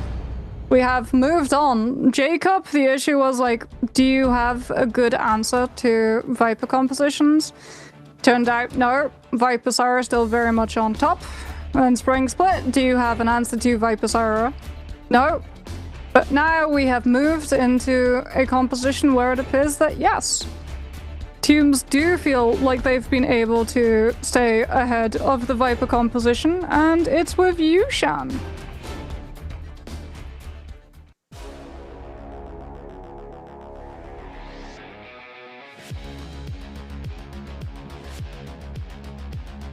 Oh, Jake, I believe you're muted. Imagine if I press the right button. I was saying it's a very hot drop location towards the center of the map. And XKG, once again, will be getting a free drop on Arcadia for the BLADEPOINT Essence. As, yeah, it looks like TE prioritizing dropping on teams, actively fighting, and trying to add to their score early. I'll have to see if XKG decide to descend to Imperium to look for a third-party opportunity. As so far, no fighting actually breaking out between anyone, despite the close proximity that TE and 521 played. Yeah, a lot of space being bought. TE, though, got blue armor onto TXJ and are hunting. Ooh. Meanwhile, 521 are actually playing a little scared. Hey. Meanwhile, here comes the big action. Already, GG have been able to take out Lambo from Young Money. Able to secure that kill. CJS is just going to get himself a freeze off on a Prosper, and Young Money lose 2 players. This is actually exactly what happened last time around, if I remember right. Yeah, it is exactly the same 2 teams. It's just that GG shows up a little bit earlier this time. CJS wanting to catch as many people as possible with that Justina V1. But this time, Hex actually have the later rotation of ultimates. Shirel still up for Wooey to have extra survivability within that Zai V2. CJS going low, loses armor, kites to Laxon's body, picks up the Soul Bloom to get the armor, as well as the ult generation, which means that he'll get a second cycle of this Justina V1. And he has it up now. Uppercut from the Hallies, followed into the charge LMB, into the dash when ZXL has no space to breathe, no space to move. Gets taken down 6 feet below after he's put 6 feet above. That was disgusting amount of damage actually if it just came through. Secured those kills. MVP came in the third party, but heavily chunked out. And Hong has purple armor and a purple weapon. Very, very attractive target to take down for these teams. Lots of goodies up for grabs. He's going low. XKG are going to be able to secure that kill and secure that purple armor for themselves. As 2-tick is going to start to heal themselves up. Double purple armor onto XKG now. So GG, MVP, everyone looks to try and break away. And GG still rocking the grey armor, so very low on that front. Although CGS has almost got his rage back again, so another round of freezes could come out. Jinyuan's able to get him. CGS connects the freeze, and that's going to be XKG taking a lot of damage, but they're going to force the transform out. CGS trying to dash to safety, but he's taken out by the range. The shot from the Zender is able to secure it. And XKG, no. They needed to ult there to stay alive, but if anyone else shows up, they're in danger. That was Moonbane from GG as well. One of their players gets out of the fight, fades out, buys Bane, drops it. But because you're taking a 2 versus 3, you have one less teammate to be able to safeguard your Justina. So XKG get the kills onto GG. Moonbane starts coming out, just does not proc in time. GG at least will be able to have one of their players avoid having to burn the revive. But XKG very happy with the kills that they just bagged, as well as the Volpoint Essence that they were able to hold on to. Just as we saw from the first round of Fedora, they go Arcadia, pick that up, then descend to Imperium for the timing attack on all of the teams that are still fighting within. What a 5-1 up to. We last saw them pretty close to TE, but it seems like they've spread out all the way into the outer reaches of the zone, trying to collapse onto teams who lost a hot drop fight and are in a rough situation in terms of loot. Looking very vulnerable. Lexon, a target for 5-1 to turn on to, unless his teammates are able to peel and bail him out. Louis trying to stand up to it. Cheryl, Zayev 2. Scale Rush doesn't manage to find the combo extension because Fat Milk dodges it by coming out with the Eno ultimate. And now with your Hex, you just have to be able to survive the burst. And there's one where they could have used the catapult. They may just be sacrificing some people. Note their friendly transform down. Lexon very low, but Lexon will fall. I think now's the play. Just get on top of that tower and maybe catapult yourself to safety. No, Setchko is just going to run them into the zone and... This is their last life as well, no? Is their last life or... Oh, yeah, they went down in Yeah, they were in Imperium. Well, that is a rough start here for Hex. Losing 2 players, they're going to have to go get the revives. Yeah. Meanwhile, I can't just... XKG, that drop was so... That, like, honestly couldn't be a more perfect start. They're walking away with all purple armor, a lot of purple weapons, if not all purple weapons on their main And weapons. Volpoints. Volpine Essence. Like, you can't be more set up for the first run with Yang. You're going to be tanky, Agreed. you're going to have the Volpine Essence, you're going to have damage, you've got everything. GG, though, taking a more proactive approach. 7 kills. Already picked up for GG. Potentially the 8th, if they're able to get this last hit onto Prosper. Yep, there we go. 8th in hand, maybe even 9th. As LXM's been able to stay on top of Hendrix before he breaks away. Big parry sets up. Oof. In fact, it's slight layers of verticality as well, so you get extra jump LMB. That's a rough one to try to survive. So that will be the 9th kill for GG. Which, I mean, that's what? 9 times the amount of kills that they got in the last round alone? Yeah, great start for them. Oh, they want everyone playing this comp. They have to do a lot of work. Some serious points on the board. XKG get himself inside the realm of Yang. TE and RW inside their Realm of Yang. We'll see the spread for the rest of the teams momentarily, but let's look at this TE one. This is the Zai comp versus a Zender Monk comp. So you do have nice little answers to that Monk. You can burn him with the Zai F. Dodging away on that first grab. They're actually just looking to play evasion and time that out here. Gonna throw down that F. Looks for the slam. Oh no, sorry, that's the ultimate they threw down. There's the ultimate, sorry. I can speak. I will understand what's going on in a moment. It's getting interrupted quite heavily here. Zen does get caught. Sandstorm used, a lot used for the grab. Trying to find that double grab. They are able to get the slam off. Yuka's lost a fair chunk of HP here, and RW starting to feel the hurt a little bit. Got that big wall to fire to break down the fight a bit more as they do get the cone attack out from the Zai, but it's just not enough. I say that they've actually been able to kill Zen. Answered it out. It's a 1-for-1 so far. Zai for Zender. Both of them down. AB and Feng find themselves in a 1v1, but a great parry comes out from Feng. Bell gets popped there by AB just to break away from the follow-up that was just chaining in onto him. And just like that, it's fallen apart for RW. Oh, sorry, it's all come together for RW. It's TE who it's fallen apart for. One Feng, the last man standing, did not realize how bad that had gone for him. I mean, it's a brilliant call. AB back. AB goes down. Can One Feng find the turnaround? A big parry is all he's going to need, but it's not going to take much from Yuan to stop this. Going for a potential scale rush off. Is going to go defensively back. Tries to get the pot off. Doesn't get the opportunity. Looks for the hit onto Yuan. Yuan just needs the last touch, and there it is. RW take the Realm of Yang. It's a brilliant call from AB. He's being pressured by TE. They're trying to find the 1v1, and then the comm comes through from his teammate. Like, he's got someone from TE locked down, so he turns around despite being lost hit situation. He's got a pole sword, so he uses the charge R&B movement to get on top of the second player from TE, commits the hit, guarantees the kill, does go down for it, but you've now secured a 1v1 situation where your teammate is in a better position than TE's. Because the thing is, when you sort of like weight up the loot disparity, TE, blue armor across the board. Not in any sort of good layer of sustained shape. So great stuff from RW. As we said, this is a team that you cannot underestimate. You have to keep your eye on the potential that they've shown so far in the spring split. And they're continuing to show that form.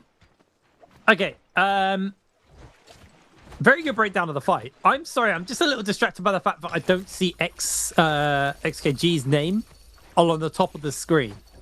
They didn't get a single Realm of Yang, nor did they get just the buff that sits in the overworld. Hex took that, yeah. Yeah, so I'm curious, what were they doing? Losing a Realm of Yang. Losing a Realm of Yang, that's your answer. Wow, I am surprised. Well, how geared they were with the Volpine Essence and everything. To lost the Realm of Yang is very criminal, to be honest. Yeah, that's unexpected. We'll probably see a replay. In fact, this is likely the moment that we see it. 5-2-1 going head-to-head against MVP. So no, we won't see a replay just yet. This is just Fat Milk with the Una ultimate being very much a problem for MVP to have to deal with. Parry onto LTZ as well, making it really rough for this Zip to try to hold her own. Hardy ult's been invested, like they're trying to use it to put pressure onto Fat Milk, who just looks to roll around the Hardy ult, then use the F to fully space out of the fight. Still being tracked down and pressured though, has the cube from his own Hardy to reset his position into the scare rush, into the charged R&B when you're least expecting it from behind. Hong's gone down. This is just cleanup at this point, as it's just Xiun left on that Hardy before they finish it out. GG might not have dropped Twilight Pass, but they've ended up in Twilight Pass anywhere, it looks like. As we can have a look, MVP still with Yang depletion, XKG also still with Yang depletion. Not in a good spot against TE at the moment. ZXL having to use the Tianhai ult in response to the Temis. As TE also losing a Realm of Yang, having to all in try and burst these players from XKG down. So both of these compositions not getting to use all the ults in one go, having to actually try and outlast the opponent.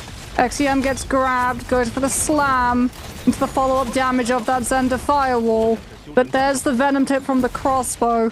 And TE have to deal with a third-party situation as well. All right, well, the mosh pit is basically going to tire out soon. The Volpine, not Volpine Essence, the Vermilion Birds might time it out on everybody. Only 1 kill for GG, none for 521 here. 2-6 taking a fair chunk of HP in the middle of all of this. Zem gets battered back by a Hardy, quickly uses the F to reposition and join into the fray with the rest of their team.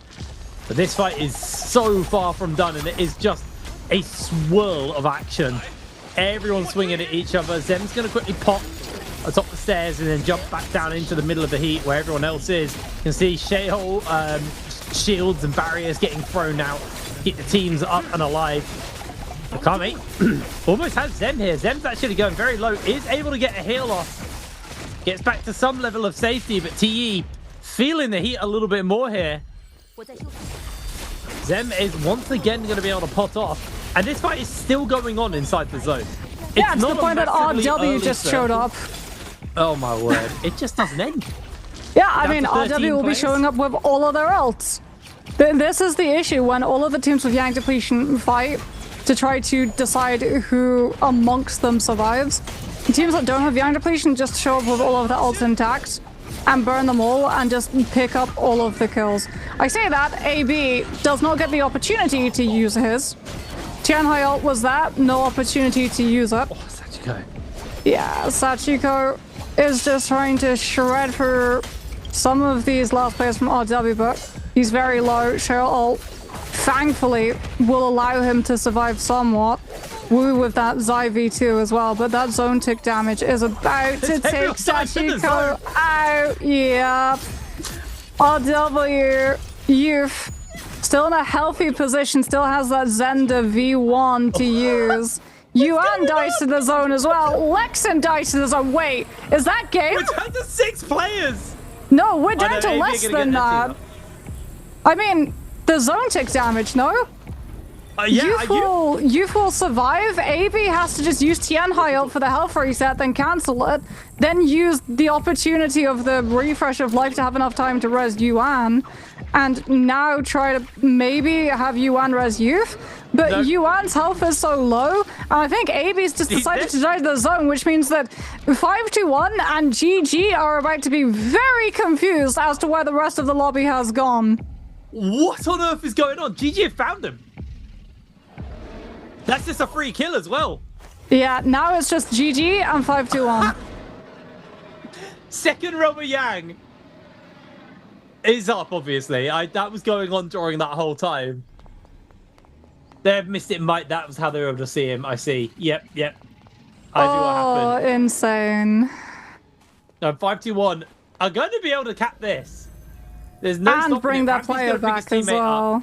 Yeah, we are down drops to the purple 1v1. armor. It's not a 1v1. It's 3 versus 1v1.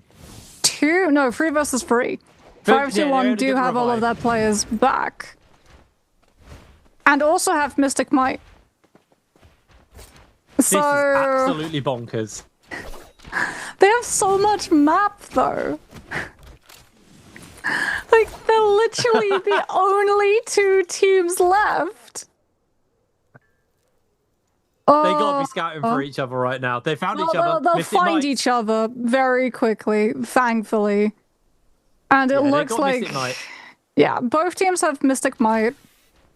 GG don't have all of their ults intact at the moment. CGS did use his. So they could guarantee the lockdown onto RW. So a little bit of poke with the crossbow trying to apply the poison tick damage as well. GG maybe finding an isolated player on the side of 521 here. You can tell that they're looking to just jump someone instantly. CJS not having that Justina ult. 521 don't know about it. Looks for the scale rush, looks for the drop down. Fat Milk guarding up against GG, using the Eno ult. Farrier Mech will be dropped as well, so GG have applying pressure in answer and response to this Eno. And they should be able to outlast Fat Milk's ult, which allows them to hit that Justina V1. If CGS gets his ult on board and they can start stunning up these players, especially if Akame does not have that zip ult ready to go, there's an opportunity for GG to close out the fight here and now. So it all falls to Pampy to have to absorb the pressure, kite it out with the Hardy. Now, Fat Milk answers the door when GG tried to get past and find that zip. But now that Justina V1 should come into play, and CGS can use it almost instantly, he's been able to track down where exactly Akame on that zip is playing from. Pampy breaking out the Hardy ultimate, forces him back, dodges the triple charge, but that means he doesn't get the pot up for the shield health. One dash used. No freeze connected onto, but GG positioning outside of the zone tick damage, which will slowly start to shred down 521's health. CGS potentially falling low. Pampy can't follow up, has to cube out of there, looks for an armor reset in some of the stashes that they've left behind. LXM more than happy to keep fighting with the Shenhuan Li ultimate, totally splitting 521's players. But Jake, the zone tick damage, that's actually going to start eating through these health bars now, and none of these players are Transformers to have the health reset. Okay, so did we forget between games 4 and 5 that zone does damage? Because this entire game has been defined by fighting in the zone. We just lost 2 people to zone tick damage. Pampy, I think he's just accepted his fate at this point and is trying to see if maybe he can force them into a quick kill, but that is not going to be happening as down he goes. An incredibly fast game number 5, and we have both been critical of GG after the first few games of the day, but that was the GG I was talking about at the beginning of the show. I felt like this year they've at least tried to be a bit more proactive, and it paid off. That was an absolute monster of a snowball of a game from GG. And the rest of the teams are probably scratching their heads going, why did we fight like that? That was almost feral. And Yang depletion. Yeah. The mess that Yang depletion brings, like, it is just chaos. It's straight up just chaos. That was one of the messier fights that we've seen brought upon by Yang depletion. It also always feels like it's Padoria. That the Yang depletion fights get the strangest and the most chaotic. Like, I swear, with Yang depletion on Padoria, I've seen like 5 teams fight in zone and be okay with continuing to fight in zone. It's actually sort of wild. But no, like you said, GG, like a slow start to the day. There's always been potential, as we said, like this is a team that have won titles before. This is a team that were able to work out metas, build compositions, force other teams to have to play those same compositions. So there's been a lot of, I think, eyes on them to see how well they do perform. And it's lovely to get to see them back to their old strengths. And off of different tactics, right? They go for the hot drop fight, just like they did in game 1, where instead of playing it slow, they turn into the fighting, they really like pick up in the kills. They don't have Yang depletion as well to get stuck and caught in that massive fight that happens into the zone.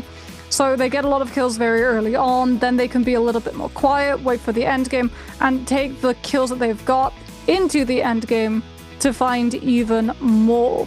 But you can be finding your hands on some answer for treasure if you can simply answer this. Which 2 teams use the same heroes in Game 5? A trickier question. That is before we have our last one. Was it A, XKG and RW? Or B, YM and RW? Or C, TE and RW? Or D, RW and VN's 521? That's the first time I've seen a question like that. Yeah, I mean the safe bet is RW are the right answer to whatever that is.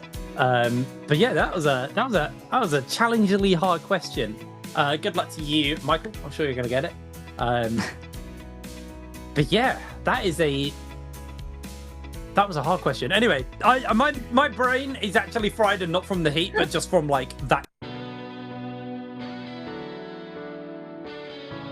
On any Naraka, it was. I mean, that was. Ooh, quick transition back to us.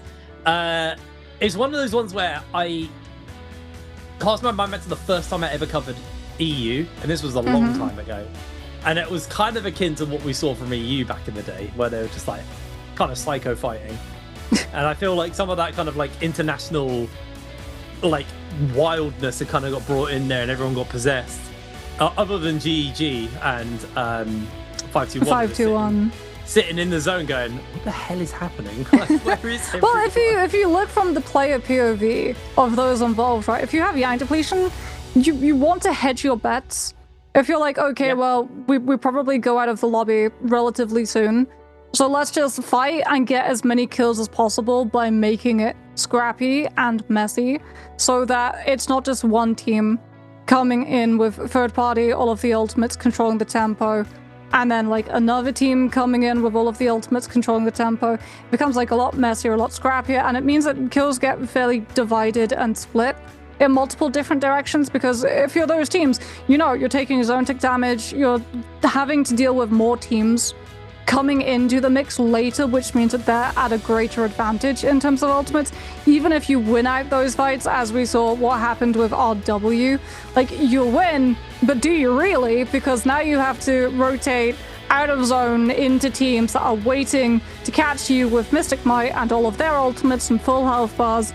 So it's like a position that you're likely not going to survive. So it's better from their standpoint to just look for kills to get points before you get pushed out, because that was your second last chance. Today, you have one more game, Jake. It's gone by so quickly because we see these games end so early now. Trios, if it's not a bi-weekly finals or like a stage split finals or a grand finals where we have that potential of playing for match point threshold and 8 games, it feels like we're done with 2 hours to spare in comparison to what it has been in the past. I mean, normally I'm done with trios if I'm casting it. UK time, I'm done by like 3 latest. We're on to game 6 and it's 10 past 1. It is so fast tempo, the season now. And like, I'm liking it because I genuinely think from a spectator perspective and someone who, you know, I watch a lot more Naraka than I play. It's really fun because it feels vastly different from last year. It feels vastly different from a lot of seasons, to be honest. And you'd think shrinking the lobby size would mean less action, but it actually just enabled more action because the risk of third parties and fourth parties and all of that has shrunk. And it's just left us in this position where, you know, we actually have a really exciting meta, to the point where I even said, I don't even hate Monk anymore. What's that like him? But I don't hate him anymore.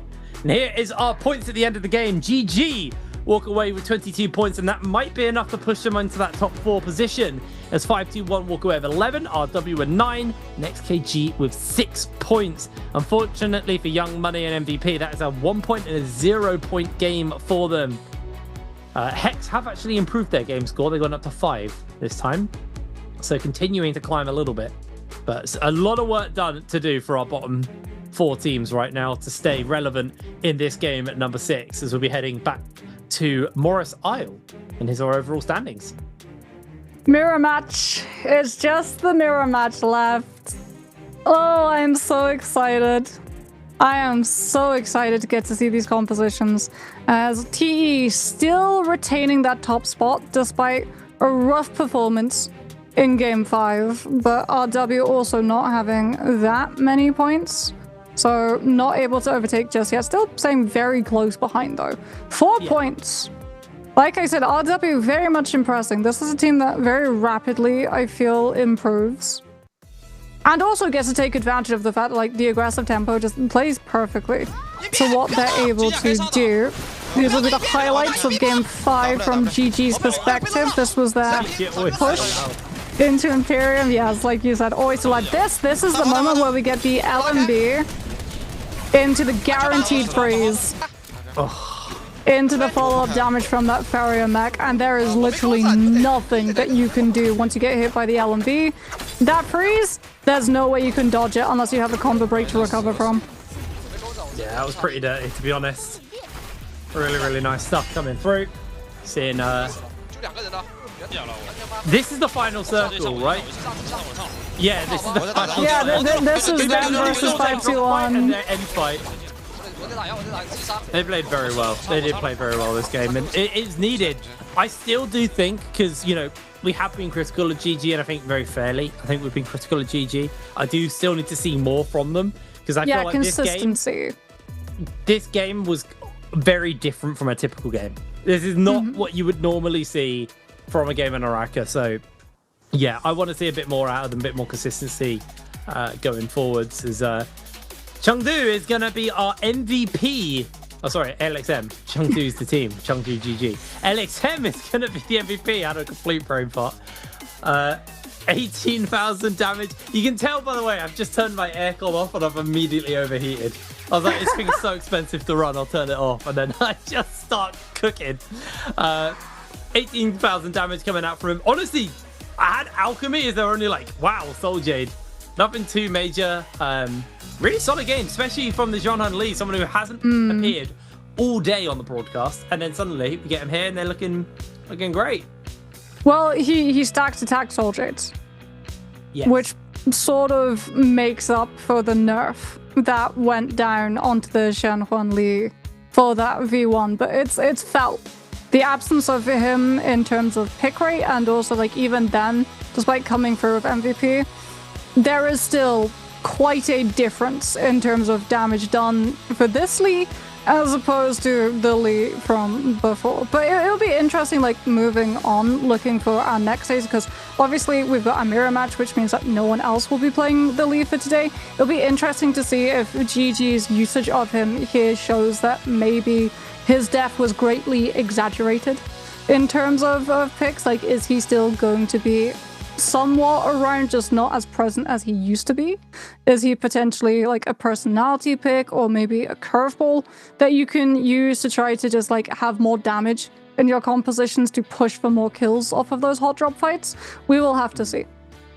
Yeah, well, we'll have to see. Game 6 obviously coming up in a little bit. But yeah, so far, MSC mid-seasonal challenge here for Naraka has actually been really, really fun, and we're on day 1 of trios. We're on day 2 of the tournament, but it is a dramatically accelerated game at the moment. And you know, for these international teams, this is kind of like a bit of a taste, a bit of a warm-up for J-Cup, because at J-Cup they'll have a lot more time to kind of play and adapt. Obviously, we talked a little bit about how it's a bit of a shame that some of the teams, unfortunately, don't get much time to adapt and change between like their game days, just because of the way the scheduling had to work. But you know, that is the nature of a shorter kind of mini tournament in the middle of the season. I'm very excited for game 6 because TE have been dominating all day. That was a pretty big upset to see GG pull a victory out. Maybe we could get a wild card, pull something out here in game 6. It's the mirror matchup, things will be different. You can't be playing counter picks and counter comps and stuff like that. You know, have multiple kind of different styles up your sleeve. You're going to be playing all the same comp. We have not had it confirmed yet. I'm assuming it's the Zai comp though. I'm making a bold assumption. I think Zai or potentially Xander. I think it's between those two. Yeah. I think it's Zai. It will be wild if it's Zai. Like, the amount of repositioning that you can do with the F2. It will be crazy, the amount of like fighting and players trying to find connections with Chain Scythe. And Shaol's as well, because like Shaol plays with the Zai composition, which means that you have to get through Shaol ult at the same time as the Zai ult. So if you try to push the Zai when she's in her V2, then you have to deal with the CC and dodging the Shaol of the shield catch, which then means that you don't have the stamina to dodge the Zai, and it just comes full circle. Like, it very much feels like there's very good synergies between certain heroes, and this is like returning back to Xiphon, but in a sort of different way. Mitari was really good with the Zai because, like you said, it meant that she got a third cast of the F2. But we will have to see what a mirror match will be. We'll be back with the last game of the day after this break.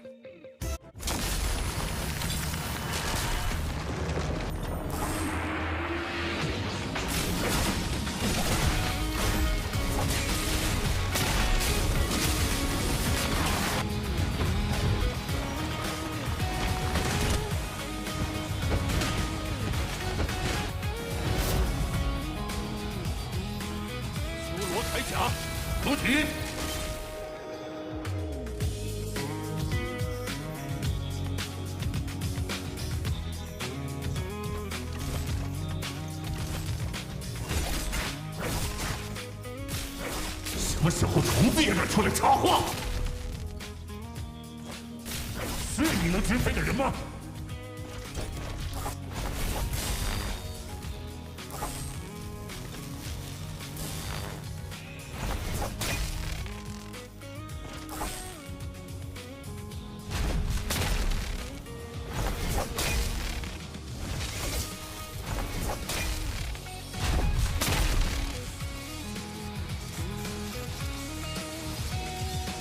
擎天铠甲，出体！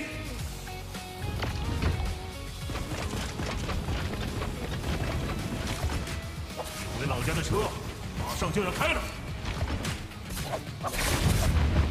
我沉默，并不代表我对你没意见。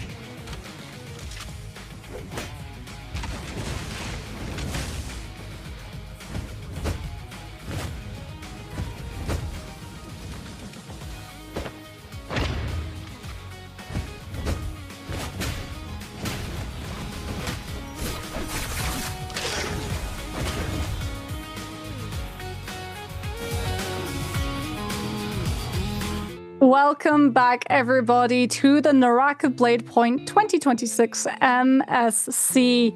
And Jake, soon our question will be answered. Is it Zai? Is it Zenda? Which hero with Z will be taking up our mirror match?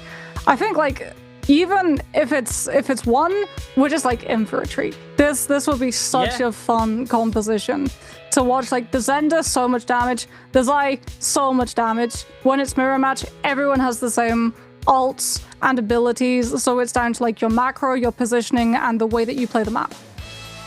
The reason in my head I want it to be a Zai comp is I just like the idea of the aggression, because there's so much less safety in the Zai comp than there is in the like the Zenda comp, because Zenda has like transforms and monks and things. It has Zenda nothing to do with the fact that there will be 8 Tian highs. Yeah, that might be.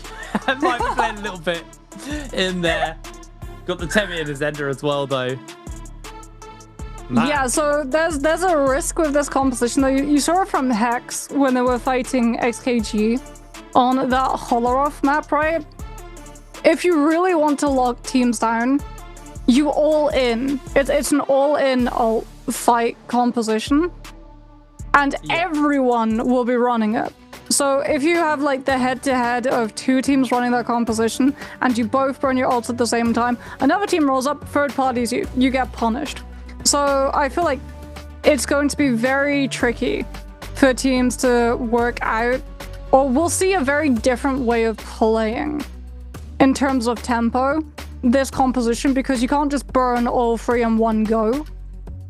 You will get punished for it. That's always been the weakness of the Tian High comps, Transformers in general, in the past.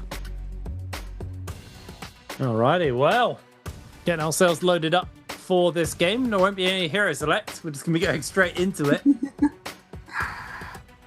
What a game at number 5 we had. We were done with 10 minutes left on the clock. Don't think we're going to see a repeat of that this time around, but you never know. I mean, maybe. There's a lot of kill potential in this comp. Yes, there is a lot of kill potential. I will say, though, the odds, I think, greatly benefit RW. Yeah. Because they've looked the best. Like, they looked really good on the Zai. They've also looked really good on the Zenda. TE had a really good performance as well. They MVP'd with it. GG, I want to see how they play this composition, because they have not MVP'd with it. They MVP'd with the Shenhuan Li. Yes, they MVP'd with something a bit weird. Something a bit different. You're correct, actually. Oh, just a quick rundown of the players. RW had a great game number 2.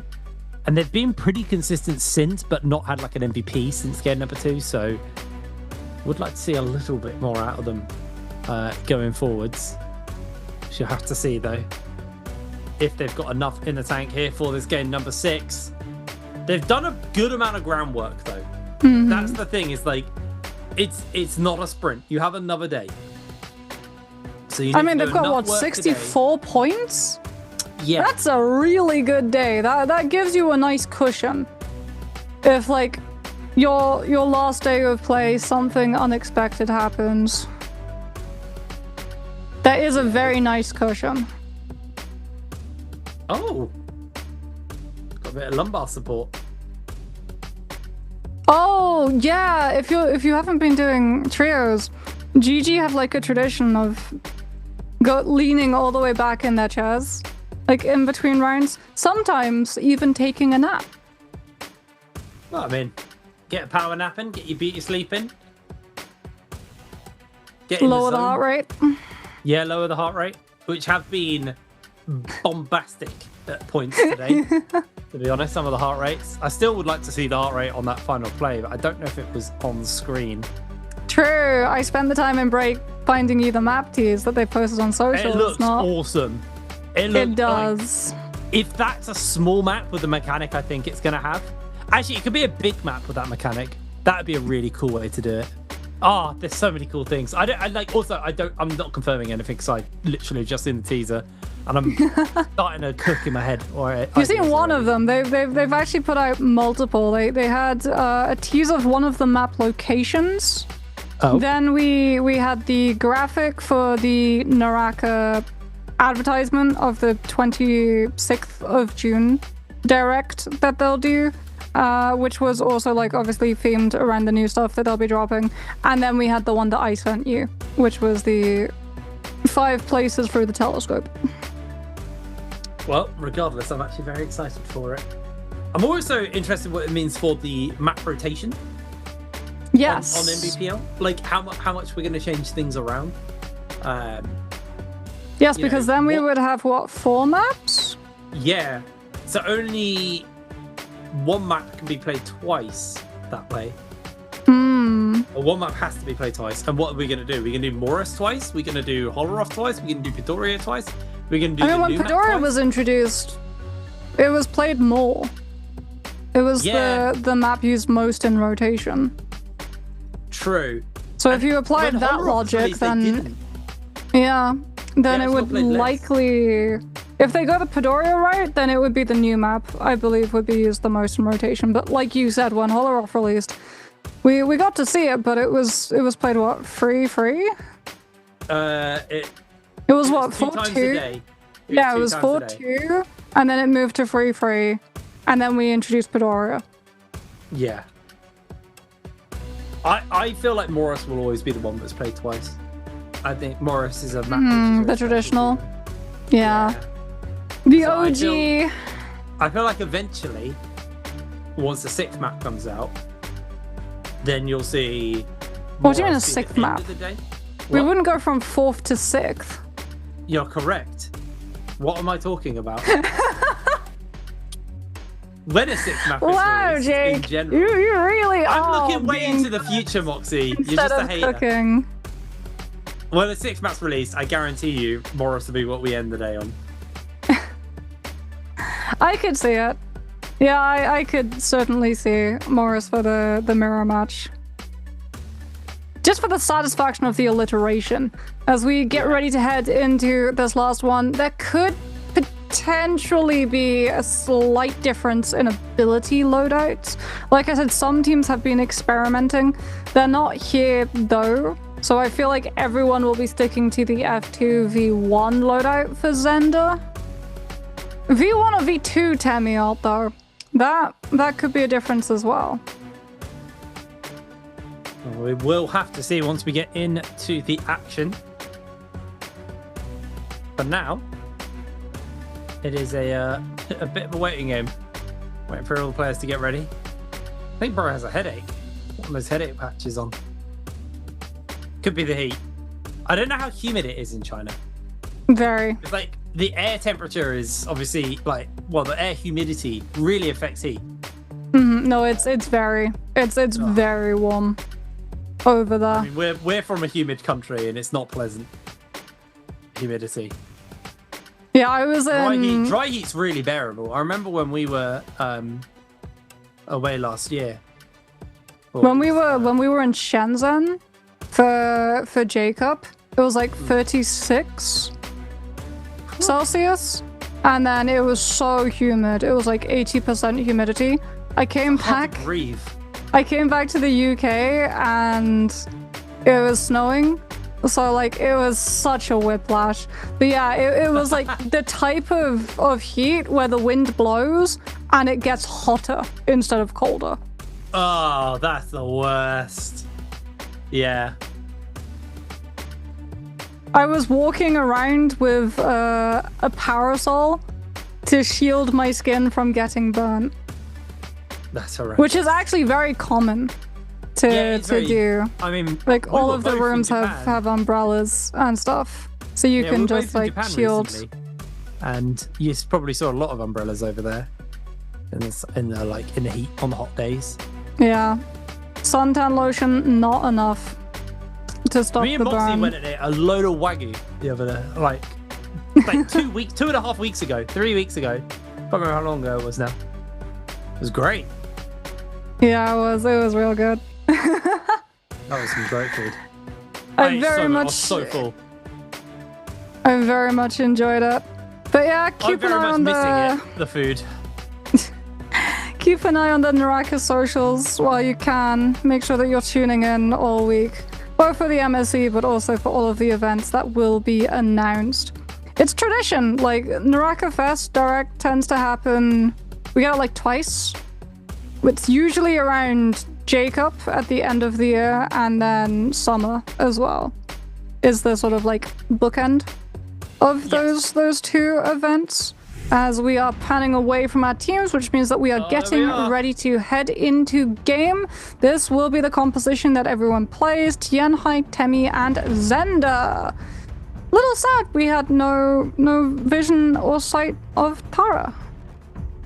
Yeah, not at all. Not a single one. It's a bit of a shame. Have a look at the set. Our Zenders are all the same. Yep. Yeah, no Oh, we changes. do have a Okay. difference. Where? Hello, Young Money's playing Temi V2. Everyone else is playing V1. That was not what I was. I was looking for the Zenders because that's the Oh, only I thing already I assumed did would that. be different. I looked for the V1 and then I went back and I looked for the Temis. All right, let's see if Young Money has got something cooked up here. Yeah, Rates are we'll down. have to see this. Okay, hot drop fights. Yet again, very central focused. This is also Morris Isle midday. So no increased Firefly spawns. Which I think is also like a reason why we're not seeing the Zai feature as frequently. When you can get the Zai V2 up, her damage really does explode. It's much more focused around ult uptime. I mean, Zenda's the same as well, but the F2 on its own, it's so very useful. We're about to see so many players get just TOD'd off of being scooped up by that Zenda F2. That's going to be great. It's going to be absolutely great. Well, here we are on to the map XKG. Here. Trying to see if they can find Young Money. They see them, but they're not pulling the trigger yet. Quite a lot of teams Well, they down here at found Sunwing's Rest. Found Prosper, sorry. Who's not really prospering today, unfortunately. Every time I've seen him, he's been getting 2v1.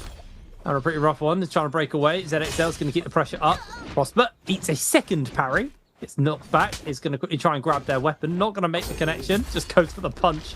That was a sad slap to end it. And Lambo gets peeled off from ZXL's teammate as Tutik also coming through. There comes the parry. Lambo going to get a bit of extra heat in there.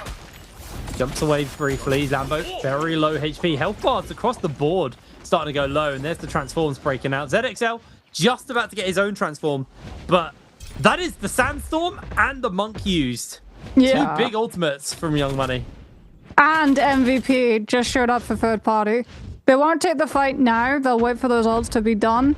And then they'll jump onto Lambo the moment that this Tianhai is vulnerable. You can see Xion already in position at the Monk's feet. Bell used. Lambo blitzed. Can they find more? As it looks like XKG are trying to turn onto MVP. Tamil locks him in position, saps away all of that stamina, which means that you cannot dodge out of the Zenda F2. And LTZ just melts. ZXL still got his Tianhai ult. Will use it now, trying to scoop up Xion so that he loses uptime of the Zenda ult. Can't quite get the lockdown onto him though. Does get one grab. Jumps. gets knocked by the sender before he can complete the slam. I don't think he's going to be able to get another grab off in time, so the repositioning will fade away. Does get a grab, gets the slam. That's a bit of a heal from that as well from ZXL. Now needs to break away from getting grabbed himself, throws the bell up as LCZ looking for it. Oh, can't thread the needle, unfortunately. And ZXL wait, this is a salty run back. Break away. LTZ salty res. Sending it. That's this crazy is work. so actually. risky. You're out of your Tianhai ult. You're out of rebirth charms. You're down your combo break. Yeah, LTZ cannot afford to die, so he'll play the outsides of this fight with the cannon. Big parry. Into Xander ult follow up as well. There's very little that Xion can actually do to stand up against that sheer amount of damage his way. And that salty run back will result in that Tianhai playing the pacifist, a very fitting role for a monk. Not wanting to join the fight, he'll just fade away into the night, or I guess midday time. TE, in the meantime, we can have a look and see what exactly they've been up to. I believe they were fighting GG for a bit in the kill feed, as they've got their hands on 2 eliminations. And all of their players still intact, no revives burned. Alrighty, well. GG. Just grabbed himself a couple of goodies. Not quite as an exciting drop as before, but they have still got themselves 2 kills to open with. So a bit of a something, a bit of a start for them. My attention is obviously going to be towards these Roma Yangs. Another little fun fact from my little stats. TE have a 70% win rate inside the Roma Yang. Yeah, that does not surprise me. The one that caught me is because the next highest team in the standings, RW, are only 60%. Yeah. And XKG are 50%. But I mean, 521 are 60%. No, sorry. RW have had uncontested Yanks, though. Like, they've had uncontested second round of Yanks twice. Then the one round of Yanks, their win rate. They lost. Yeah, that's actually a really good point, because 60% win rate where they've had, what, 2 for free? Yep, 2 for free. Then they for sure lost 1 in the last game. Yeah, so that number's actually I can't recall how they did in the ones before. Because, like, it's been so rare that we actually got to see them take a fight. Because all of the ones that they entered into were second realm of Yangs, second portal, uncontested, get buff for free. So, yeah, TE 80%, not 70, and then it's 521, who are currently in 5th on a 70% win rate. So they actually have the second highest win rate on Roma Yangs. So if you're trying to chart a course to victory to 521, it's probably get yourself inside of Roma Yang. You've been pretty consistent there, and then use that as a scaling option. I mean, it's kind of the path to victory for a lot of the teams, but the statistics back 521 at least inside it. Where RW, yeah, didn't really account for the fact that some of their wins were kind of freebies, so it's a little inflated. As we'll see where the zone is closing for our teams, where the Roma Yang is. 521 will be uncontested at their gate at least, so you have to get over nice and easy. TE and Young Money in close proximity to one another. I don't think Young Money are going to want to go for this Roma Yang. Yeah, well, you know what they say about good intentions and the road that you have to take to get that, because just like Realm of Yang can be both your saving grace, it can also be your absolute death. If you get hit with that Yang depletion, like, you do have to balance the risk and the reward. Hex, from the looks of it, like, they've seen their strategy is to go Spirit Well and just totally miss out on first Realm of Yang. I believe we've seen them take it, what, twice?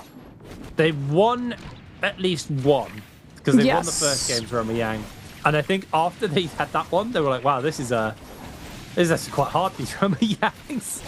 So they kind of just gave it up. And I actually think it's an okay pivot if you're not feeling 100% comfortable with the teams inside the Roma Yang. Obviously, for some of these teams and for the international teams, it's kind of giving them something to work on, something to look at and improve. You know, this is very much a learning experience for J-Cup down the line. Yes. So I feel like this is the warm-up for these international teams. Speaking about learning, let's learn how exactly this composition fares against its mirror in the realm of Yang. Temi ults overlapping So we get the Venn diagram of stamina sap. No one really getting a safe position inside them because of this. Everyone having safe position behind pillar. ZXL gets grabbed, held low enough, chunked by LMB from knives when he's stomped to the ground. But no pick off of the back of it. No zip to sustain your player's back though, which means that Akame not able to fully stabilize, having taken all of that burst damage. Does go down shortly afterwards. ZXL's just looking for these grabs, gets one right into the throw. Not able to find the reverb, stopped by the F1 from Pampy. But this is XKG player advantage up. Zendal's already been burned, so no burst damage for both of these sides at the moment. You're just looking at how you play your weapons and your cannon pressure. That Flames Breath from ZXL is going to be doing an awful lot of damage alongside Tutik with the F2. Gets the scoop. You're just trying to lock up this last remaining player before you can close out on your fight. And there we go. XKG, RW, and GG all able to win their realm of Yangs. Yeah, very, very impressive there. As you can see, MVP. A lot of sandstorms, a lot of fires being started up. So it looks like Lexon unable to find that slam. Is going to look for another grab. Isn't going to be able to find it. Getting himself heavily chunked out here. Health bar low. Has still got the blue armor to work with, but that's pretty easy to cut through at this point. As other people are starting to descend onto his location. Lexon looking for the damage here onto LTZ. LTZ is going to catch him, and Lexon is just being absolutely melted. Xian able to secure the kill. Wowie able to get an answer back though onto Xian in the middle of all of that one. As Wowie gets himself juggled around by Hong. And both those two players pretty low. Sachiko able to get himself a little bit of damage off onto LTZ. Wowie still holding the line for the moment, but there comes the parry in onto Hong. And down they go. Hex able to get the kill, able to eliminate the team and keep their hopes alive. Oh, that wisp. So the Hex were able to take the 2 versus 1 and just instantly melt a player. 3-3-0 now going head to head with RW. AB in the Tianhai 1 versus 1 matchup. RW's youth with the Zen has been able to take down LXM through this though. And here comes TE with the third party, as well as XKG. Both of these teams are wanting to just show up and melt someone, and there goes you. This is the damage capabilities of this composition, Jake. You said that it might be a slower one. I'm pretty sure it'll be a faster one. All of that burst damage. One person gets scooped by a Zenda F2. It is, even though we're playing on midday, thank you, good night to that one unfortunate soul. As all of those Vermilion Birds Might buffs just shredded off the bodies in the blink of an eye. I can't believe TE and 521, two teams who I literally just touted about how good they were inside the Realm of Yangs, lost their Realm of Yangs, yes. And they might be losing a little bit more. One Thing able to break away from the grab as the D-transform comes through, as now he transforms in return, trying to look for him, grab himself, catches onto Lambo, is going to look for the slam down onto him, but it's going to be interrupted and the kill stolen away by Fat Milk, as now One Thing trying to see if he can find a grab onto anybody else, but the fight has just moved away from him. His transform is going to mean very little. Being down Zem, no way to get him back as that's about to time out. Feng will fall any second now, and TXJ is the last player standing for the side of TE. That is heartbreaking there for TE. Ooh, not impossible to recover from, but fairly improbable. That being said, TXJ already bought a rebuff charm. And used it. So, player back in the mix. And Hex also starting to make a comeback this game. 2 kills very quickly onto Young Money. Is going to be able to push their standings in the leaderboard. MVP and YM sadly knocked fully out of this lobby. 5-1 might be losing one of their players, but thankfully not the whole team. Temi does still have Yang depletion. So unless Akami can find a Soul Bloom within the next 30 seconds or so, it will have to be the team finding a Rebirth Charm, as TE also going to be hunting for a way to bring One Feng back. Second realm of Yang about to spawn on up, but those two teams will not be taking up. Alrighty, well. Rebirth Charms getting used. T will be back on the map. I don't think anyone's going to spot them. Don't know where they are, to be honest, but if they do get spotted, these grey armor, low HP, very bad kind of setup players will be getting absolutely melted. You can see 521 also using those Rebirth Charms. But they're not going to be able to go into a Realm of Yang off this, so... Both of those teams at a pretty big deficit coming out of the Realm of Yang fights. And the fact that they've both also got their rebirths now, they're going to be looking for not the Realm of Yangs, they're going to be looking for the Spirit Wells, which the other's going to be contesting. So they're going to be fighting each other for Mora's blessings through that way. Is this the first jabbing sighting that we've seen so far today? I think so. Yeah, Frufrio has it attached to his staff, but feels like we haven't really seen all that much staff or the Soul Jade that comes alongside RW again, by the way. Second Realm of Yang still to be contested.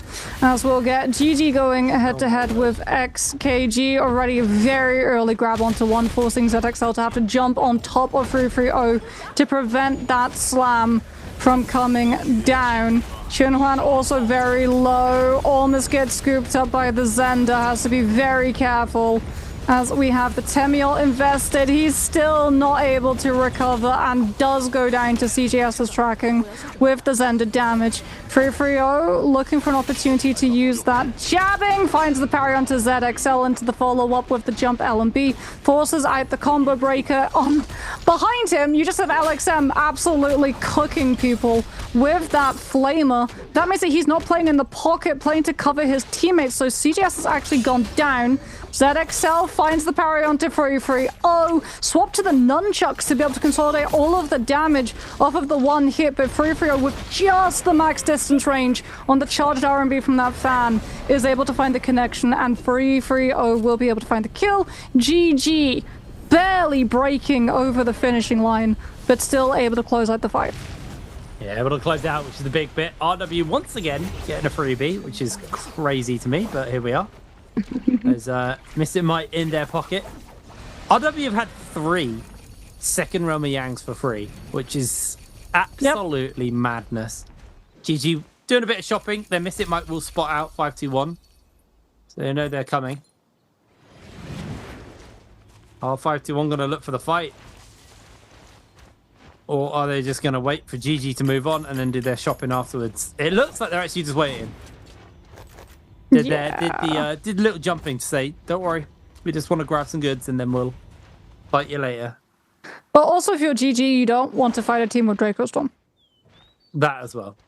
Right, because if you're both running the same composition and you're both relatively in the same ballpark in terms of loadout, Draco Storm will be the tipping point that slants it thoroughly in 521's favor.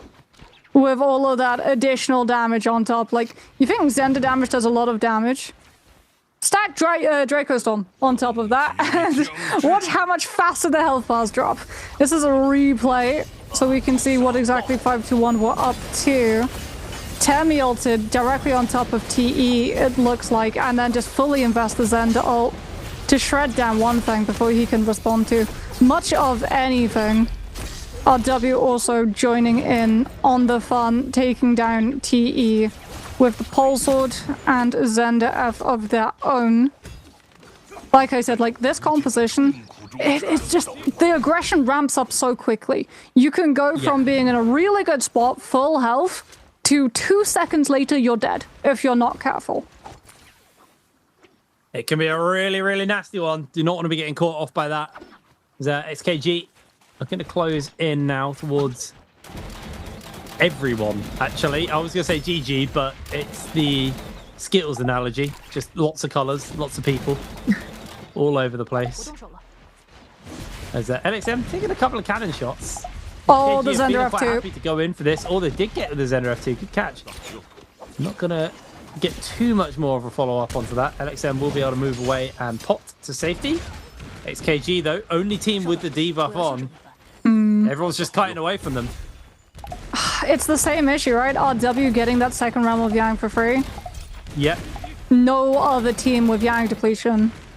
So all XKG can really do is swap to ranged weapons, not fully commit in the fight, stack the damage to have as much time as possible, and then shred down GG and hope that they get them low enough to force an ult, which then allows them to lead. When you go into this full matchup, yeah, that Palm Lightning from LXM is brutal. Surprised it didn't do more damage, but I mean, it is purple flying knives, not yellow, so... There's that at least, but GG will just not commit to taking this fight. If you try and take a fight with a team running this composition with Yang depletion, you're asking to get all in. You might live, but not for long, because all of the rest of the teams will spot that you've burned your ultimates and they'll turn. There's also like the fact that everyone is playing around Forbidden Seal. There is a no ult zone that's so easy for these teams to kite to at this place and time. So XKG have to be very careful that the fight does not break out there. But again, it gets worse for them, right? Because now everyone's kited to Celestra, which makes it very hard for them to actually lock these players down and hold them there. So they just have to go in with 120 on the time bank and hope that it's enough. They get caught out by a Temi Wisp and Wall, which means that ZXL can't actually follow up the damage despite getting players low. And he's been split from his team, so 2 ticks dead. Yeah, down he goes. It's going to be a rough one for them. Catches a parry here briefly. Oh no, ZXL. Down you go. Falling, and Nando were 13, but it looks like Genuine will be joining his lobby out of the lobby fairly soon. He's actually going to break away. RW did not want to full send it. Just let him leave to safety and then follow up with the grab, and the follow-up has to use the F there. Going to try and jump into the zone, but I don't think opportunity's going to be given to him. There's the knock-up. Grey armor. Swap, not going to do anything. XKG are knocked out of the lobby. And Renwei Yang depletion is gone momentarily because GG are about to GG are about to give everyone except them Yang depletion. Surely someone contests this. It's literally gotten to the point that GG have it so close that now they're just waiting it out so they can have this buff last as long as possible. Someone also popped Forbidden Seal. We can just see that bubble behind GG. There it is. Don't know who it was. Don't know what fight it happened in. But it looks like some teams were actually able to kite away from the Yang depletion distance. RW will pick up the flag. Hold it here for 10 seconds. And cleanse. Which is really bad for 5-2-1 and Hex, because it means that they're the only teams with Yang depletion. At least there's 2 of them though, Jake. At least there's 2. They can handshake. They got 3 minutes left in this lobby unless they can find the Soul Blooms. So it's going to be a do or die moment now for the side of 5-2-1. GG playing a little bit more passive here. Everyone's waiting for the zone to move. I think that Forbidden Seal is a bit foreboding in the distance. I think a lot of people are waiting it out before they even think about moving that way. Well, Zone's moved away from it. Zone's actually closing in Celestra. Yeah. Oh, you're right, actually. Wait, Jake. Yeah. Water Wheel still up. And it's in Zone. Please. Please give me a Water Wheel finish. I've been waiting so long. You've got your bingo board. I have mine. I got a Chandelier kill in Holleroff. I've had numerous kills of Thorny Rollers. I am still waiting for a Water Wheel kill. Don't worry, this is on my bingo as well. I've once seen a final circle close in the trench, and no one did the Water Wheel. And it was just the freest kills. Like, everyone was low, everyone was in the trench, and no one went, yeah, Water Wheel. Wait, they're all going to be forced into it because of Moonbane. Oh, please. Oh, they're running the wrong way! No! One day, Moxie. One day we will have our Water Wheel kill. Today, we will have to settle for watching all of these teams try to snipe someone with Zen to F2. You have to be so on top of expecting that bird to come through. Like, it's scary when it starts headed your way. As 521 and Hex both staying within sparring distance. So they will be able to, despite Moonbane actually splitting them off from most of the other teams, now take the fight. 3 versus 3 to work out who between the two will be able to survive this Yang depletion situation. Looking like it might be 521 off of the difference in health bars. Poor Lexon's health is already cut to 50% inside that Vajra state, and he's all on top of a Moonbane. Oh, that's absolutely heartbreaking for him. Yep, Luckily, Fat Milk catches him with the Fist Blades, and 521 start to pick up Soul Blooms. Well, let's RW have smelt and heard the fight, so they're looking to break over as well, see if maybe they can steal some kills. There's GG! GG come in, so do RW, they're able to take the kills, and suddenly all of our depletion teams are melting. Gone. That was the Great Sword Tome from GG crazy. off of Securing Spirit Well. Wait, Sachiko, you can still do this. Hit the water wheel. Not yet, you gotta wait. You have to wait, but hit the water wheel. They're getting knocked down. I mean, we're getting close to a trench final. Oh, please. I'll be so happy. I mean, Frufrio could also just throw someone into water wheel off of Monk Grab. Also a very good point. He's low he's now, going though. low. Oh, engraving revealed on the longsword, which means that 330 will be able to get the damage and kite off of Scale Rushes from the walls back to back on top. Such is Celestra things. And such is Tianhai things when you're fighting up against a B. Poor old Lexon gets grabbed out from the window by AB, who just plucks someone else straight out of the sky into the trench. 330 goes, forced to use the F1, as RW are trying to use the throw of the Tianhai ult to cover, bringing back RW's youth, but they're yet to be able to pick him properly up, as there's too many players close to the body. Yeah, looks like it's getting close to timing out here for RW, so I think youth might be done. Lexon also done, and that should just be the end of it. Yuan takes a massive hunk of damage. The floor falls out on the bridge. And there goes Yuan. GG. They just found their tempo. They found their fire. 12 kills now under their belt. Jumping up from 5th place in the last game to 3rd place in this game now. Really, really good stuff from them, and they're not done. AB is incredibly low now, using the new floor in the ground to be able to break away to safety, but he's just going to run into the zone. GG. Can they make that final hit? Can they get the confirmation? They cannot. Deny their 13th kill, but that's still a damn good game from GG, and there it is. A very high-tempo first day of trios on the mid-seasonal challenge. I feel 330 will pick up MVP. Man, that engraving was getting work done. Legendary longsword engraving attached? That's brutal. Those health bars just went poof every time he jumped on someone. Really good stuff from GG. The back-to-back tempo as well. Like, we were slightly concerned about GG since we were yet to really see them get to play that composition and fully pop off with it. But it looks like they found their footing. Now we just, again, have to see that consistency, and not just for 2 games of the day. You have to be able to do it for multiple more. But those 2 games that GG were able to pull out at the end, that saves them from a very uncomfortable position in standings. It started dire. It started very dire for GG, but hats off to them. They were able to bring that game back. They made a good recovery there.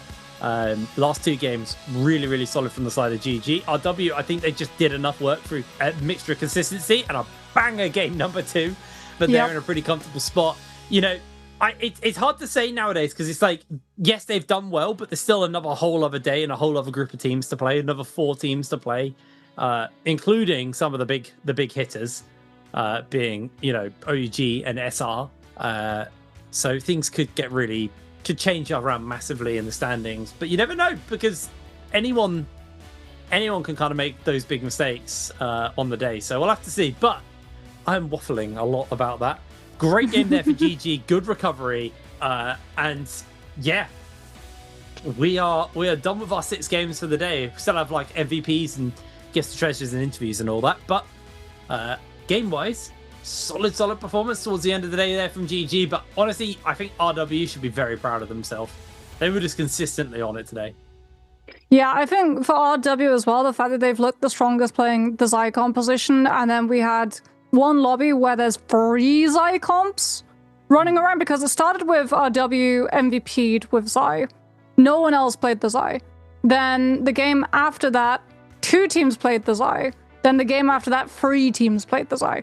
So I think if you can push more teams into picking the Zai composition up, on your second day of play, mirror match could well be the Zai. And I think if you're RW, that's what you're hoping for, because that has been their strongest composition. But when we say strongest composition, like, that does not mean that they don't play the other comps well. This is a team that I really do feel like you have to watch out for in terms of standings, who do have the potential. For me, though, the thing is that RW's performed in group stages, yet to really see them hit that same peak when we go to finals days. And I think part of that is just down to the fact that a lot of the heavy hitters, they play differently when it's like just wanting to put enough points on the board to qualify, as opposed to when it's putting points on board to win. Vastly different things, and the fact that we have a little bit of downtime in between qualifications and grand finals, you don't want to show your cards too early, right? Especially because this is a new patch, people are still trying to work out the new compositions, where each hero's strength lies. So I think like TE, GG, RW, OUG, SR, all of them will still hold something back, and you have to be ready to play to a new tempo when you go to finals. Yeah, no, absolutely. I totally agree off that. Obviously, you know, things have changed. We're going to see different teams play next. When are we playing next? Friday. What are we? Wednesday, Friday. Thank you. Sorry, I woke up this morning. I was talking to people like it was Friday already. No, do you know what it is, Jake? It's the fact that we're doing Naraka on Tuesdays and Wednesdays. Yeah. When it's normally Thursday, Friday, Saturday, Sunday. Yeah, because we're playing through till Sunday this week, aren't we? All the way through. Yes. I hope so, because I've got myself down for doing something on Saturday. But yeah, no, it really cut my brain, because I was like, we got this barbecue tomorrow. And everyone's like, that's Saturday. I'm like, yeah, that's tomorrow. Nope, Wednesday, Jake. It's a mixture of the heat, the fact I'm doing Naraka trios on a Wednesday of all things as well. It's kind of melted my brain a little bit, but just absolutely stellar games. I'm happy to see that the Monk comp is actually aggressive. Seeing some really good stuff out of that. I know, beating a dead dog here, but beating a dead horse, that's the saying, not dog. But yeah, it like the Zenda mix with it is genuinely really, really fun to watch. This Zai comp is awesome as well. I really like this Zai comp. I want to see some more of that. But here we are. Our MVP is going to be GG at the end of the game. 16 points for themselves there. RW walk away with 15, so they're only one off. An XKG of 11. My concern about XKG going forwards was there were multiple games today where these guys absolutely fumbled the mid game and got knocked out early. They relied heavily on early kill points, and then look 0 ranking points. That multiple times today they did that. Yeah. So they're like longevity in a game. It was short. They're like a firework, you know, beautiful in the moment, but over in an instant. I mean, especially because they salty res twice. Yeah, I think some teams got a little emotional today. I think some teams, like I said, when you're playing to put points on to qualify, you're playing for a lot of kills, right? You just want kills as quickly as possible. So you sort of prioritize those as opposed to playing for survivability or, like you said, sustainability. As we can have a look and see that off of the back of that, last game, RW overtake TE. They'd been at their heels the whole day. But then TE had a fall-off game on the last. They only picked up, 4 points? Yeah, and the last 2 games were pretty RW, disappointing. Yeah, we're totally able to overtake, but GG will be our MVPs, and they will be the team that we follow for the highlights of this game. CVS, like, you see this so often, like, look at that damage from the Xander ult. It's insane what you can get done. She does do a lot of damage, and I mean, the big thing for me is just looking at RW today, their performance, like, yes, the martial arts tournament was a little bit underwhelming, but that's fine because the rest of the day was absolutely terrific for them. Like, their Battle Royale performance was incredibly consistent today. Like, their worst game was 9 points on Battle Royale, which is, you know, better than some of the team's best points to the day. Like, they had a really, really solid performance. GG, I would say heavily inconsistent. They did a fantastic job to bring this back towards the tail end of the day, but going forward to the rest of the tournament, GG need to step up and play to the level they did here. Because they had a very, very good games 5 and 6, but 1 through to 4. Actually, no, I'll take that back. Because the martial arts, they got 4 points. They did all right. Games 2 through to 4 were not great. Who walks away MVP? Xander? Nope, it is. I was right. Free. And there's the engraving. Cannon does the most amount of damage though. 7k off of the back of Rupture Gale and Flame Breath. Yeah. That explains it. Skills and ultimates 4.4k, longsword 1.8k. So engraving was a very late reveal actually from GG. We only really saw it towards the tail end when there were, what, 3 teams left in the zone, but it was a brilliant card to have up his sleeve. If you don't expect that Soul Jade, it's so rough to have to deal with. I'm just having a look at my little numbers while I'm looking at it. So, off the back of that game, TE went from 80% win rate to 60% win rate in Realm of Yang. RW, because they kept just getting freebies. They actually have the highest win rate in the Realm of Yang at 80%. That is so goofy. They literally just got half of their Realm of Yangs this day for free, basically. And to be fair, they won the others pretty consistently, but they lost one. So goofy. They lost one. Yeah. Weapons changed around a lot. Flying Knives still stay at the top. But the Fan made a recovery into 2nd place. What's Cannon looking like in terms of damage done? Not for kills. 8,400 damage. They only have a 2% kill share with it because you not surprised. Cannon's not used for kills. It's used for heal cut and for building up rage and also getting damage to push up your Yang depletion time. Yeah, 8,400. Dual halberds were higher actually. 8,500. Mate, from those on average. This is average damage, not total damage, obviously. And then I'm guessing total damage was 43,000 average today across all of the games. But that's because everyone's running them. Look, they got their 22% kill share.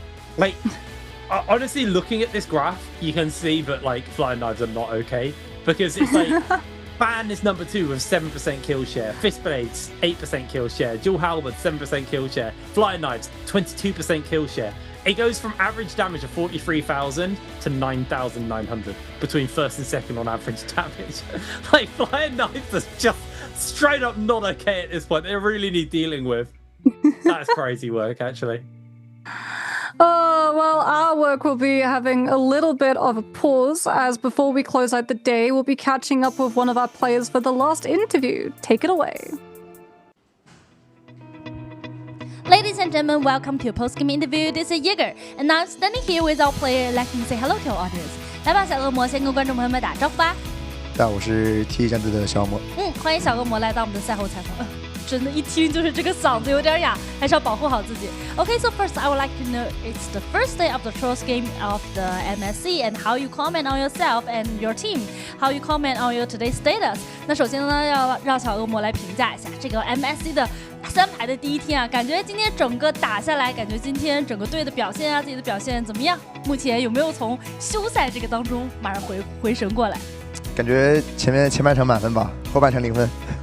后半场0分。Okay, so for me, I think like I had the like game 1 to game 3 were like the very high score for the status, and for the latest game it's really 0. It's so hard for today's game. Okay, let's move on to the next part. Answer for treasure. 好，我们来看一下今天我们要给大家送出的礼物。How many kills did the TE get in the game 6？ 这道题目呢是在刚才这把比赛当中 TE 拿下了多少个击败？还是回到我们现在的这个比赛当中啊。Back to the matches because now we know today is the MSC and I would like to know. So for you, you think the patch version how it will affect you or any team from abroad really make you guys pay attention to？ 那这边也要问一下，毕竟是一个季中赛嘛，那像当前的版本的话，对 TE 来说，你们会不会觉得有什么优势？或者说，在我们这些新来的外国队伍当中呢，有哪些像这一次给你们会觉得眼前一亮、特别要注意的呢？当前版本我感觉没什么太大优势吧，就是大家谁能赢回阳镜就谁说了算嘛。外国队的话，虽然还没有跟那个28打，我感觉那个28天人来看是挺厉害的。还是很期待跟他们打一下的，对不对 ？Okay, so for the patch version, I think it didn't have any advantage for us. It just look at which team you're really good at 3v3 fighting. And for all the team abroad, I think the team 28, I'm really pay attention to. Although they don't have the matches today, but we are really looking forward to have fight with them. Okay, I think it's time for us to counting down and please count in the number. 那接下来就让我们进入倒计时吧。3, 2, 1. Screenshot. Okay, let's find out the correct answer. 有请小恶魔给我们公布一下这道题的正确答案是哪个？正确答案是 B. Yes, the correct answer is B, and congratulations, our lucky guy. Okay, at last, I would like to know. So for this MSC, so what's your ambition, and anything you want to say about the spring split of the MVPL? 那特别想问一下，就是说这次的 MSC 呢，对于整个 TE 战队来说，你的目标是什么？以及对于已经过去我们这个春季赛，自己有怎么样想评价的吗？目标肯定是冠军嘛。这次不会同意了。Okay, so for us, our ambition is the championship of the MSC, and for the spring split, I would like to say we won't agree other team to get the championship again in the Trials game. 那我们就期待一下 TE 的表现了，希望这次真的不会同意可以夺得冠军，好不好 ？Okay, let's looking forward together and cheer up for the TE, and thank you for today's interview, and we will get back to our casters. Bye. Thank you very much. Welcome back to the caster desk as we're getting ready to break down the tail end of the day. Yeah, I mean, I'm curious of your thoughts on the day, Moxie. I've been quite vocal. I've been enjoying it. Having a good time.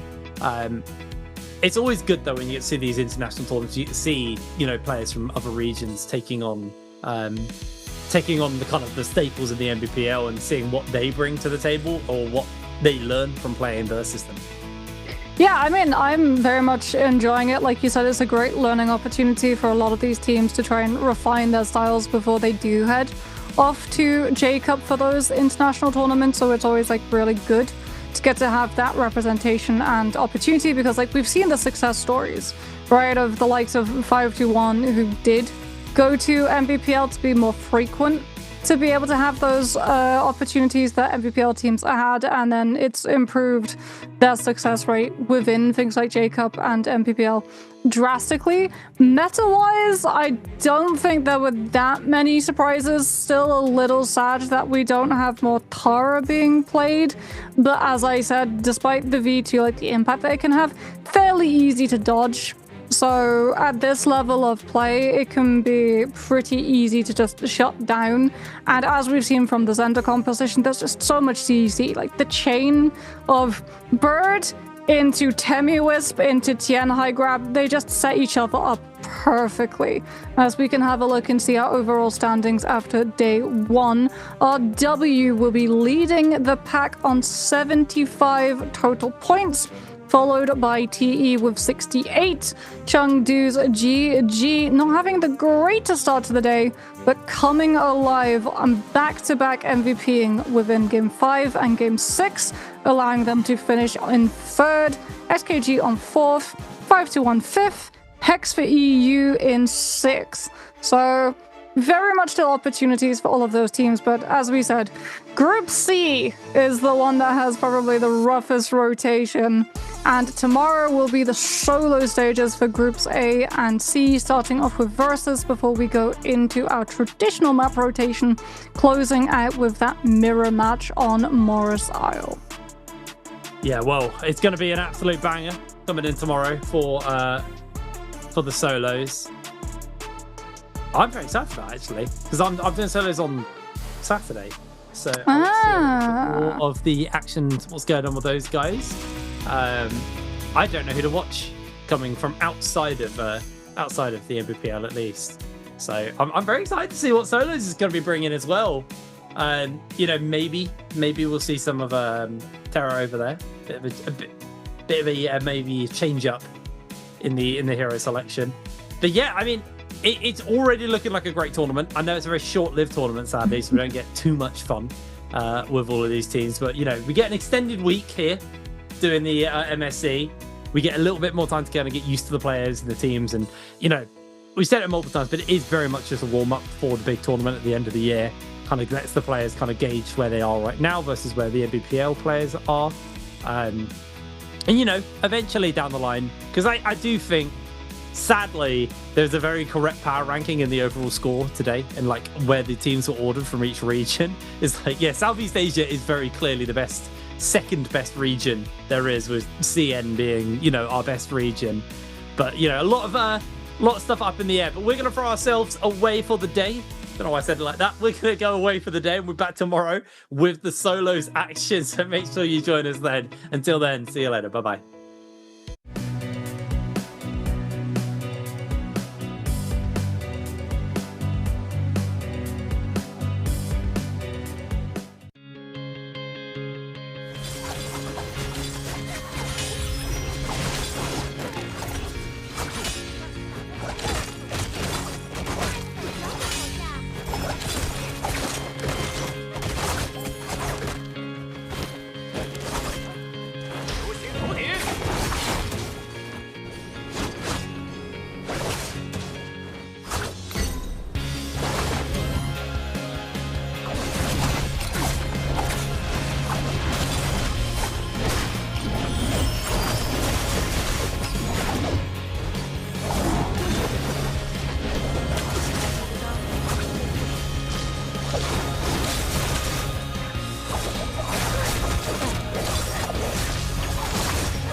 我们的合作有些价值，不会改变此前进行。